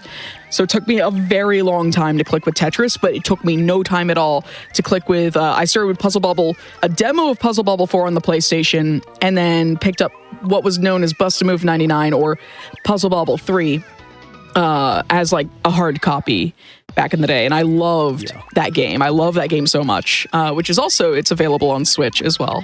I'm still waiting on a Switch version of 4 because 4 I think is only on the PlayStation Network right now. Yeah, you have to either have a physical disc or you have to have a PlayStation that still had a copy of it downloaded before they closed down PSN. But yeah, to explain, Puzzle Bobble 1, 2, and a combo pack that is a Sega Saturn tribute of 2X, which is kind of like an enhanced re-release port of the game, as well as 3 is available on the Switch and I believe Windows PC as well. So this is a very easy game to just pick up and play. I didn't realize for that not these a were whole on lot of PC money. until today. I thought that they were Switch exclusive. And when you were like, Udon plays the PC version, I'm like, wait, really? That's why I got it wrong initially on the schedule, and I listed Nintendo Switch because I only knew it as a Switch game. Yeah. For me, I love the feeling of playing with mouse and keyboard, so that's why I decided to like play with the PC version of it. No, it makes sense. I think keyboard actually makes a lot of sense for this game. It's very similar to playing on arcade cabinet. There we go. Yeah, there is a pack with 2 and 3, I think. And also there's new versions of, or there's new Puzzle Bobble games still coming out. Like I think, what was the most recent one that I know came out on Switch? Puzzle Bobble, Every Bubble, and Yeah. it's on Switch. Yes, I did actually. I remember picking that up when it dropped. It was very fun. Yep. Like I like struggling with wide stages today. Yeah, no, the wide stages, honestly, I feel like the wide stages get me too. They really struggle. Like I really struggle with my depth perception in the wide stages. What also doesn't help is that actually, so is if very you, different in Yeah. wide stage. yeah. What also doesn't help me is if you notice every now and again that I might just like shoot a color that is just objectively wrong. Like I will shoot a green at like, you know, a purple or a blue or something like that there. That's not a color deficiency thing. What it is that I'm playing with what's it called? I'm actually looking only at the stage. Whenever I queue up my next shot, I'm actually using my peripheral vision to tell me what the next color is based on like what color I have currently in my shooter and what color is up next. And every now and again, I just kind of confuse the color that's coming up next for the color that's in my pointer. And I'm so glad it's not just me. Yeah, depending on, you know, how long it takes me to realize that I'm making the error, sometimes I would just shoot like 3 or 4 bubbles in a row that is just one color ahead of where you actually are. Yeah. Yeah. Oh, that's actually a very good question, and one that I have as well. What is the difference between when we get towards the end of the map, what is the difference between the letter stages and the question mark stages? It's just because they did not have enough letters in the alphabet to fill all the world states. That's what I figured it was. Like in total 27 areas in the map, so yeah, and only there's 26 letters. Yeah. Yeah. And each world is just a different set of 5 stages. And so the routes for for Puzzle Bobble 2 have been picked such that like they're either like the least obnoxious stages to clear or they're the fastest ones to clear on average. Yeah. Yeah. This one stage that I'm currently on can be a little tricky because I want to try and clear the left side, but if I focus a little bit too much on the left side, the right side can start causing problems. Because I'm trying to find like the red and the black. Yeah, because the entire puzzle hinges on just that one black bubble up in the top left. Yeah. Okay, that gives me a lot more breathing room. You love to see it. Yeah. Okay, this was the stage that hecked me for like 2 or 3 minutes in practice once. Oh, this is a fun stage. This is called Don't Miss.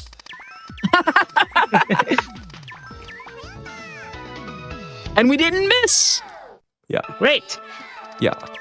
Okay, this is kind of similar to stage 27 where I just want to try to open up a path to the purples, and this is also our second to the last stage, so we will be coming up on time soon. Yeah, and the last stage, as long stage as is very easy one, so this is one of the most difficult one. I say that. What is the safe way to go about this? Okay. Ooh. No, I can work with this. Yeah, we want to keep that. Yeah, there we go. There we go. We can do it. Nice. Yes. All right, so this is the last wide stage. As soon as congratulations appears on the screen, that will be when time is called. This is one of those ones where I can be off by pixels and I just need to adjust based on when the stage is dropping. That needs to come down. Oh, that was too low, but if I just keep shooting, I can... Oh, no, that's actually too high now. There we go. And time. GG. That was very fun. I love these games so much. And the best ending of World W. You are getting married. Yeah, in fact, every this single is a world has its own- multi-ending game, so... Yeah. every single world has this cute little picture and message, and every single so World W for the longest time was started actually by Shino-san, who is affectionately referred to as Puzzle Bobble One-san, because she does so much work in blogging as well as commentating for the game. She's a phenomenal commentator as well as a very good runner of this game. And do you two have any shout outs now that we're done with our Puzzle Bobble block? I would love to have y'all shout out the community and anything else you want to shout out. Just want to say thank you so much for having me here. I had a lot of great time, and it's amazing seeing like a Tokiro come back to speedrunning and did such a good job. I'm so happy. I again, reiterate that. Thank you, Amber, for giving not just Puzzle Bobble, but just puzzle game, the genre in general, an opportunity to be showcased. Thank you for opening this up to even our international runners. And I've kind of said a lot of what I wanted to already, but shout out to our Puzzle Bobble community, both the Western and the Japanese community. We're small, but every now and again it just takes one dedicated person to come back and just push this game down further. So like I said, the game is super accessible. You can get it on Switch, you can get it on PC. 4 is about the one last holdout that we're all waiting on. This game is super easy to get into. It's you can speed run this game. Run this game and get it just you will have so such addictive. Once you start it, it's hard to stop it. And you will have such what's it called, a good feeling like as you grind down your first few PBs, because like I mentioned, my first run of this was an hour and my next run after that was like 20 minutes faster, so it just feels good to go from see improvements of 20, 10, 5 minutes and things like that there, and just and as well as this game is also super consistent. I have not actively speedrun this game for years, and I can still in practice average a 15-minute time and things like that there. So it's sub 20 minutes for Puzzle Bobble 1 especially is a phenomenal time, and this is a super great game to just pick up and put down. It's wonderful. And also, maybe if speedrunning isn't your thing, maybe take a look at playing against other players, play against your friends, play against your family. I used to do that a lot with my mom. We played a bunch of different Puzzle Bobble entries, including Super Puzzle Bobble. That's a very different game. Or very different entry in the series. But I love this series, and I'm very glad to have y'all here. Toku, we'll see you tomorrow because you'll be doing commentary for Shingo Breaker. And I'm looking forward to that. That's going to be a really incredible high-level gameplay there, and one of the more not obtuse but more unique styles of puzzle games that we've got this go around. But that's going to be it here. We have one more run for you for today. Fittingly enough, it is going to be the last licensed NES game, or the last NES game that came out during its lifespan. It's going to be Wario's Woods by Jamich, and we'll be right back after this break while we get that set up. All right, everyone, welcome back to Passion for Puzzles Day 1. This is the weekend special where we are celebrating the puzzle genre as a genre and all of the speedrunners who solve those puzzle games in record time. My name is Amber Cypern. We are on our final run of Day 1.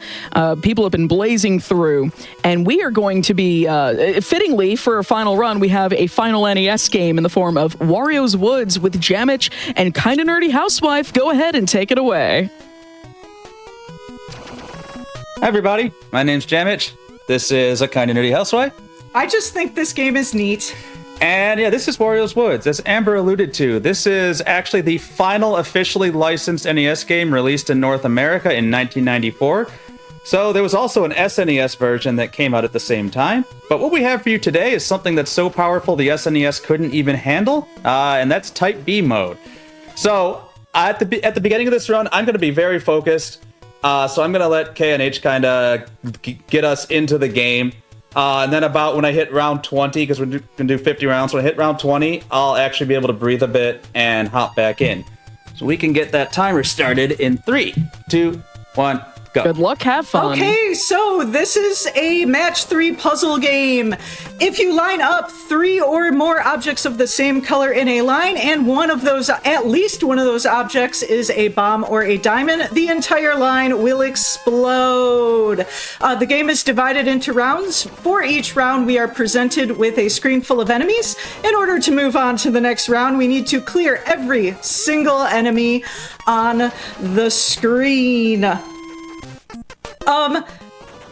So the thing you're going to notice right away is, unlike a lot of other puzzle games, we don't have a cursor to move the blocks for us. Instead, we have to pilot Toad around the screen, and Toad will move the blocks for us. Much like Captain Toad, this Toad cannot jump. However, he still has a surprisingly diverse moveset. He can run, he can wall run, he can flip himself to the top of the stack, he can pick up one object, he can pick up a stack of objects, he can put down a stack of objects, he can put down one object, and he can fall and he can kick things very quickly to the side. So we got something special for you today. We are playing Type B, which is boss mode. Every round that ends in 9, we will be encountering a boss. So we're about to go into round 9 and see our first boss. Now this first boss is going to go super fast because it doesn't have a lot of health. But what you need to know is that in order to damage a boss, you need to create an explosion that both A, touches the boss, and B, you can draw a line through that explosion to the boss.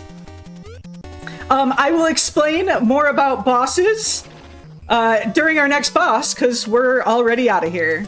Nice boss hug. Always good to thank him. Wario looks kind of small. Don't you think that's standard Wario size? One Toad tall. Okay, whatever. So, on the left side of the screen, you're going to see our enemy guide. Right now, we just have standard enemies, which are indicated by the up-down arrows. Those enemies can be defeated diagonally, vertically, or horizontally. Another big mechanic of this game is diamonds. If you make an explosion that is 5 objects or longer, it will spawn a diamond. Position-wise, the diamond will replace one of the objects that was used to destroy it. And color-wise, the color of the diamond will be randomly selected from any of the colors left on the board. So in addition to acting like bombs, diamonds also have a second huge benefit, which is when a diamond explodes, not will it only destroy the enemies in its line, it will destroy any other enemies of that color on the screen. So for example, if you explode a pink diamond, all the pink enemies will explode. I should note that unlike the NES version, or the Super Nintendo version of this game, in the NES version, you cannot pick up diamonds. They will fall with gravity, but Toad cannot pick them up.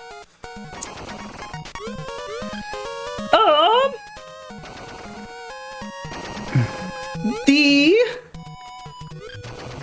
other thing about diamonds is, while diamonds destroy enemies of their color, they will not destroy bombs of their color. This is really important because a huge part of the speedrun is color management. The basic idea for color management is whenever a color completely leaves the screen, that color will not respawn. So if you remove all the green objects from the screen, green will never appear again. This is huge for the speedrun because you get a lot of situations where you're near the end of the level and all you need is a white bomb to get out of the level. But there's a very lonely blue bomb sitting in the corner, and because blue is still on the screen, blue objects can still spawn. So you're like, I'm waiting for a white bomb. And then a blue bomb spawns. Well, I just lost time. And I'm waiting for a white bomb. But a blue bomb spawns, so I just lost a lot of time. So you can see how color management is very, very important for the speedrun. It's like 10,000 blues and all you need is a white. Thank you, Alanis.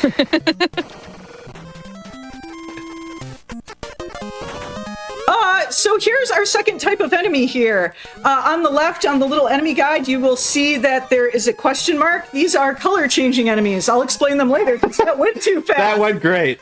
That was amazing. We're into the boss. This boss will last a little longer, so I can give you some more boss mechanics. If you explode a line of 3 that does 1 heart of damage to the boss, the hearts are in the upper right corner.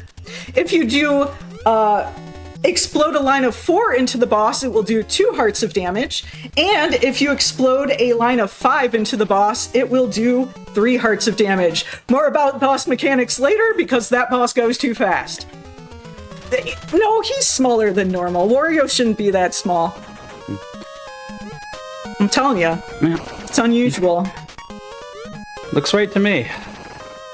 So the last big mechanic of this game that we haven't seen at all up until now, because Jamich is just way too fast, is there is actually 2 phases to this game. Right now in the upper right hand of the screen, you see our trans icon Birdo. There are 2 phases. There are Birdo phase, which is sort of the good phase, and there is Wario phase, which is considered the bad phase. Under Birdo right now, you see a gauge filling up. If that gauge ever fills up all the way, we will transition into Wario time. Birdo's partner is the fairy. The fairy only spawns bombs. Wario's partner is the crow. The crow spawns new enemies, which of course is bad for the speedrun because we have to clear every single enemy off the screen in order to move on, so spawning new enemies takes more time. This is when I have a chance to breathe. Yeah, and I'm through the very beginning of the game. The beginning of the game, I won't say it's scripted, because I don't know what bombs are going to fall, and I don't know what colors they're going to be, but I basically have a plan for anything that could happen. If I get a red bomb in column 1, I know what I'm going to do. If I get an orange bomb in column 7, I know what I'm going to do. Starting about 20, that's about when that falls to the background, and we have to start doing a lot more reacting to what's happening, because there's no longer an obvious path through every level. Okay, these are the enemies I was talking about before. These are the first of the 2-stage enemies. So these are color-changing enemies, as indicated by the question mark. We hit them once, they change color. We hit them again, and then they're finally destroyed. Of course, this color-changing enemies do make color management more difficult, because you're adding new colors to the board, basically. I have learned more about this game than I ever did from trying to play it. Like, just from listening to you right now.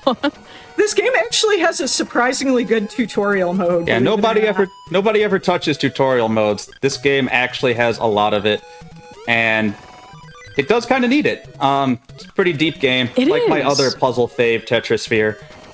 Oh my god, Tetrasphere is one of those games that I take a look at and I'm like, I am slightly motion sick and also confused. And it's so mesmerizing. Ooh, okay.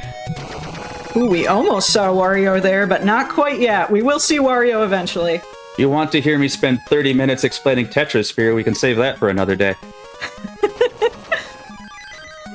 Alright, let's see. We got the diamond we want. These 2-stage enemies, we really want to use the diamonds on them? Yeah, just skip the entire second stage. Yeah. One cool property of diamonds is they do destroy all 2-stage enemies on the first stage, allowing us to completely skip the second stage, which of course saves a huge amount of time. One more white bomb and we'll be out of here. Now I said 50 stages, and you might say 25 stages. Are we half done? No, it's very, very not linear. We got a little ways to go yet. Red. So that kind of buried. So that I like to call the diamond back, because I just cleared a color and the game gave me the same diamond back. Usually that's not what we want, because we just knocked most knocked most of that color off the board. Rude diamonds. The double diamond is also a rude situation. That's not bad though. Stage 27 can be a bit finicky. New enemy type. Yep, so this is our other 2-stage enemies. They are indicated by the 2 bombs because we have to hit them twice in rapid succession. The first time we hit one of these little mushroomy, springy guys, they'll start blinking, and we have to hit them again before they stop blinking. If we wait too long and they stop blinking, then we have to start the process all over again, but once again, the diamond will destroy them in one hit. So what we're doing at this point is we are really trying to find diamonds and manage our colors. Yep, every stage has 2 possible starting configurations. Some of them are just straight up better than others.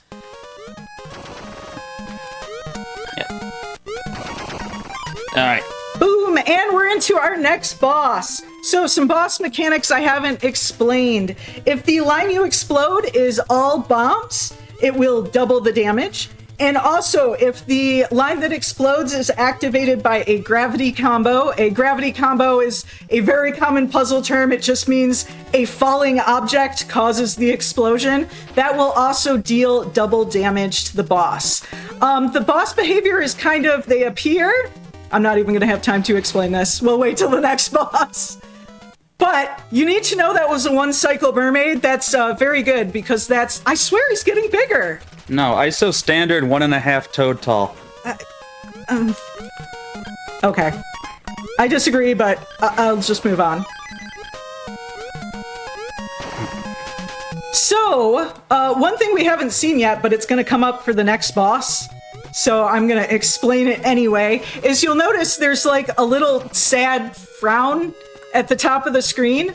In addition to spawning enemies, the other thing that Wario can do is he will occasionally bash against the side of the tree, and that will lower the thwomp-like creature at the top of the screen, decreasing our play space. There's no concept of topping out in this game. If objects are touching the top of the screen, that's fine. Even if the screen lowers and destroys objects, that's also fine too. Actually, the only way for Toad to lose a credit or a life, whatever you want to call it, is something spawns on top of Toad. This can be a boss, because the bosses teleport around, so if a boss spawns on top of Toad, Toad will lose a life. Or if the screen is basically full and the next spawned item spawns on top of Toad, that's also a loss of life. Do a little juggle here.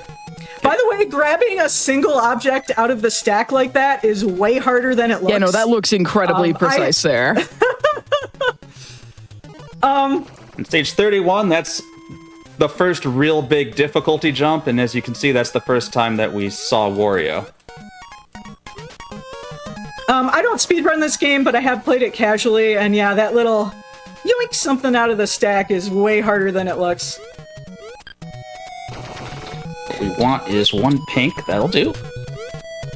Get that color off the board. Get the reds off the board. Yeah, I'm gonna try to do Just lots of color management. do a little bit of stacking here. Hope we get the right one. Give us a yellow. Oh, that's why color management is important.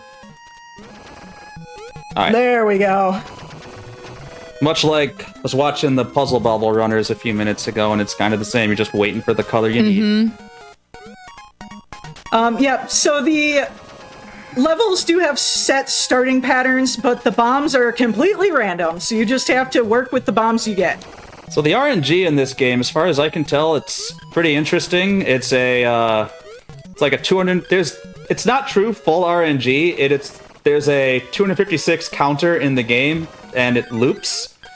But that also means that it's not like you'll never get a bomb, but if you get in a bad part of the counter, you can start seeing very familiar patterns that are very unpleasant. Like you can get 4 in a row. It's not uncommon. Hey Jamich, what are those coins at the end of the level that you're completely ignoring?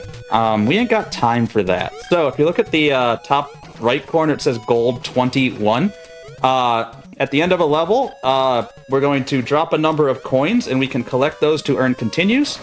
Every time we switch phases from Wario to Roberto to Wario and back, that number is going to go down 20, 16, 12.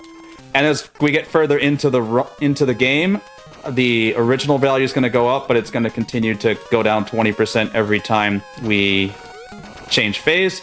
We could sit around and collect those, and that would give us a chance to get some continues, but we are trying to go fast, so we're trying not to get continues.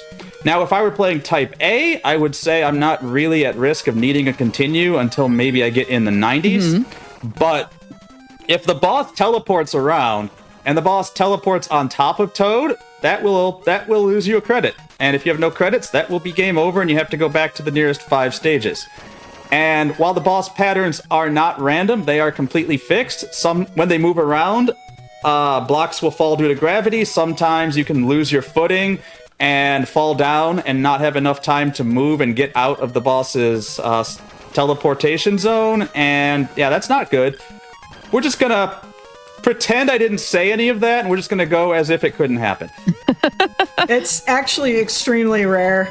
I don't think I've ever seen it happen to you on 50. I've seen it happen to you. The other common category for this game is 99 rounds. I have seen it happen to you on 99. It can happen. But it can't happen, so we won't worry about it. Nope, it's not a thing. We will not speak it into existence. There's another diamond back. We don't love that, but... We work with it. Not a huge deal. It's not like it's a dead color. Yeah, like it... There are whites on the board. They're just buried. Yeah, it could have been a much worse spawn there. The kick that you saw him do there to kick things sideways is actually the fastest form of movement in the game. Even faster than falling, oddly enough. We're just gonna let that So go. if you can kick things to the side and save time, you definitely have to maximize your move set for this speed run. Alright, that's not what we need. So Yeah, our colors are not very managed right now. We get to play our favorite waiting game. There we go. That's a very good example of the importance of color management, though. Last enemy type. Last enemy type! So in the little enemy guide, you will see the diagonal lines. These little Yeti guys can only be defeated on diagonals, which I struggle with a lot when I play this game. I have always really had a lot of trouble finding the diagonal lines. Very neat to see that you could clear a diagonal while airborne. Yes, Toad is actually 1 block high, and you basically can use Toad as a spanner. Yeah. So if you need your bomb, if you need this bomb, 1 block higher, you can just have Toad lifted above his head, and the block is 1 block higher. Okay, so this is our penultimate boss. This is the Golem. His special attack is just like Wario. He can lower the top of the screen. When the top of the screen lowers... Okay,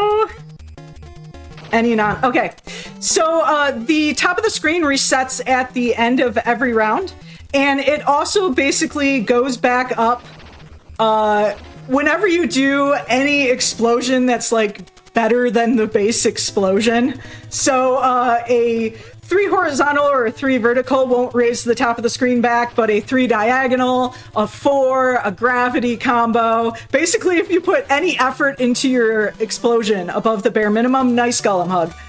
He's cooperative. No, he's definitely getting bigger.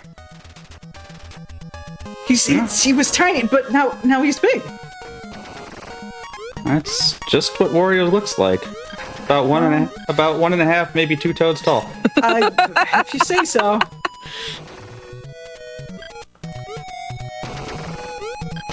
There's going to be no resolution to this joke, by the way. If you actually want the resolution, you have to go watch 99 levels. I made that commentary for 99, but we're using it anyway. No, it's just this ominously growing Wario. Yes. Is Wario large or just just close by or far away? I don't know. There's a joke in there somewhere. We're gonna workshop it. All right. So when playing 50 stages, this is where things really start to get real. Stage 41 is one of the hardest ones, and unfortunately, of the 2 patterns we could have drawn, we got the worst one. So we're gonna work with it. It's rough because you got these color changing enemies. We're really hoping for diamonds. There's no easy diamond setup on this layout.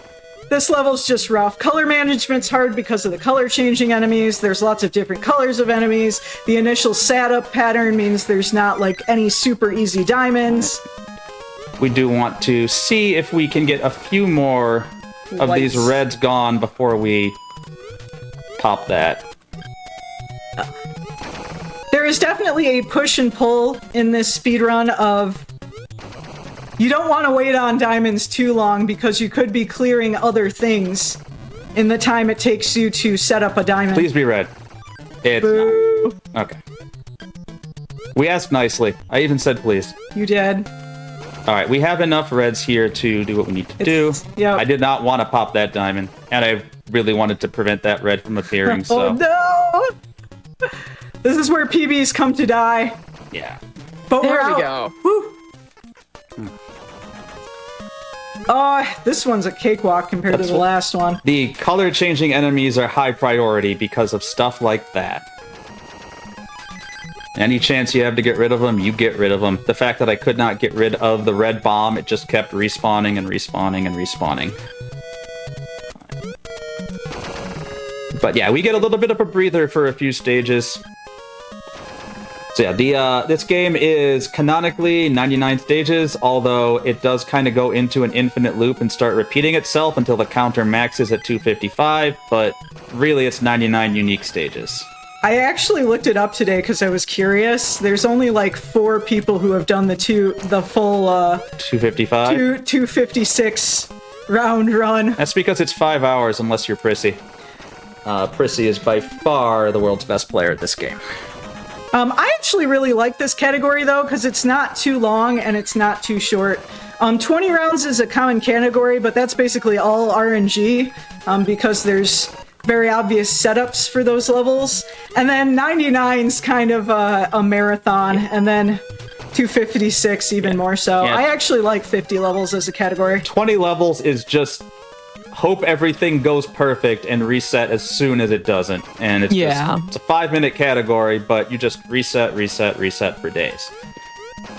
So this is actually not an official category. There is 50 stages of Type A, there's 99 stages of Type B, but I really like Type B as a demonstration of everything this game has to offer, so I run this as a unofficial category. Which honestly, you get to see the bosses. The bosses, yeah, you get cool. to see bosses. You get to see like all the different enemy types without anything overstaying its welcome. Honestly, it's very brisk, and it's like I think it's the right length for showcases like this. It very much is. Because I think by level 50, you basically have seen everything the game has to offer. It's just more and longer after that. And much ruder. And much ruder. That's true. That's true. Some of the late game bosses are pretty rude.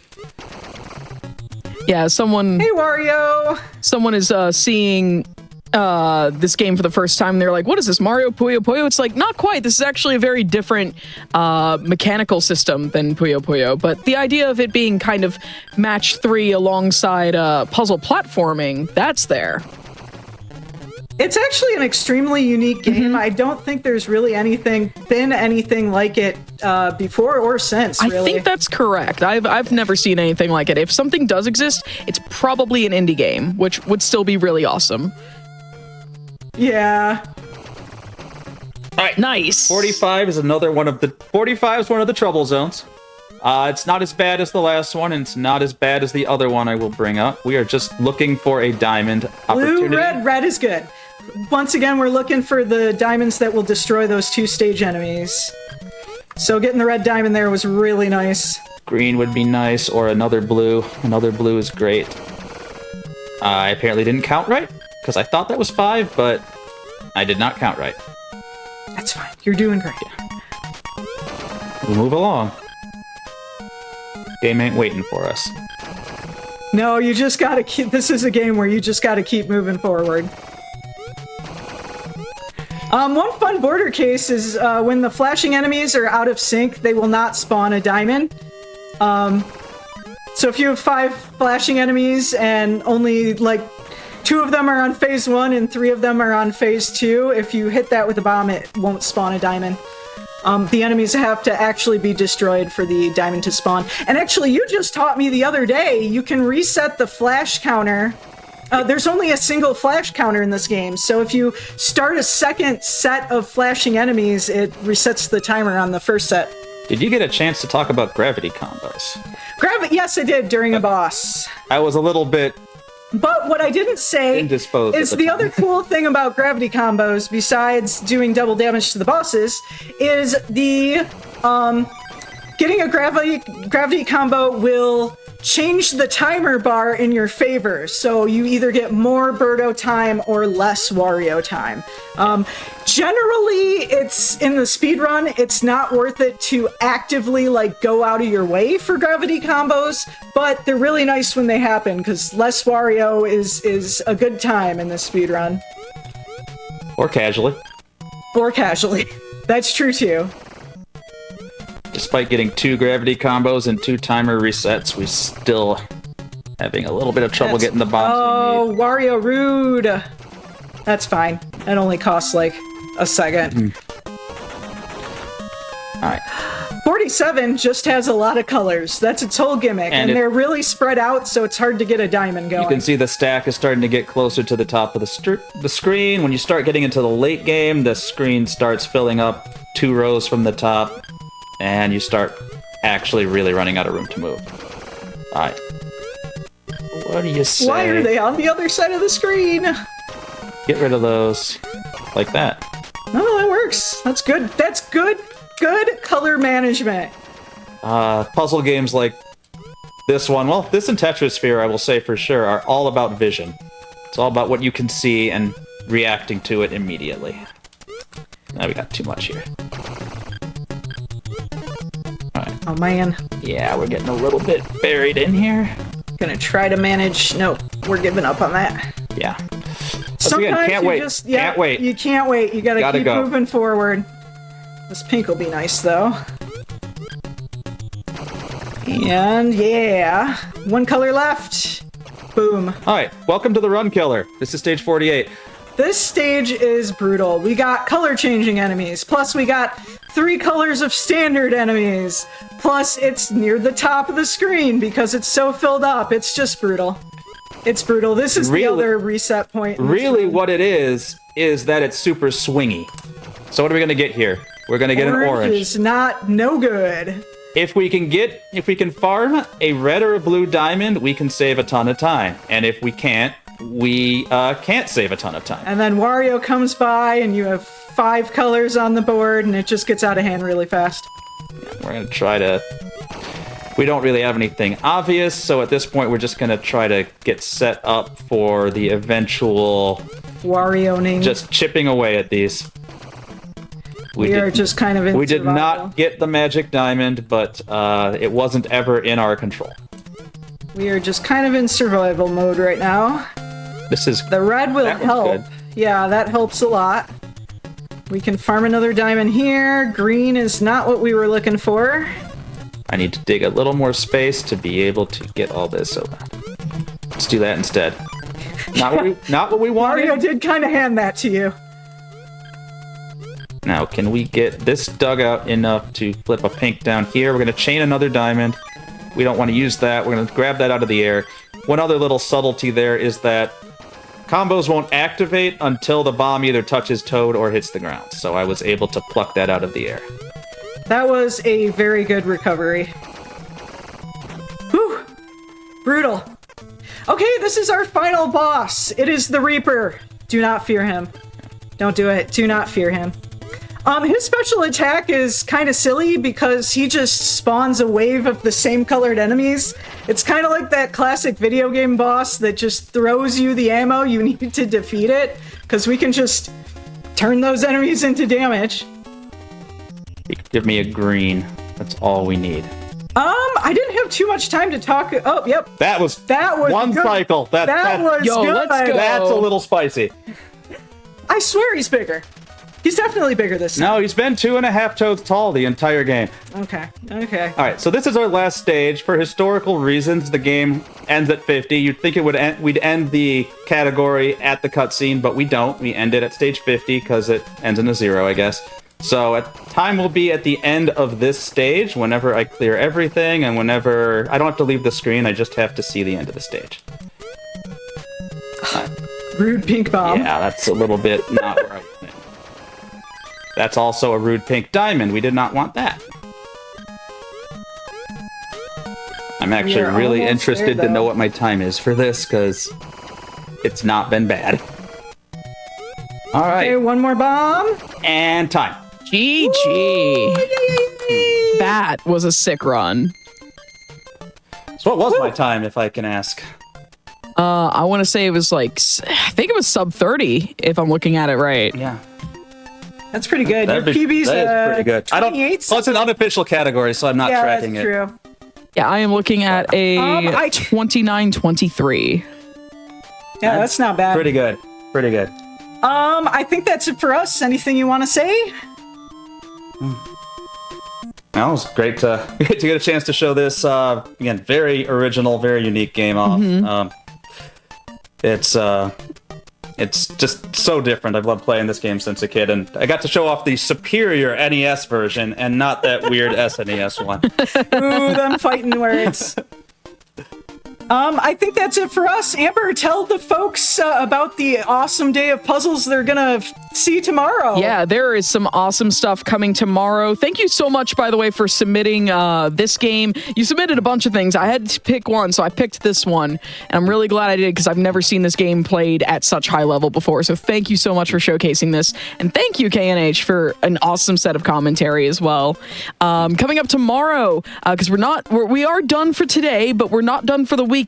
We've got things like Tetris Effect Commanded, Connected, Typo Man Revised. We got some more point and click stuff into an edutainment block. We've got a task presentation of Looney Tunes Sheep Raider, which is a game I really enjoyed growing up. There's a lot of really awesome things coming up tomorrow, and that all starts at 1 p.m. Eastern. I just want to thank you all for being here tonight, and please remember to look after yourselves and your loved ones. Drink some water, stretch your legs, eat a snack, take your medicine or vitamins if you need to, and remember that you are valid, you deserve the best, and the world is a better place with you still in it. Tune in tomorrow at 1 p.m. Eastern for day 2 of Passion for Puzzles, and if you missed out on day 1, stay tuned as we replay it in full right after this. Thank you all so much for being here. I will catch you tomorrow bright and early at 1 p.m. Eastern. See you on the other side.